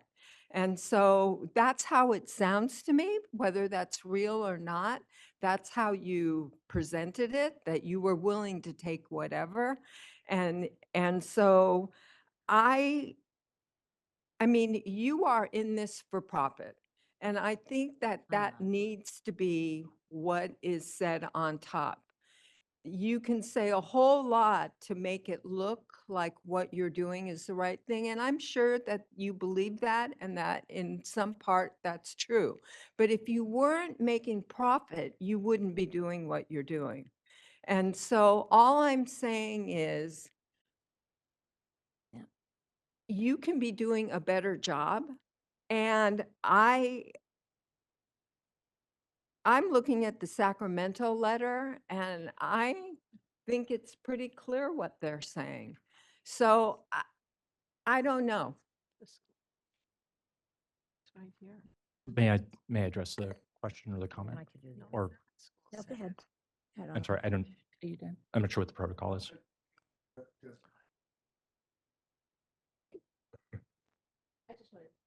Go ahead, Neela. I'm sorry, I just wanted to make a quick comment. I mean, on just to, dovetail off of what Board Member Granowitz said, that I concur. I feel as though you still, your heart seems to be in the right place, and I appreciate that, and your commitment seems to be in the right place. But it sounds to me as those 5 schools still need your help rather than focusing on a whole new direction with a new school. So, and I would like to see some documentation regarding. Well- Not to speak for you, but before you address that, I agree with you, Vicky. And one of the things that I want to make clear from me individually is that I don't hold your school responsible for the state of the system that we're in. When every other private school is charging between 80 and 150,000, it would be foolish not to, because that's what the market demands, pretty much. I get that. 45 students 3 times a year does not sound like unmanageable numbers to me, and I think that that would be doable. I know with your name as a brand, the name is well known, and you will be able to find clinical placement for your students. All of that, I have no problem with. Just a couple observations. When I want my test scores to get higher sometimes as a teacher, we've had thoughts of ways of doing that when it really mattered. That might include not testing everyone. And I just find it interesting as I look at the numbers. The NCLEX pass rates go up almost identical to the attrition rates. Here's my issue with, and again, not your fault, it's a system flaw.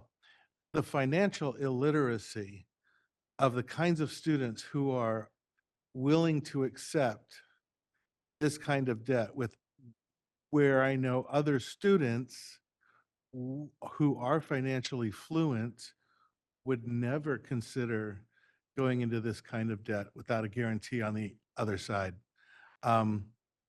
Makes them vulnerable. So while I often think in terms of I'm supposed to protect the public, even if that means making enforcement decisions upon nurses, these potential nurses are the public in that I wonder how vulnerable they are and don't know they are. And again, that's an issue with the system, not you. So I'm not criticizing you at all. Appreciate. But I absolutely agree with you, and I just wanted to make that point about these percentages on this piece of paper, and yet, to play devil's advocate, you know, 45 a year with that brand name in this part of the town. Yeah, that's doable. Yeah, I wanted to just respond about, I didn't. maybe I Gloria, didn't can we have s- you oh, put sorry. the I- Yeah, I just wanted to respond about, I take any placement. That's not true. I take what's available. So displacement would be taking somebody else's. I don't do that. We take what's available, and if it's not available at that particular site, then I'll go to a different site. So, I'll look for a different site. So we have 13 places that have given us the EDP, and they took a lot of time to decide this. It wasn't just like, oh, here you go. They take a lot of time to look at it. I get there are sites available that I don't think everybody sees them all. We hire a clinical person that goes out there, meets individually with that person, sits down, they look at everything, they think about it. I don't get these overnight. This takes months to get these, months at a time. And especially then you have to get the contract signed and goes to all these legal people. They have to go through it. So again, it's not like it happens yesterday. This I've been working on for over a year now. It's been a long time. Let me talk about the readmission with the debt, because all my kids went to college. They all have pretty great jobs now. But I was a mother having to send them. It was very expensive. And they are paying off their debt. And so it's not that everybody can go to school and not have any debt. Although I did go to school with no debt, but that's another, my hospital's paid for it. But I think right now, it's hard to go to school without any debt unless if you're in a community college, which is a good deal. It isn't a bad deal. Also, money-wise, so if they come in with their GEs, it's like 62 plus 7,500 to get your BSN. They're done. So that piece of it anyhow. That was a good deal, the 7,500. We do RN to BSN, CCNE accredited. So So- I'm going to provide some clarification really quick. I know, Gloria, you keep mentioning the EDP 18s. So I'll just, for the public and our stakeholders here, the EDP P18s is a document. It's a helpful document that we utilize with our board and through our nursing education consultants. And that is what's used where the program initiates the form, takes it to the clinical site that they're interested in. They fill it out together. They then submit it to the nursing education consultant who reviews it to see that it is an appropriate placement and it meets the California Code of Regulations for 1427. So that piece answers the resource question. Hence the reason our nursing education said that they have clinical sites per the EDP P18 that shows that it can address each one of the clinical areas. That's not what our board committee asked for clarification on. So when I re-reviewed the agenda item that was brought forth in front of our committee in April, they were looking at the subsection in the EDP IO1. And the EDP IO1 is incorporated by reference when we updated 1432, California Code of Regulations 1432. And it says on B3, addition of a new campus or location, the approved nursing program applying for a new campus or location, and the board will follow the process defined in the board's document entitled Instructions for Institutions Seeking Approval of a New Pre-Licensed or Registered Nursing Program or addition of a new campus or location to a currently approved nursing program, EDP IL1, which is incorporated into section 1421. The section on the EDP IL1 that was needing to be addressed is at the bottom of the page 2, and it says Note, clinical placements of a new program must take into consideration the impact on the use of the clinical facility by the existing pre-licensure registered nursing programs and must be coordinated with any process for clinical placement, such as consortium for regional planning. Include a description of your collaboration and coordination efforts with any existing registered nursing program and any regional planning consortium. And that is the section why when we opened up this meeting agenda item here, that I asked for the update on the AIS and the executive summary, because what was presented us in April was you contacted 12 schools, you heard back from 7, and you had attended 1 regional planning. And so today it looks like they contacted 12, they heard from 7, they've attended the 1 regional planning. So to me, it doesn't elaborate more on that. So we really want to give you guys the opportunity to address that. And then one question that I have is your enrollment numbers. They're not making sense to me. And so I'm hoping that you could help me with that. On the agenda item summary in your 5 campuses, and I'm trying to desperately pull it up here really quick.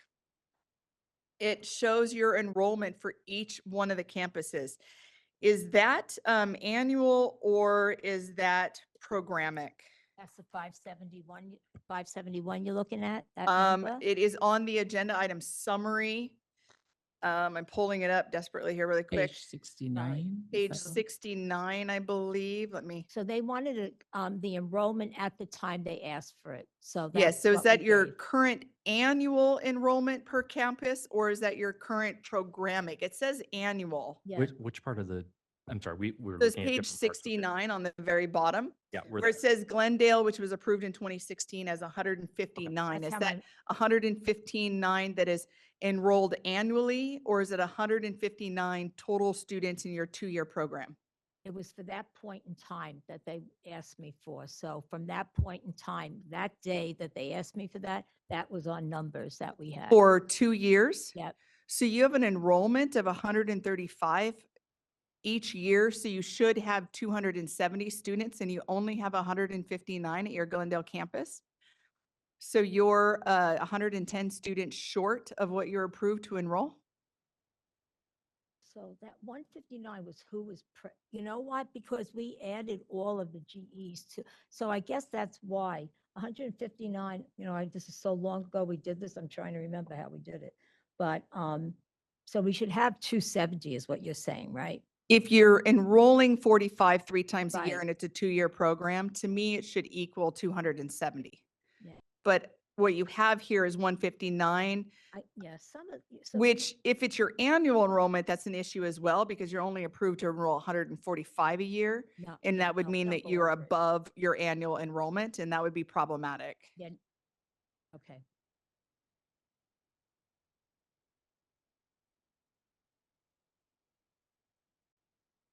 Oh, the lower numbers is because they just started, right? The Riverside, they just started So Riverside, when did you guys take your initial cohort in Riverside? the first, it just started in summer session. Summer of 24? Yep, just started. So you this- guys were approved in 2023 and you started, Because a lot of them had to do GEs and things like that, so they. so are didn't- your GEs, so you're enrolling into a program that includes GEs. Are you counting your They don't have GEs to. separate than your nursing? Yeah, they don't have to do the GEs with us. They could do it elsewhere. They could, but Yep. when you're enrolling a student, your Depends your what their total program, community- so the reason I'm asking is because we approve your curriculum, right? And so we Right. have an EDPP 05 and an 06, and the Right. 05 is your plan, your Right. total program plan, and the 06 is your how your plan meets our regs, right?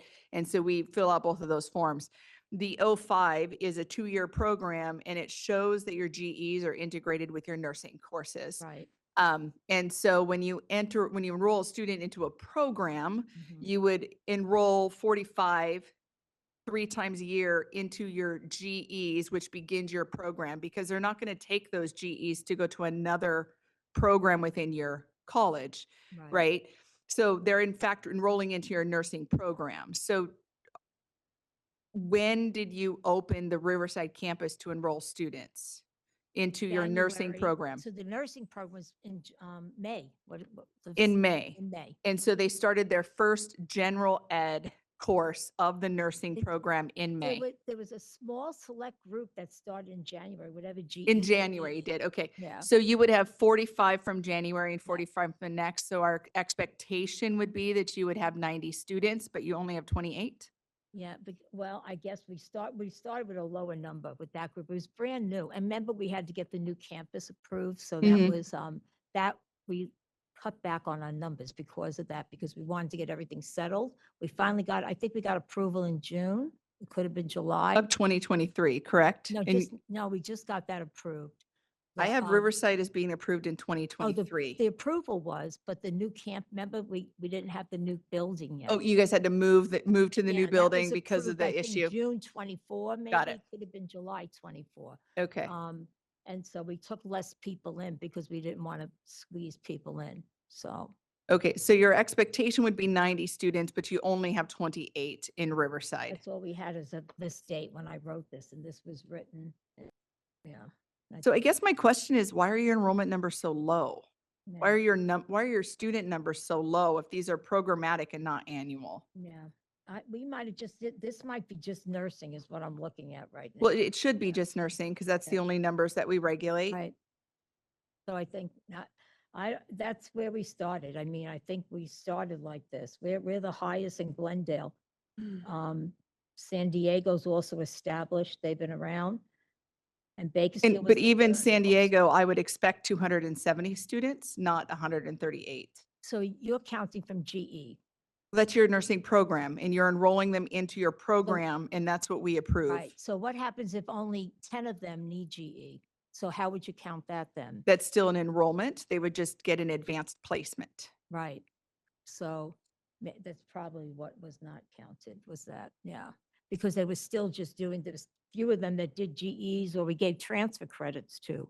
So we Those didn't- would still count as enrollment. So when you like report your number on your, so I've got your BPPE information where you guys do your annual reports. Right. And the BPPE information says, new students, right? And so right here it says number of students who began the program is 335 for your Associates of Arts in Nursing. And of course, this is the 2022 data that's collected in 23 by them, right? So we're a Right. year behind.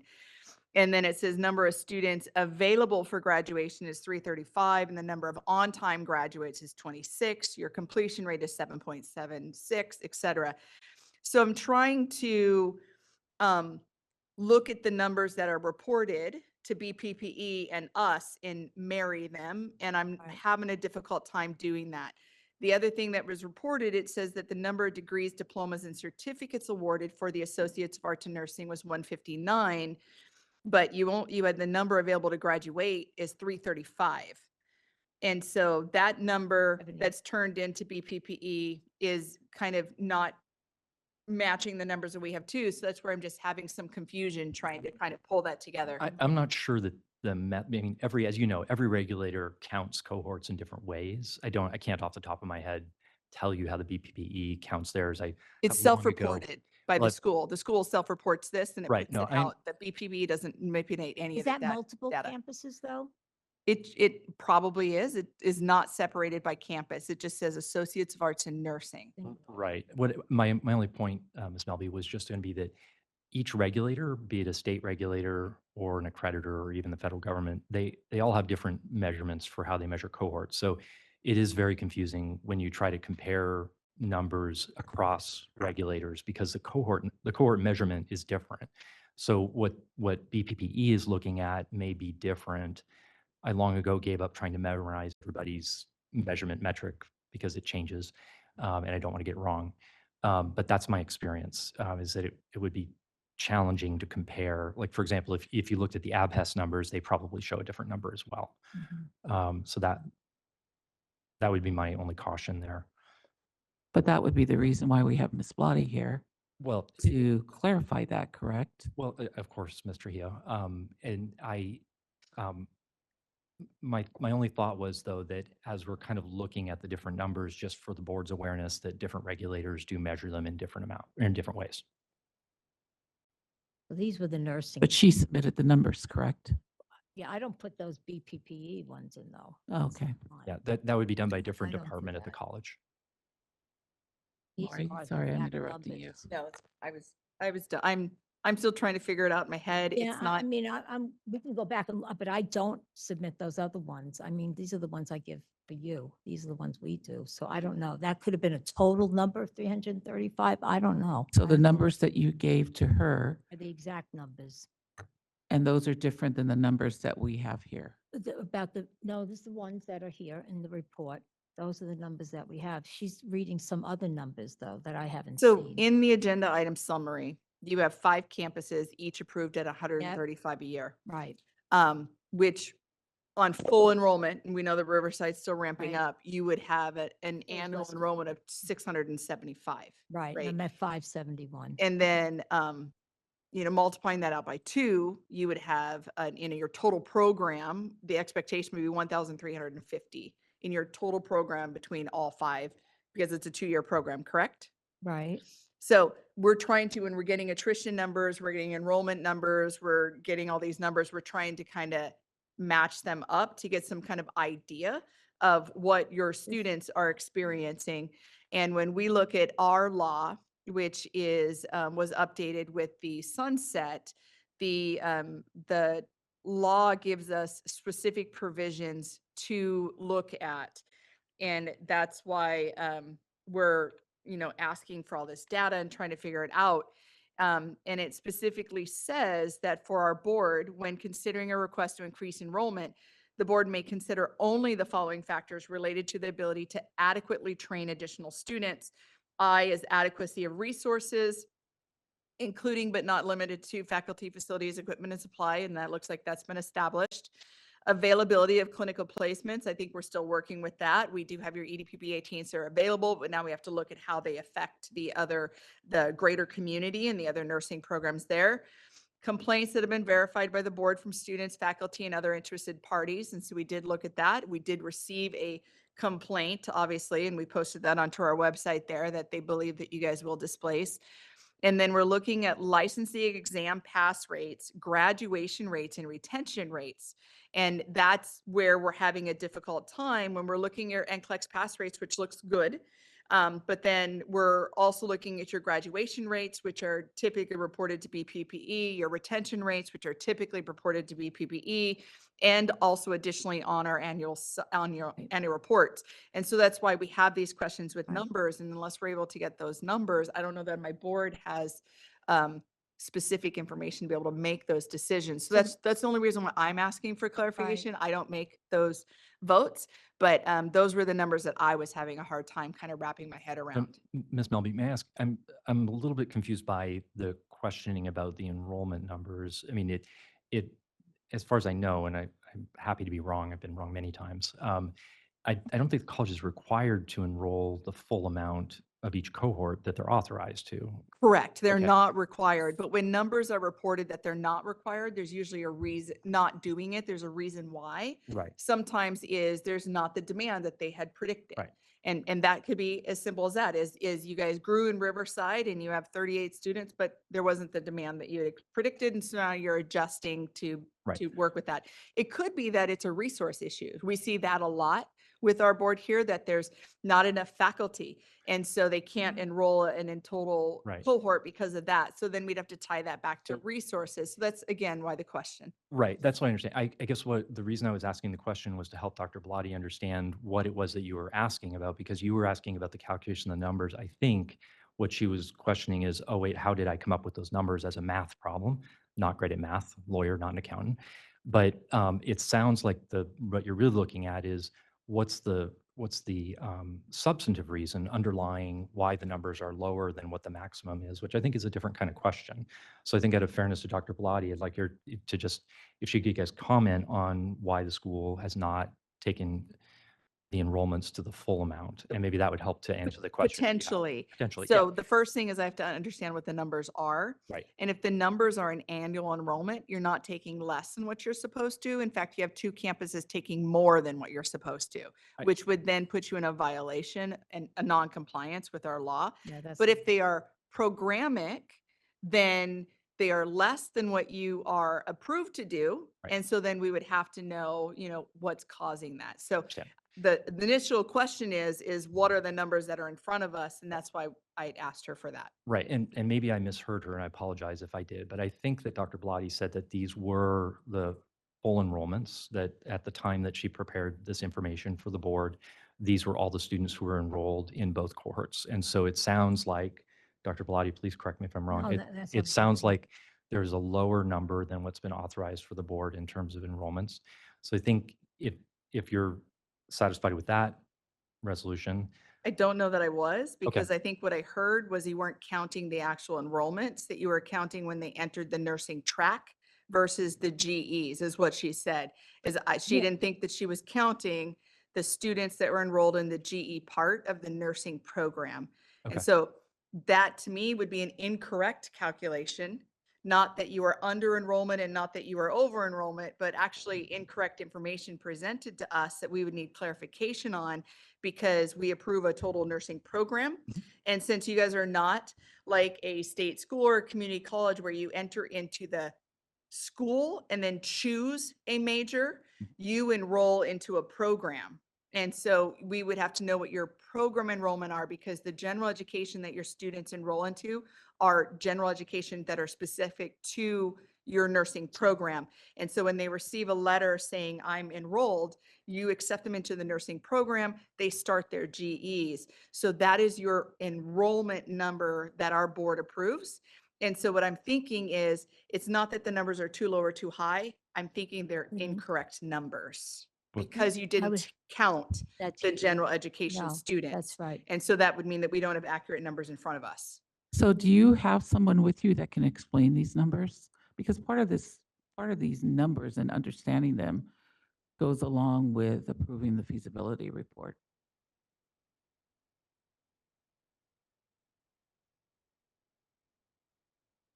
So he, yeah.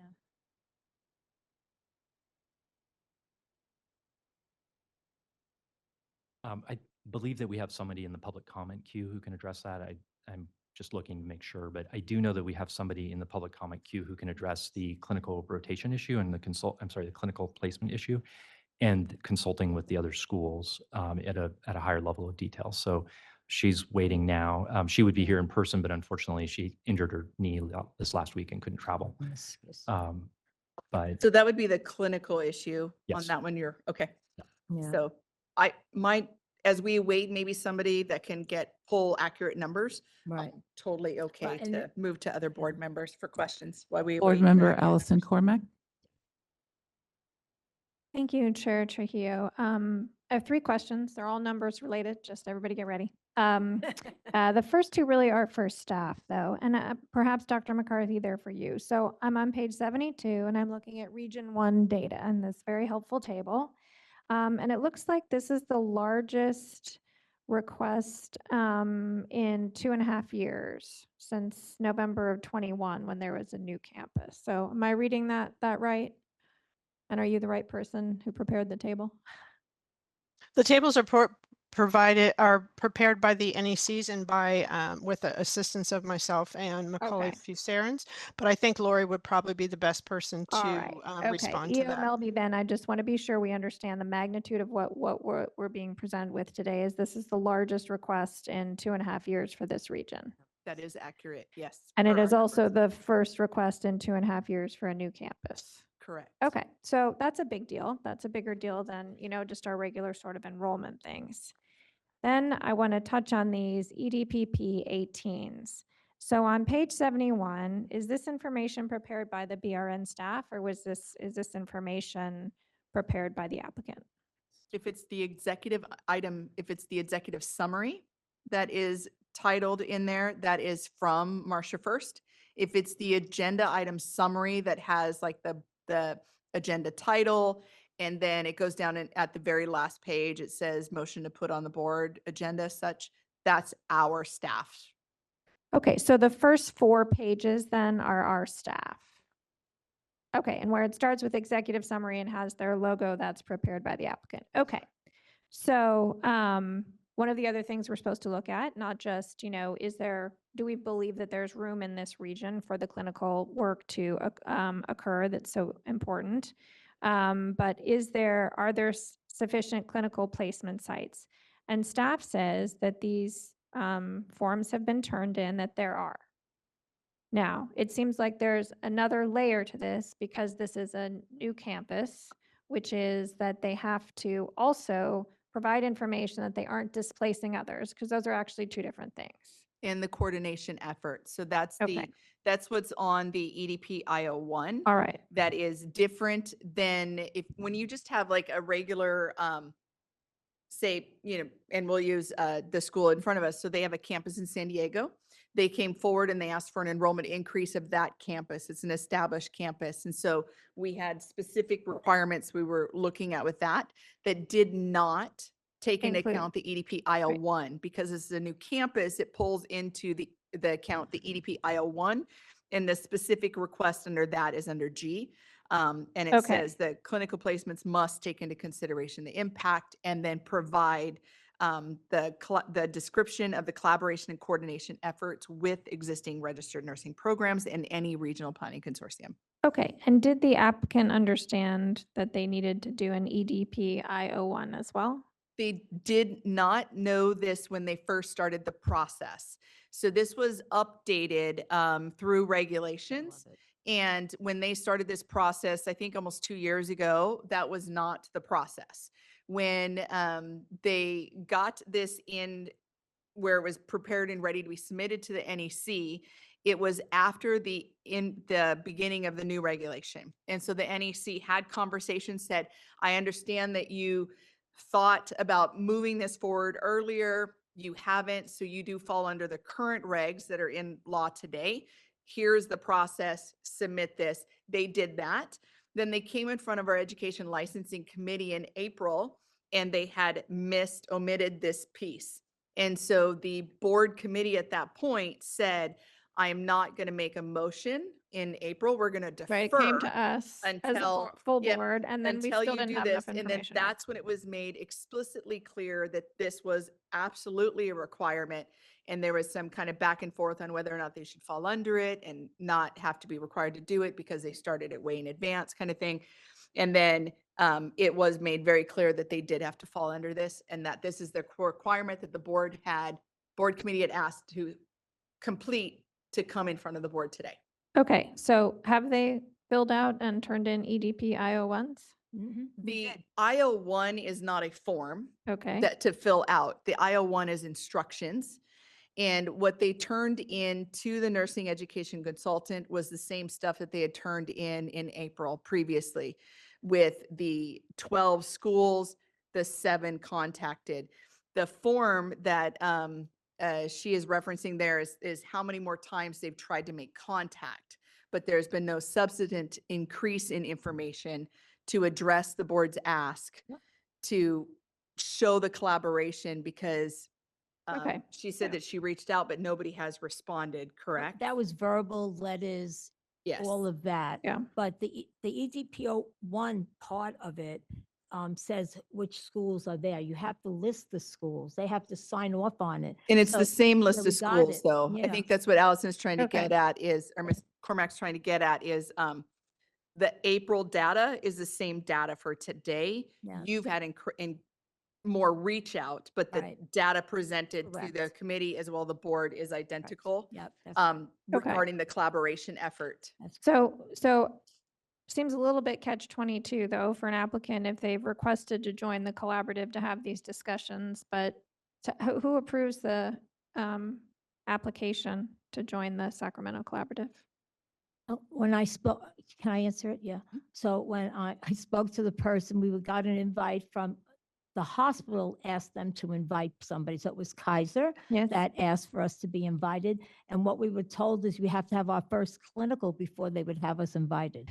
That's what they said. So it's another catch-22. Right All there. right. Okay. Well, that's Yeah. enough on 2. Okay. And then the third one is attrition rates. And I'm pretty sure we talked about this last time as well. And I heard some, helpful, positive assertion that attrition rates would go down from your colleague Yeah. or counsel. I'm sorry, I did not catch your name and it's not written down.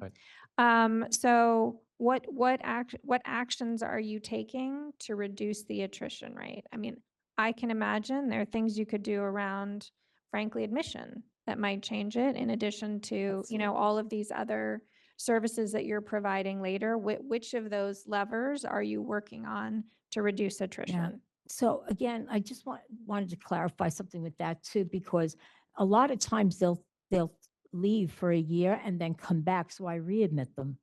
And that's one of the things we've worked on is readmission criteria and letting them come back when their lives are in order. And it seems to work pretty well for the ones that really want to do it. There are some of the kids that are young and they don't want to do it. Their parents ask them to do it. They don't want to do it. I try to relieve them and say, let's look at something else you could do then if you don't want to do this. So is it of That's the, what so I'm of the 20% who attrit in 1 year, how many, let's say there are 100 students, I know there aren't, let's say there's 20 students who attrit, how many of them do you think are gonna come back in a year or two?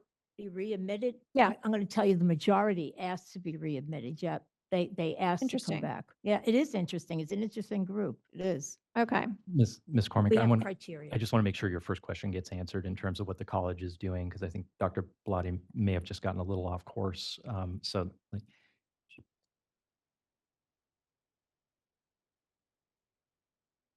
Yeah, so we're readmitting.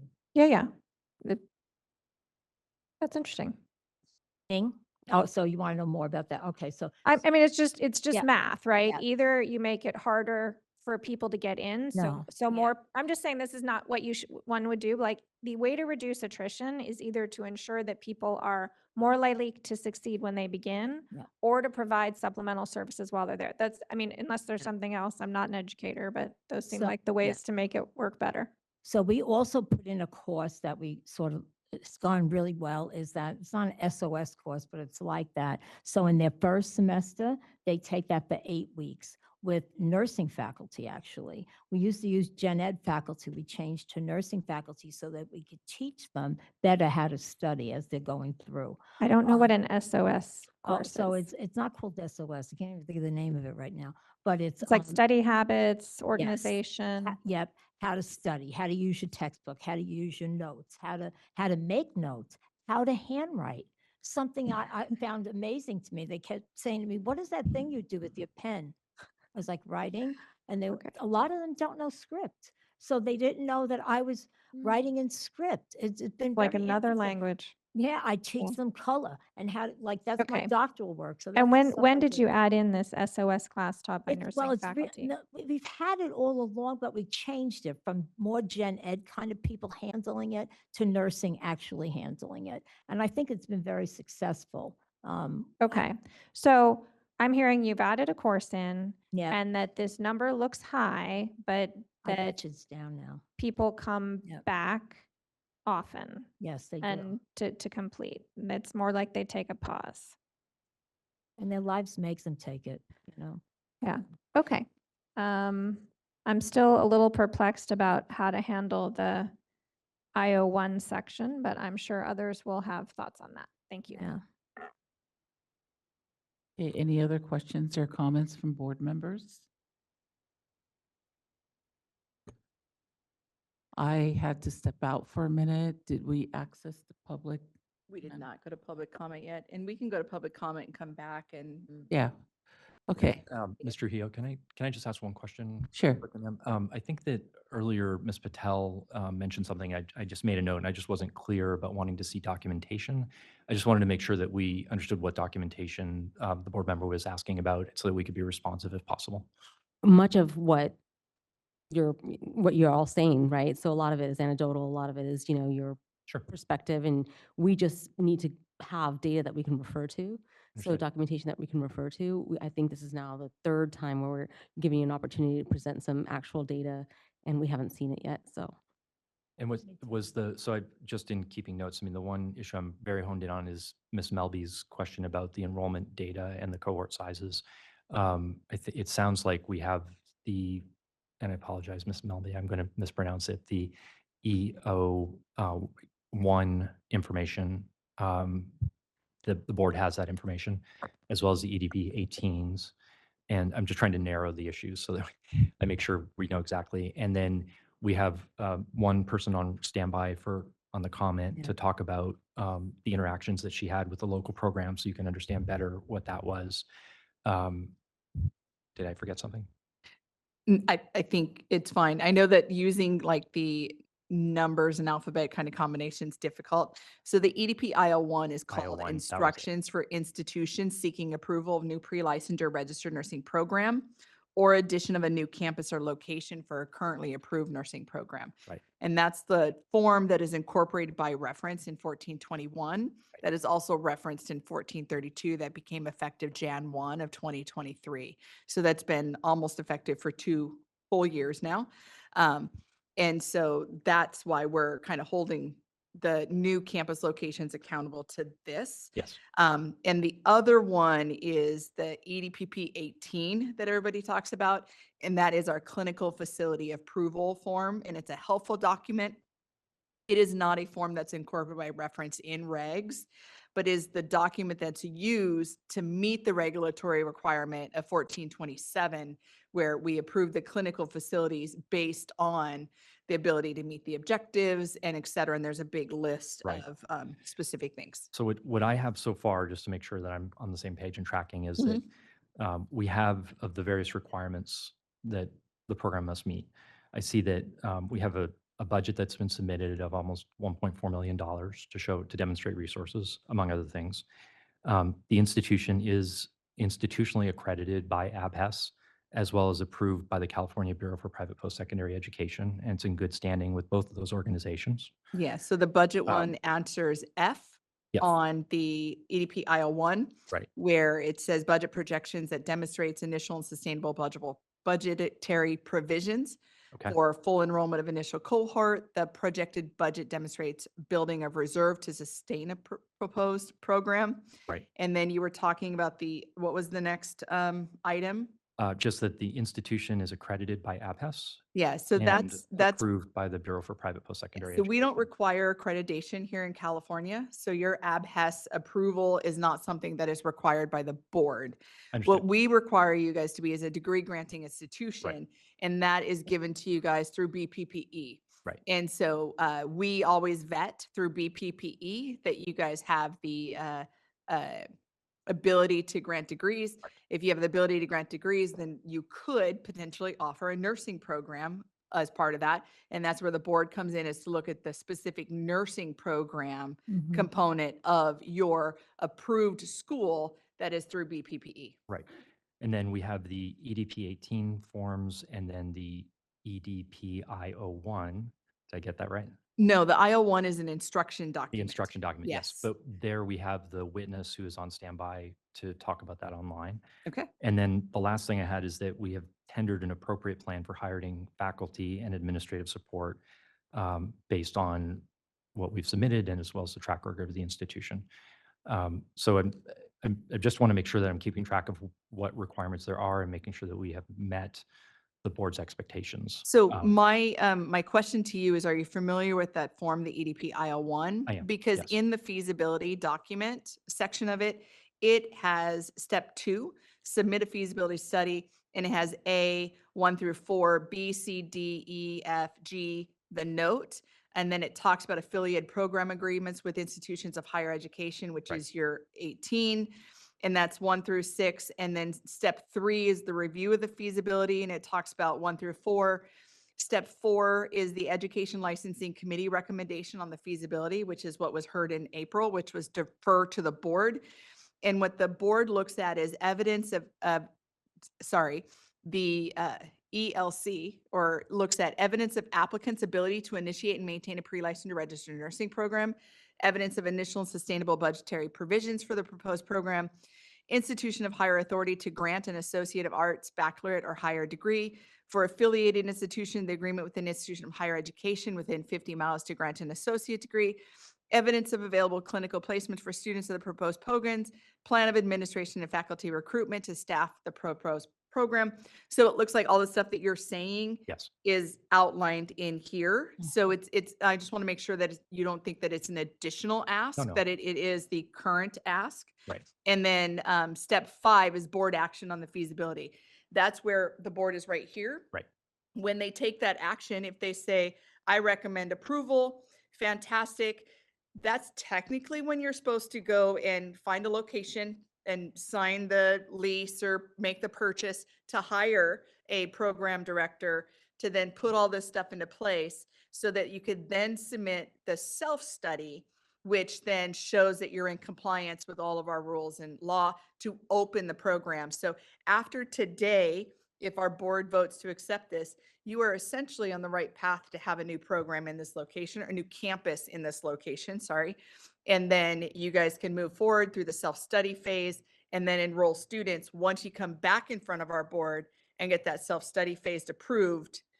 And then you guys set an enrollment date. So it's just part of that process that's outlined in the instruction page. Right. I understand. I just wanted, like I said, I just wanted to make sure that I was keeping track of where the board's concerns were at this point. All right, any other questions or comments before we open for public comment? Okay. BRN moderator, can you please open us up for public comment? We will be opening for public comment now. Please refer to the screen share for members of the public to see how they should type in the request for comment. I've activated the question and answer feature. Members of the public can indicate that they would like to make a comment by typing into the question box, I would like to make a comment. Please remember, you will have 2 minutes to make your comments. I will not give a reminder as your time approaches. I do not want to interrupt you nor cause you to lose your train of thought. I will mute your microphone and inform you that your time has expired, and we'll move on to the next member of the public. I'll pause for a moment for members of the public to type in, I would like to make a comment. Tianda McKay would like to make a comment. 1 second, please.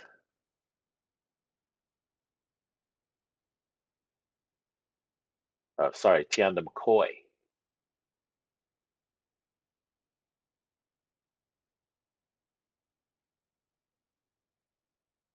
Afternoon, this is Tianda McCoy.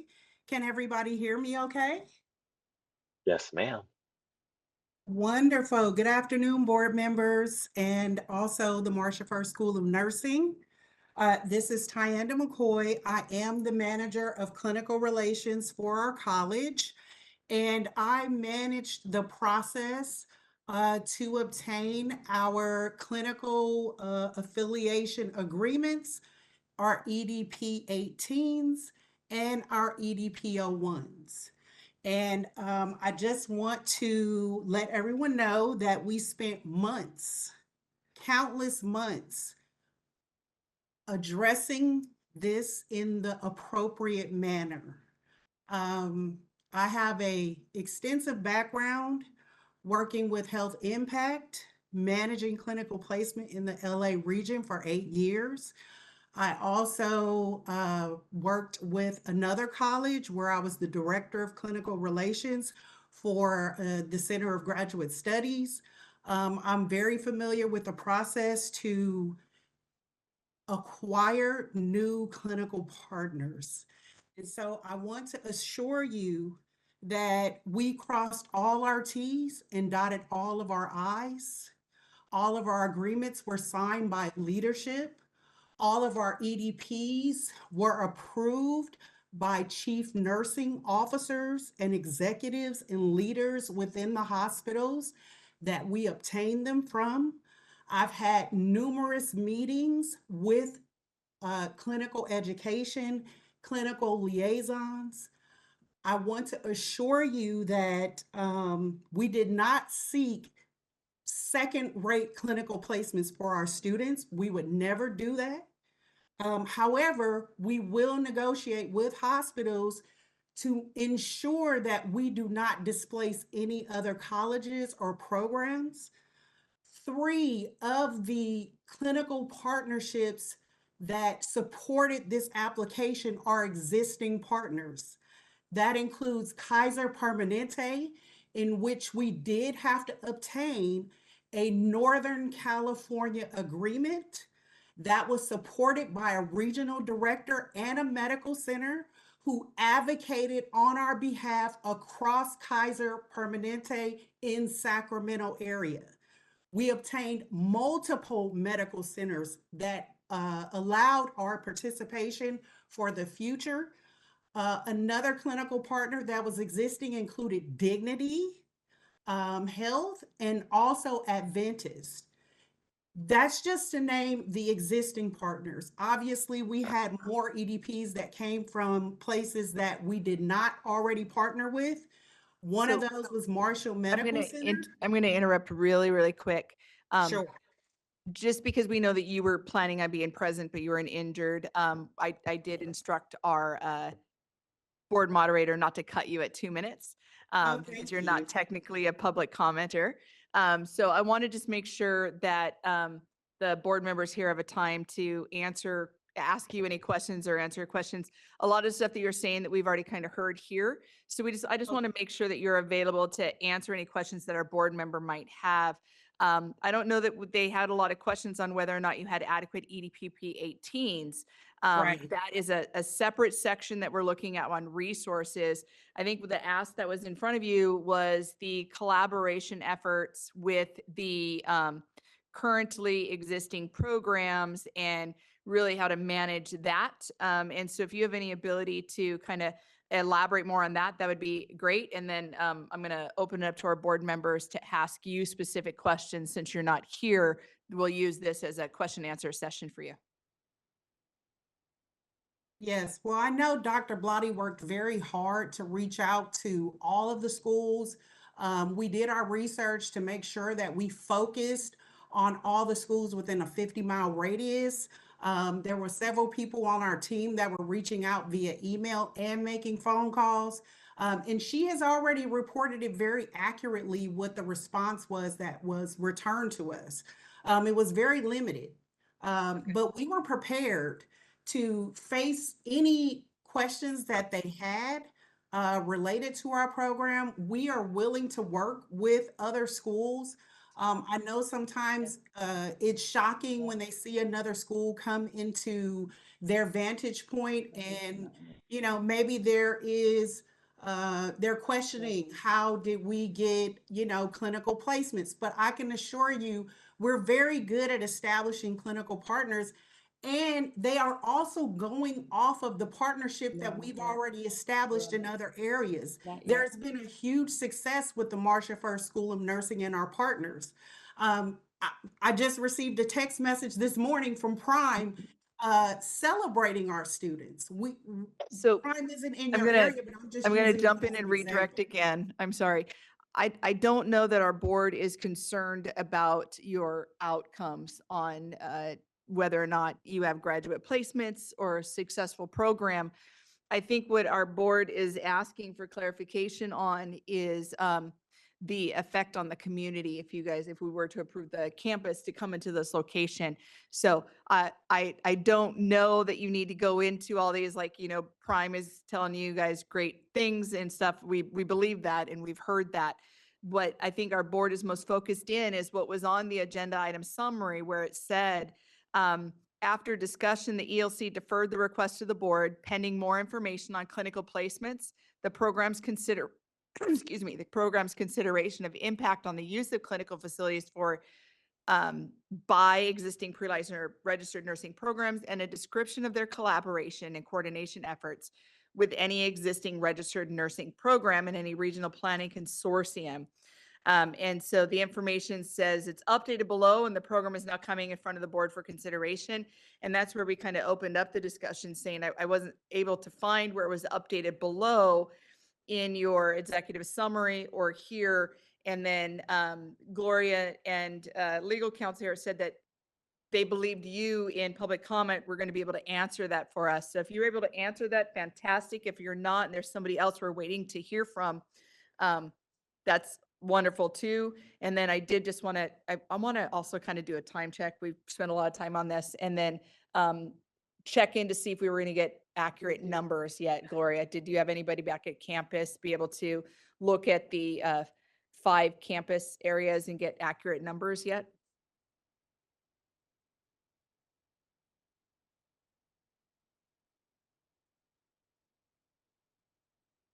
Am I still able to talk? Yeah, the numbers I that didn't we know if I gave was you. muted was- while she's looking for that information. You're not muted. You You're not are muted, heard. you're on. And Perfect. Yeah. I don't know how else we can answer this question. Dr. Blotti answered it, and her documentation of the feedback from those schools was made public in our submission. It is the absolute, outcome. We can only reach out countless times via email or by phone to try to connect with folks, and we cannot make them talk to us. We did what we were supposed to do. The outcome of what the finalized feedback was included in the submission. We Thank you. can't say that there's something else if there isn't. And I think that's what our board told me needed to hear countless is, times. is it was alluded that you might have some additional information. And so if what the information is in front of our board is accurate, then that's what we'll go on to. And so if the board has questions specific to this person, that'd be great. If not, I would like to move on to additional public commenters. Thank you. Okay. Yeah, so I have a board member asking me for clarification. Yes. Feasibility. All we're doing is approving or not the feasibility study, correct? When the feasibility is approved, it is a new program. Got it. Yeah, so once it's a new program, then what the next step for them to enroll students is to submit the self-study Right. so that we can ensure that they've met all rules and regs. Right, all right. But they have the feasibility where the board said, yes, it's feasible for you to move forward here, Got it. clear this, and you start a new program. Okay. So, yeah. Uh-huh. So Ms. Blatty, Dr. Blatty, the numbers that you have here for your current enrollment numbers? They're just nurse. So They're it did just not include your nursing. GE. 3 to Okay. 6. So your Glendale campus was 159, which is above the 135. No, right? it's total programming. Okay. And that's just nursing. That's what I'm so trying to it's not an clarify. accurate number. Okay. So we don't have accurate numbers at If- this If you point. would add the So- 45 from each of those other semesters, semester 1 and 2, it'd be 249, 228, 220. That's Okay, so you need to essentially add 90 to each one of these That's it. numbers, Yeah, and we I should can- have an accurate, Yeah, I could. pretty accurate depiction here. Okay, thank That's you. fantastic. Thank you. So at this point, board moderator, is there more public commenters? We have no public requests for comments on the WebEx. Do you have any there in your location? We don't. I did just want to make sure that our board had seen the letter that was received in lieu of public comment, and that was posted. Wonderful. Thank you. Nope, that's it. You can close public comment. Ms. And Mel- then I know we do have people here that do want to speak. I'm not sure if we do, but I wanted to just let you know, there is a gentleman, Baylor Meza, who is trying to get through online and apparently is not able. He's saying that he's not being let in. I don't know if that's a technical- Online. through the system. No, he's there. He's on his phone, it looks like. But Is he wanting didn't to re- public comment? he didn't request for comment, no. Okay. He's messaging them that if they are, so if you can help him to promote him so he can do some public comment, that'd be great. Okay, he's on his cell phone. All he has to do is hit *6 or #6 and it'll unmute him. Thank you. Sorry. You're welcome. There he is. This is Baylor Meza. There you I'm COO for the Marshall First School of Nursing, and thank you, board members, for dedicating all the time to deliberating on this feasibility program approval. I believe Dr. Blatty commented on what I was going to jump in and say. She was giving you figures for the nursing program students only. And, and those are not at the full 45 times 3 a year at all of the locations. So it's a little bit more. Sorry, a little under the weather. It's a little bit more of what you already heard from Dr. Blatty. But yes, that is the total program enrollment, not including gen eds, for the students in the RN program coursework, and they are not at 45 times 3 in all markets yet. We've seen it takes about 4 years for us to get there in the markets that we've gone into, if it all follows what's happening in Bakersfield. and in our Las Vegas location. We want to follow the rules. We've always followed the rules. We've never enrolled a student that we didn't have to. There are other schools I know that you have dealt with that situation. And EO Melby, I recall you, always remembering all the things we have done for other schools that were in, in the lurch. But and I appreciate that, EO Melby. But I wanted to clarify, yeah, that we are not at capacity at all of the schools that have been approved by the board. Thank you. That's very helpful. Thank you so much. So I'm going to go through and update these numbers for our board members. For Glendale College, if you add the 90, it's at 249, and they're approved for 270. San Diego, they're at 228. They're approved for 270. In Bakersfield, they have 221. They're approved for 270. And we're looking at what he just said, approximately 4 years to get all the way filled up and an adequate supply there. So they should be hitting that next year. It looks like West Covina is at 205. They're approved for 270. In Riverside, who has had looked like possibly 3 cohorts admitted this year. So 1 full year would be at 118 of the 135. So we would not expect them to be at the 270 at that point because they've only been a 1-year enrollment. So 118 of the 135 is what Riverside is showing.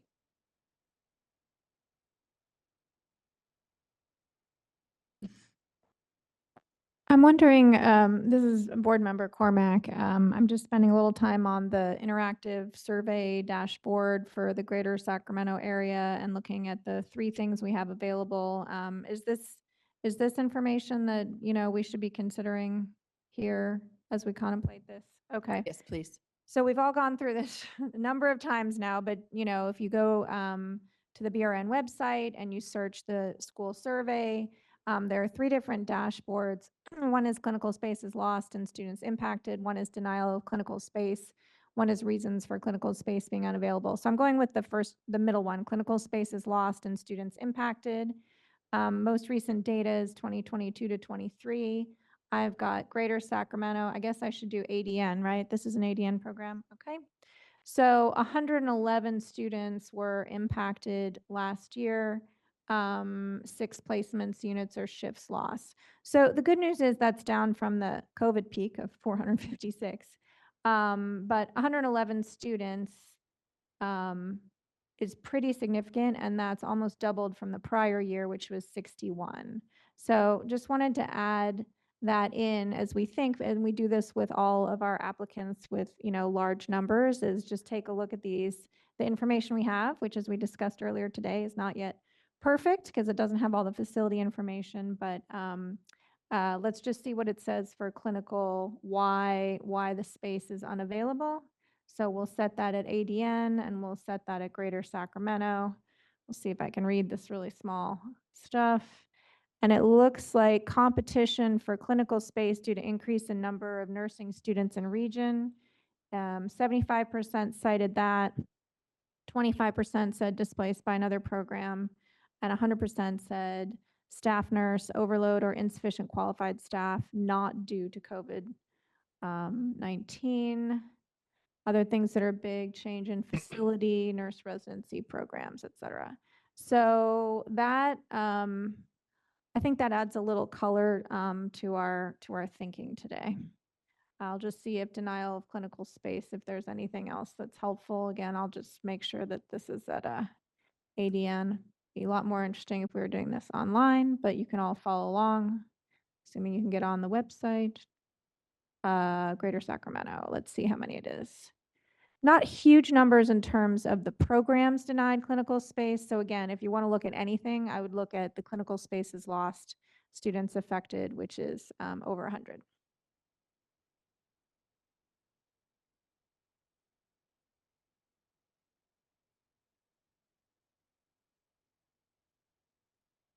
Board Member Patricia Nguyen. Just to comment on Board Member Cormack's, thank you for doing that. That might be helpful information in the staff report also. I mean, I don't tend to look beyond the staff report and the applicant's statement, but that is very helpful information. I'm And actually getting that added. feeds my fear, right? That we're going to allow more nursing students into a highly impacted area that is concerned about displacement. And so that's kind of where I am. Thank you. Well, I mean, the one, Miss Nguyen, sorry, I was looking for a doctor or something, just to make sure I didn't miss it.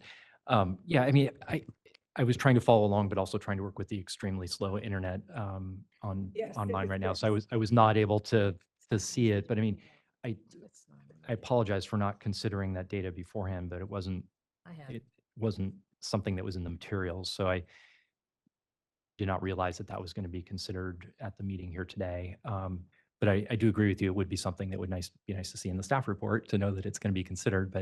But again, looking at the requirements that Ms. Melby, so kindly read out to us, it just seems like, what we have here is we have the documentation that has been asked for between the survey data and the forms that were turned back in to show that there are sites that are willing to take students in the 5 areas that are required.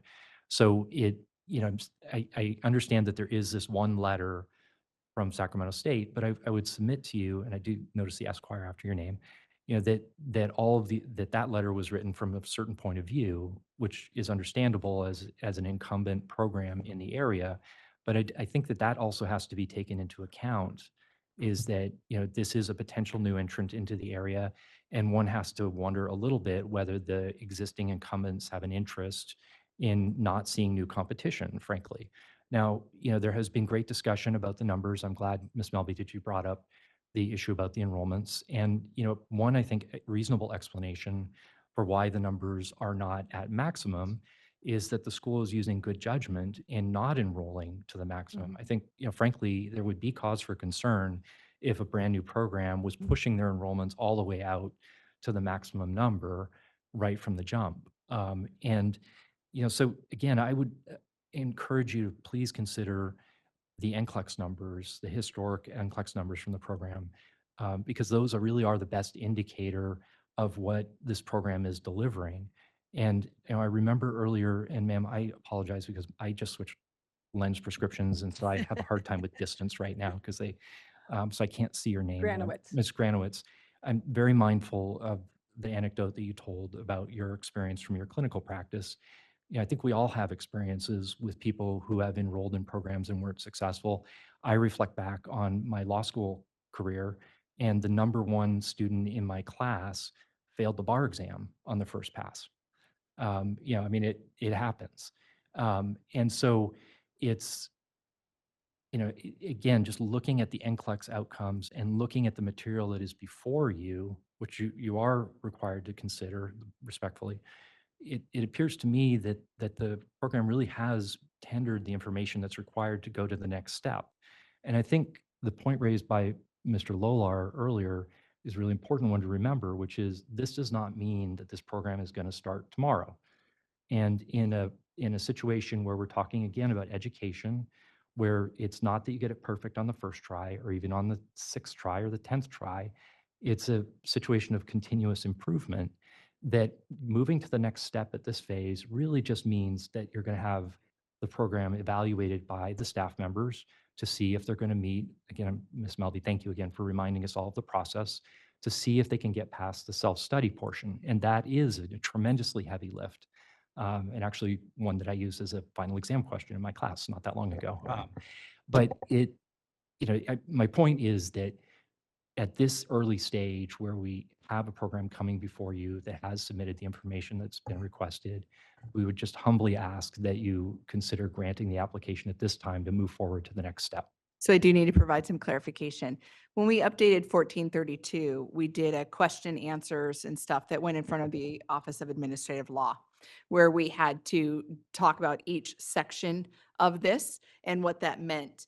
And so at the approval of this stage is not a preliminary approval, right? If our board approves you for a campus in this location, then this is where you guys invest the millions of dollars into that location to start it up, to put in a sim lab, to get all the staff involved, to get all of that stuff. So it would be wrong of our board to approve you for for this campus location if it's not something that they plan on denying at the self-study phase. So Understood. if we approve you here, every intention to approve you at the self-study phase, because that's what my NECs do. My NECs work with programs to bring them into compliance, and that's all you're pending to start a new program is to come into compliance. Right. So I want to make sure that it's not approving now with a hope to pass the self-study. It's approving now with an expectation to pass the self-study. So if we approve you now, our full expectation is you'll have a new program up and running within the next 6 months. Right. That is what we put forward in the EDP IL1 that says it's 6 months for hopefully this stage and an expectation for 6 months for the next stage. And that's how we answered that back to the Office of Administrative Law too, when we were updating 1432. So I just want to make sure our board is 100% aware that this is not kind of like a conditional approval, that this is an approval and now all they have to do is show that they're in compliance. And once they're in compliance, they come in front of us, show that they're in compliance, and we give them the certificate to open. So I just want to make sure that very clear that this is not something that says, hey, we can still work this out. The impact to the community is 100% part of the review process. And so I know that you're looking at the specific laws that I brought forward to kind of have that conversation about, but I need you to also look at EDP IL1. And in the EDP IL1, we specifically ask for data on the geographical area, the community served by the institution, and a description of the community and the population. We look for what you asked for, the intended start date, your projected size of the first class, enrollment projection for the first 5 years, the method for determining that, information on the applicant pool, the sustainability of enrollment for the proposed program, include data on existing nursing programs preparing students for licensure, vocational, associate, baccalaureate, entry-level masters within a 50-mile radius, include a statement on plans for promoting the proposed program. Our board would not be requiring this information in law in this document if it wasn't to consider the clinical impact and the community impact on those other programs. So I want to make sure that we are still within our law, 100% able to take into consideration of that, and we are following that here. So we are not just looking at those specific items that we brought out that are specifically in 27 or 28, whatever was on the Business Professions Code, which I can pull up and quote if you want me to. But also additionally, this item as well. So I just want to, Vicky has a hand up over there. Yeah, I find it disingenuous that you would compare somebody who probably had many opportunities who failed the bar exam the first time, which is not that big of a deal, with kids who don't know how to write and need remedial training to even be able to go, who probably need to go to a junior college just for general education. I think there's a big difference in trying to make a comparison of those two. And so I would be interested in knowing how many of the kids have to have that kind of remedial education, how that then affects how many of them then actually continue on into the program, what happens to the fees if, because they need more education, if that increases the fees, if that puts them more in debt. So, I mean, there's a big difference. I mean, we all know people that didn't pass the bar who had. So I'm just saying. Ma'am, I understand what you're saying. I'm not quite sure that disingenuous is the right word because my statement was sincerely held. But I would say that, you know, perhaps my analogy is a poor one, and I apologize if it didn't hit in the right way that I intended. My only point was that sometimes we get unexpected outcomes, even in places where you wouldn't think that you would get them. That's all I meant. Yeah, I And knew what so- your point was. Yeah, so I appreciate, I just appreciated your initial comment, and I wanted to tell you that we understand. You know, the issue of remedial work is one that is, it's a huge issue right now in higher education, and not just for this program. It's a problem all across higher education. I mean, even, you know, at Auburn, where my son is starting, you know, he's in the business program, and there's 3 levels of remedial math available there. And that's on top of other remedial programs that are available across the university. And this is an SEC school that's a highly ranked institution for your program, competitive entry that's being offered. I realize again, and that wasn't the question you're asking specifically about this program, which Dr. Biotti will talk to in a moment. I just But- said I work with people from poor communities. Mhm. And there is a difference between poor communities and what happens to those kids. And with people who had every opportunity Right. and need remedial help. There's just a difference. They need more, and they should get more because they Well, should you have and that I opportunity. can debate this. All I'm saying is, I'm not sure a nursing program is the best place for them to get some remedial education Well, at the fees that it costs. Pediatrician. go ahead, Doctor. Yeah, so you're right. I agree with you. And a lot of times it's counseling. I don't do a whole psychological one, but we do a lot of counseling with them. I could give you just a really great example. I had one who just started into the nursing program. He already had fixed, had passed all his GEs. He got to nursing. I got a call from the hospital that he didn't want to go into the patient's rooms. This is a really true story.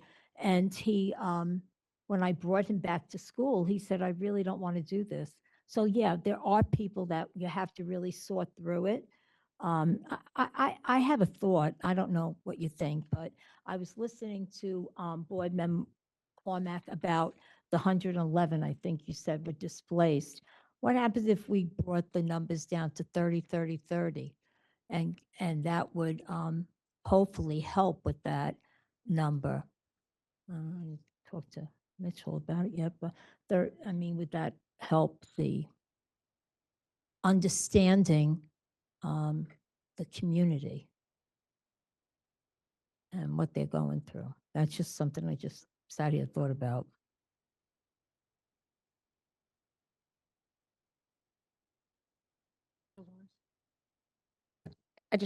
I appreciate your plea and I understand it, but I think you're really stressing the point about NCLEX pass rates. We've heard earlier today that there really is a lagging indicator. So that's not just the only thing that we consider.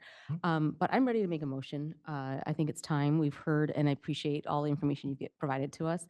But I'll make a motion to not accept the feasibility study for an alternate campus in Citrus Heights, California for Marcia First School of Nursing Associate Degree Nursing Program with an enrollment pattern of... Oh, just, I don't need to say that. Yeah, Okay. you can just, now I'm going to jump in and Thank ask you. for a favor. Not accepting them starts them back at square one, Okay. which means they pay another $40,000 and they go through that process again. What we've done in the past is we'll, at feasibility stage for like Homestead that just came through in LA, we said, it looks like a good feasibility, it looks like a good program. Can you look at a different area that would not have this type of impact on community and come forward? And then that way they don't have to repay the $40,000 and that way they don't have to do that. So what you could state that you don't accept it for this location, but that you would defer making any final opinion on the acceptance of feasibility pending their consideration of them looking at another location. That way you wouldn't be starting them completely from square one and having to submit an additional $40,000 and start that process, just to ask if you That guys are sounds going that way. reasonable, and that's exactly what I'm going for, really, is not to start you at square one, but really to indicate that this is not the most appropriate location, given all information we've gotten so far. So I would like to propose that you potentially look for a different site. I'll second that. Okay, we have a first and a second. We've already done public. We've already comment. done public comment, so we'll take it to a vote. Dolores Trujillo votes yes. Board Member Jovita Dominguez, Dominguez, yes. Board Member Patricia Nguyen, Win, yes. Board Member David Lawler, Lawler, no. Board Member Vicky Granowitz, Granowitz, yes. Board Member Neelu Patel, Patel, yes. and Board Member Allison Cormack. Cormac, no. All right. And then legal just asked really quick if there was a comment. What was it, that you had a comment or? No, I just wanted to make sure that you called for public comment locally because I'm not sure that Oh, we actually got past that so hurdle. sorry. And sorry, Yes. and I apologize. I'm so Yes. used to the WebEx. We didn't see anybody come up for public comment when we had it open at that point. So we did not plan to reopen it. We could have, but our board chose not to reopen. But when we did have public comment here already, it was on the WebEx and there was nobody that had come up here. So were you expecting somebody to come up? Is that why? I wasn't sure. Oh, I okay. just wanted, I know that you and I had a dialogue as you were asking for public comment, and then I think we kind of got off onto a conversation. So and I didn't know if typically you what we actually- see is people start making their way up Okay. to let them know. If there is somebody in the room that wanted to make public comment, I would love to invite them up at this point. They may not have known that. And of course, Mitchell, you have been virtual, so you probably did not know that. So.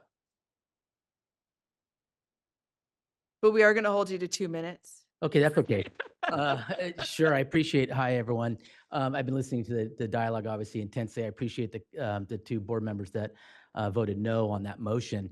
You guys, that's what you have been presented with is over a year of work. And I don't know when you're saying displacement and other things that, you know, this static, the distractions that have been brought forth, none of that has been proven up. We've gotten one letter from one school. You guys, when our programs are in full maturity, we'll have 1,400 students total. We don't have 10,000 nursing students. Correct. We're asking for 200 more students in an area in which the board said needs more nurses. You guys told us. So when you guys say to us, we won't accept this one, but go to someplace else, it's well over a year of work. And in an area that you guys have said has a shortage. I don't know how you reconcile what happened today with what the facts are and what's been presented to you. We have a fantastic institution, a 57-year-old institution that follows the rules on a continual basis and produces caring and safe nurses that California needs.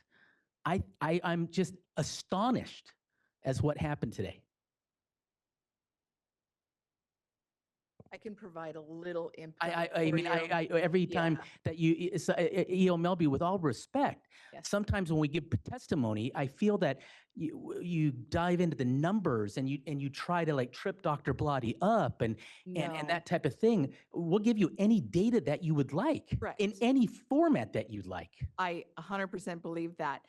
What we're looking here is they did not deny you, they deferred you. Right, and but are deferred, asking you to say, come don't go back. to that area.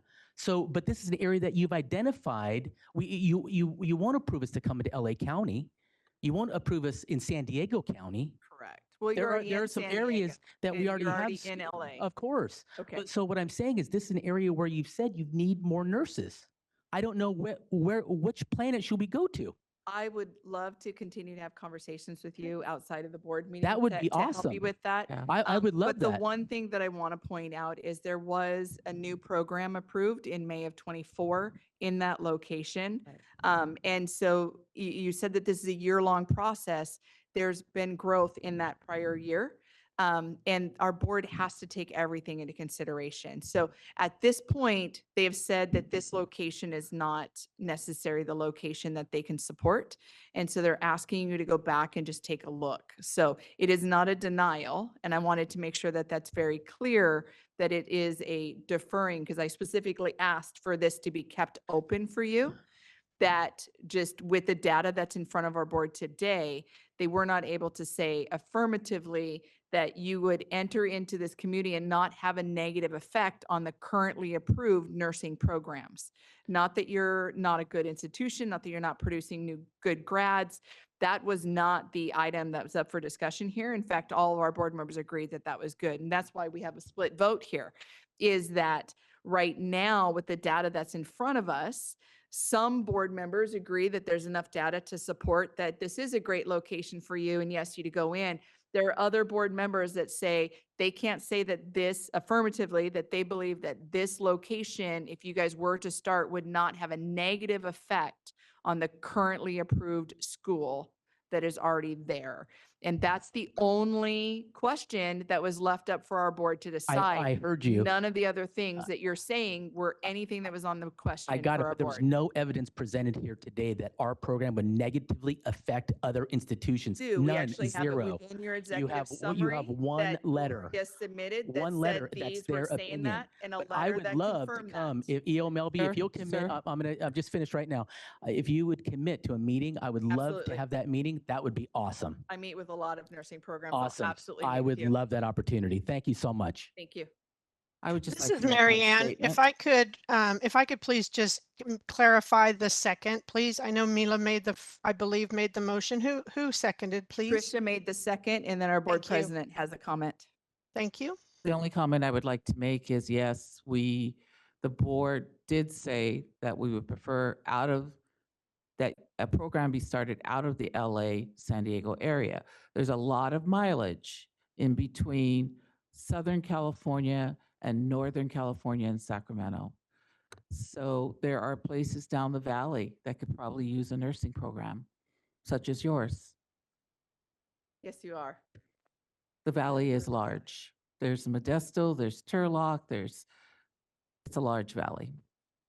We're just asking for the exploration of that. So you're not denied. I want to make sure that that's very clear, that Nilu redid the motion and deferred, asking that if you would look at a different location. I could meet with legal counsel. We can discuss what next options are. If maybe you can come forward back to the same area, which is absolutely a possibility, because it was deferred, not denied. If you had more information that could show that there would not be that negative effect on the schools that are already approved. So hopefully it was very clear that after the initial motion was to deny it, I actually jumped in and said, please don't deny, but do a deferral with a consideration of potentially looking. And so just so you know that that's a consideration, that's not a board motion that says you must look at another location. It's with a consideration. So you have not been denied. You are not closed out. You can absolutely still come in front of our board. We just need the information that would be able to change the vote to a vote that carries, where you guys would be approved to move forward with that location.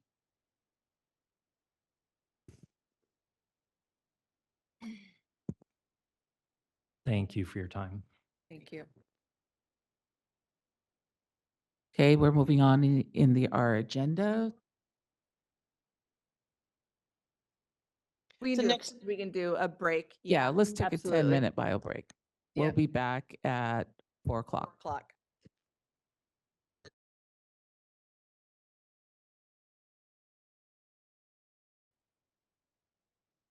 Okay, so it is 4 o'clock. We're going to reconvene. We'll do a quick roll call vote and go into 8.6. All right, Dolores Trujillo present. Board Member Jovita Dominguez. Dominguez present. Board Member Tricia Nguyen. Win present. Board Member David Lawler. Lawler present. Board Member Neela Patel. Present. Board Member Vicky Granowitz. Granowitz present. And Board Member Allison Cormack. Cormac present. Okay, quorum has been established. Moving on to the next agenda item. Agenda item 8.6 and 8.7 are the NCLEX updates and the licensing updates, and they are both information only. And so at this point, if the board has any questions, that'd be great. If not, we'll take it out to public comment for items 8.6 and 8.7. Board moderator?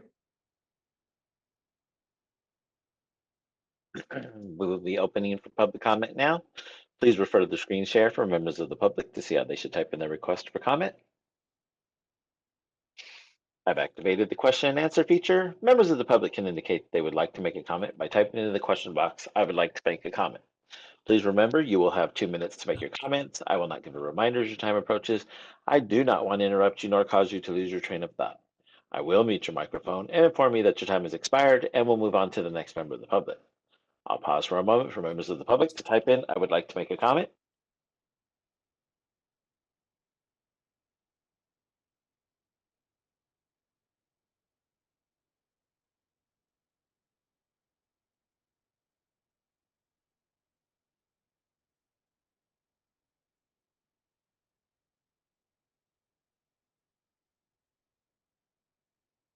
Board President Trujillo, there are no public requests for comments on the WebEx. Do we have any public requests for comments there in DCA HQ?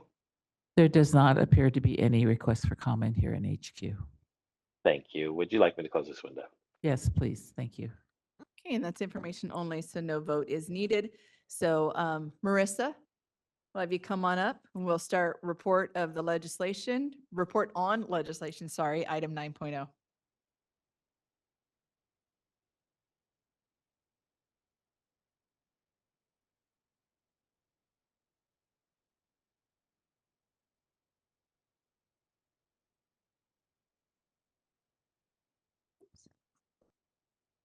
Good afternoon again. Pardon? Thank you very much. Thank you. So before I jump in, I did want to note that on your agenda, there are 4 bills listed. One of them, Assembly Bill 2578, was held in the Senate Appropriations Committee. So it's no longer moving through the process, so it won't need to be discussed today. So there's only 3. And just as kind of a timeline FYI where we are nearing the end of the legislative session. The legislature has about a week and a half left to send all remaining bills to the governor's desk before they adjourn for final recess on Friday, August 30th. So after that, the governor will have either 30 days or until September 1st to take action on all the remaining bills. And so we're in a little bit of a unique situation because we're discussing 3 bills for the first time this session with less than 2 weeks left to go. So typically what will happen is we'll discuss a bill, take a position, and then we'll communicate that position both with the author's office and the relevant policy and fiscal committees. But since those committees are done and we only have floor session left, it's a little bit different just because we are so late.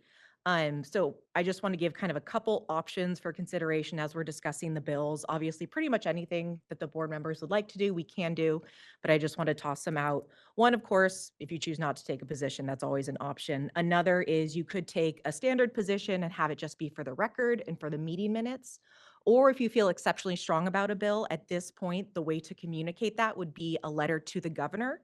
So if you feel very strongly about a bill, you could take a motion for staff to draft either a letter to sign or veto a bill. So there's no longer kind of a committee where we could register oppose unless amended or support with amendments or, So I did want to point that out before I jumped into the bills. Okay, so the first bill is Assembly Bill 1577 by Assemblymember Lowe. This is a 2-year bill that was amended again for the first time this session on January 25th. The last time it came before the board last session, the members did take a watch position. I wanted to note the current language doesn't specifically name the board itself in terms of taking any type of specific action. However, it does name approved nursing programs and it talks about clinical placements, obviously big areas of focus, so we wanted to at least bring it to your attention.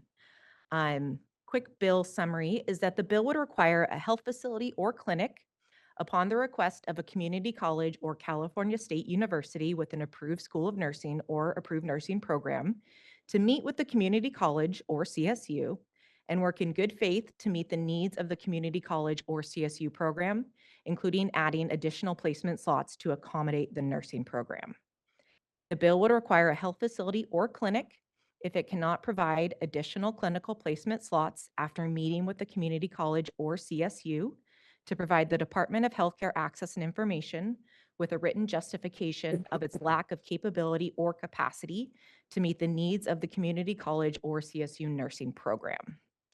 The bill would require that justification be provided 30 days after the meeting, and would subject a health facility or clinic to a civil fine of $1,000 if they fail to provide written justification within that 30-day time period. And lastly, the bill would require the justification provided by the health facility or the clinic to be posted on the website of the Department of Healthcare Access and Information. So I'm happy to answer any questions on this one. Any questions or comments from the board?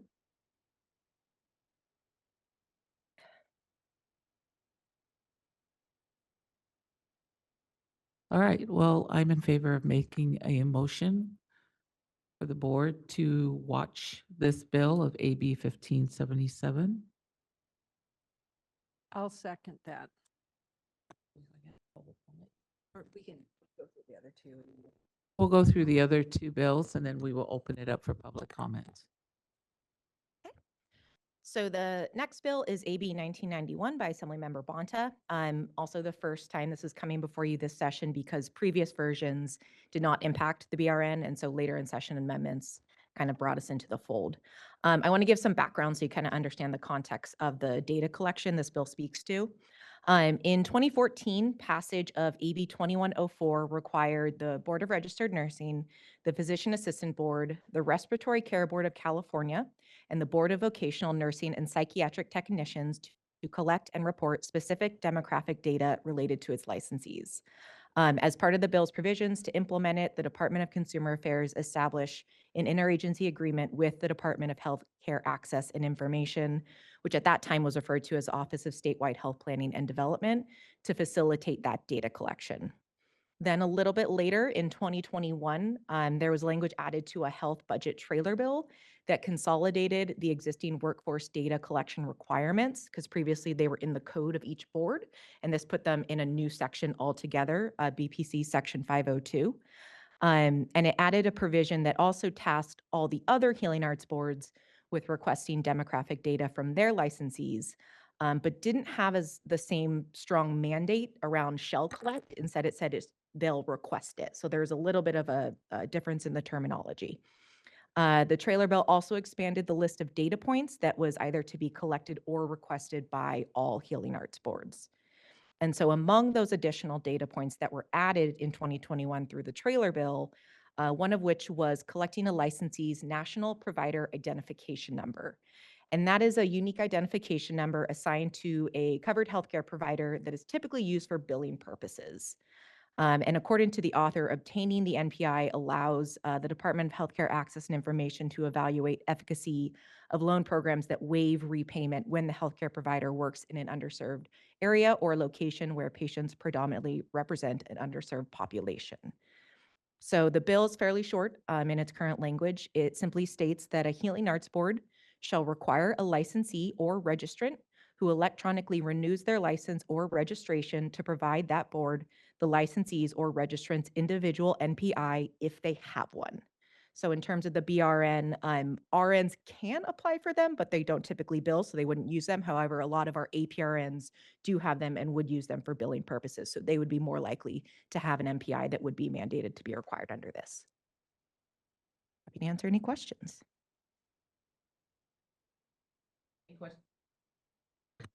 Any questions or comments? Board Member Allison Cormack?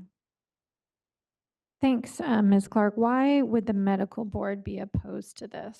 Help me understand that. So it was on a previous version. So this bill has gone through a lot of iterations. And if I'm tracking back correctly, it was, I think originally it was making all of the data points mandated. So there's a list, I believe I included in the bill analysis. Yeah. And it includes some points that they felt some licensees may not want to answer that they may feel is too sensitive. They also were concerned that this applied to the online application, but if licensees knew that when you fill out the paper application, you weren't asked that, it could drive licensees to the paper process and have a workload increase. So there was a couple different factors around less about the intent, I think, but more about the logistics of it. Or I think some other boards expressed general concern around potential sensitivity around some of those data points and the licensee's willingness to disclose them, such as gender identity, sexual orientation, and whatnot. I mean, what else would I mean, who would, I guess just from a data standpoint, HCI would have the NPI. Would the BRN have the NPI? It's public information. There is a database. You can look Okay. it up by provider. My limited understanding is the way that the NPI database, it doesn't necessarily interface super easily with, I think, HCI, the So way the- it's currently built. So one way to think about this is a data cleanup. We're like, look, we know you, we know that you do this, and we have this number, and let's just make sure we have Right. everything all lined up. Okay. Is there any other opposition that we should, reasons to oppose this? Not that I'm aware of. I did speak with staff at the medical board about the recent amendments and that they say that removed a lot of their concerns with the changes to focus just on the NPI. I would assume that the other boards who had questions about the sensitive nature also removed it, given that it's now again only focused on the NPI. So I wasn't aware of any other major flags that had been raised. Okay, and is this, Melby, is this a big lift for the BRN staff to add this in? Not at all. This is a process that's already built into our application where you do a renewal, you click on the link that takes you to HCI to answer the questions, and HCI would add one question, which is the NPI number, and then you complete that, it comes back. So no fiscal impact to us at all. Is the board chair ready for motions? I'll move that we support this bill. I second Jovita Dominguez. Okay. All right, thank you. Okay. Okay. Thanks, Marissa. And so the third and final bill is AB 3119 by Assemblymember Lowe. Also the first time coming before you because most recent amendments added us into the fold. This is a CE-related bill, so just some quick background. The board requires all of our licensees to complete 30 hours of continuing education every 2 years to maintain their license. All courses must be taken through an education provider that is recognized by the board, and courses must be related to the scientific knowledge and/or technical skills required for the practice of nursing or be related to direct or indirect patient or client care. And so this bill, it's fairly similar to a couple other bills that were discussed earlier this year around maternal mental health and menopausal mental and physical health, in that it would require the Medical Board of California, the Osteopathic Medical Board of California, the Board of Registered Nursing, and the Physician Assistant Board in determining their continuing education requirements to consider including a course in infection-associated chronic conditions, including but not limited to post-COVID conditions as defined by the U.S. Department of Health and Human Services. I'm going to butcher this, myalgic encephalitis and dysautonomia. I practiced, I swear I practiced that today. I needed that so bad. Oh my God. Sorry, non-nurse, I apologize. So it would, it would allow us to consider adding coursework around focusing on those chronic conditions into the CE requirements. Happy to answer any questions. Any, And that's encephalomyelitis Okay, thank you. and dysautonomia. I messed that one up. Goodness, I know I could say that. It is not coming out of my mouth today. Nilu, can you help me out with that one? Okay, you're not even gonna attempt it? I used to lecture on that. I totally used to be able to say that word. Today, it's late. Board Member Board Member Allison Cormack. Thank you, Chair Trujillo. Do we, I know we talked, it's still today, right? It's still just one day. Earlier today, we talked about some part of continuing education that was going to say what was approved, which providers were approved. Yes.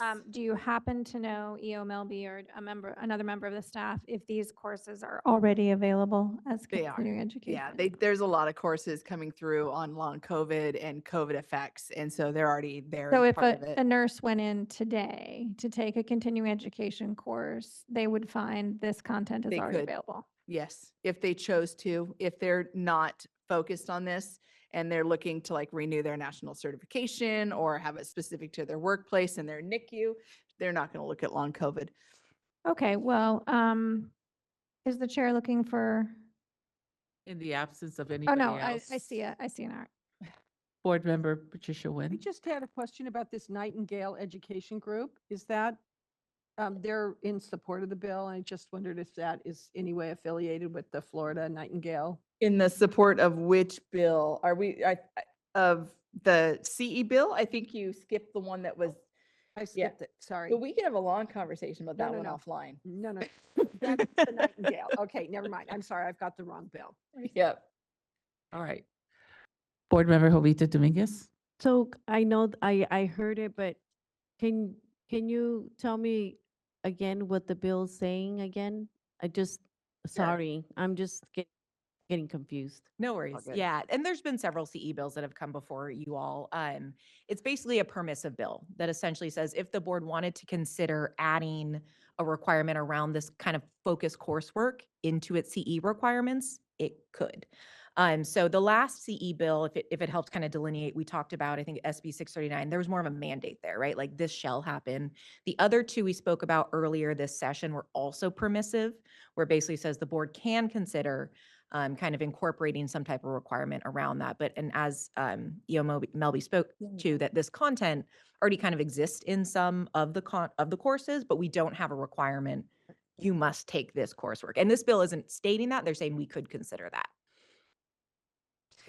And we have this similarly in our law already, where you go for a continuing education and it says that, it encourages the person to take courses on domestic violence. And so that's already part of it. This would just add to that list of the board would encourage such and such and such and such.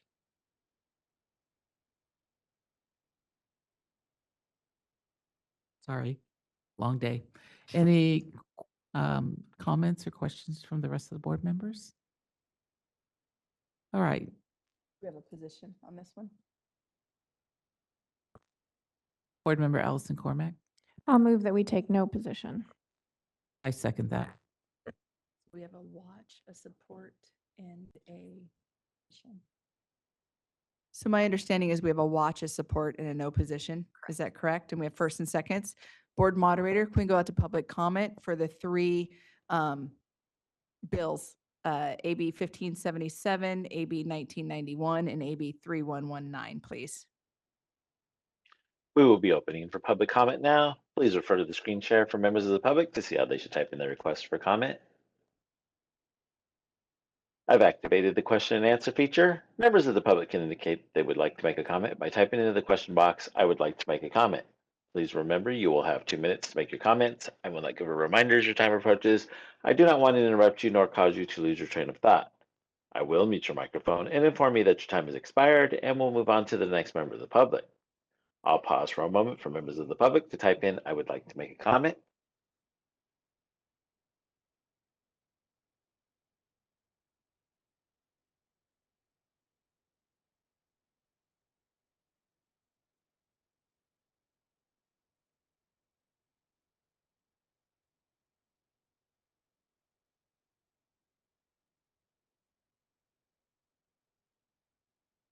Board President Trujillo, there are no public requests for comment on the WebEx. Do we have any public requests for comment there at DCA HQ?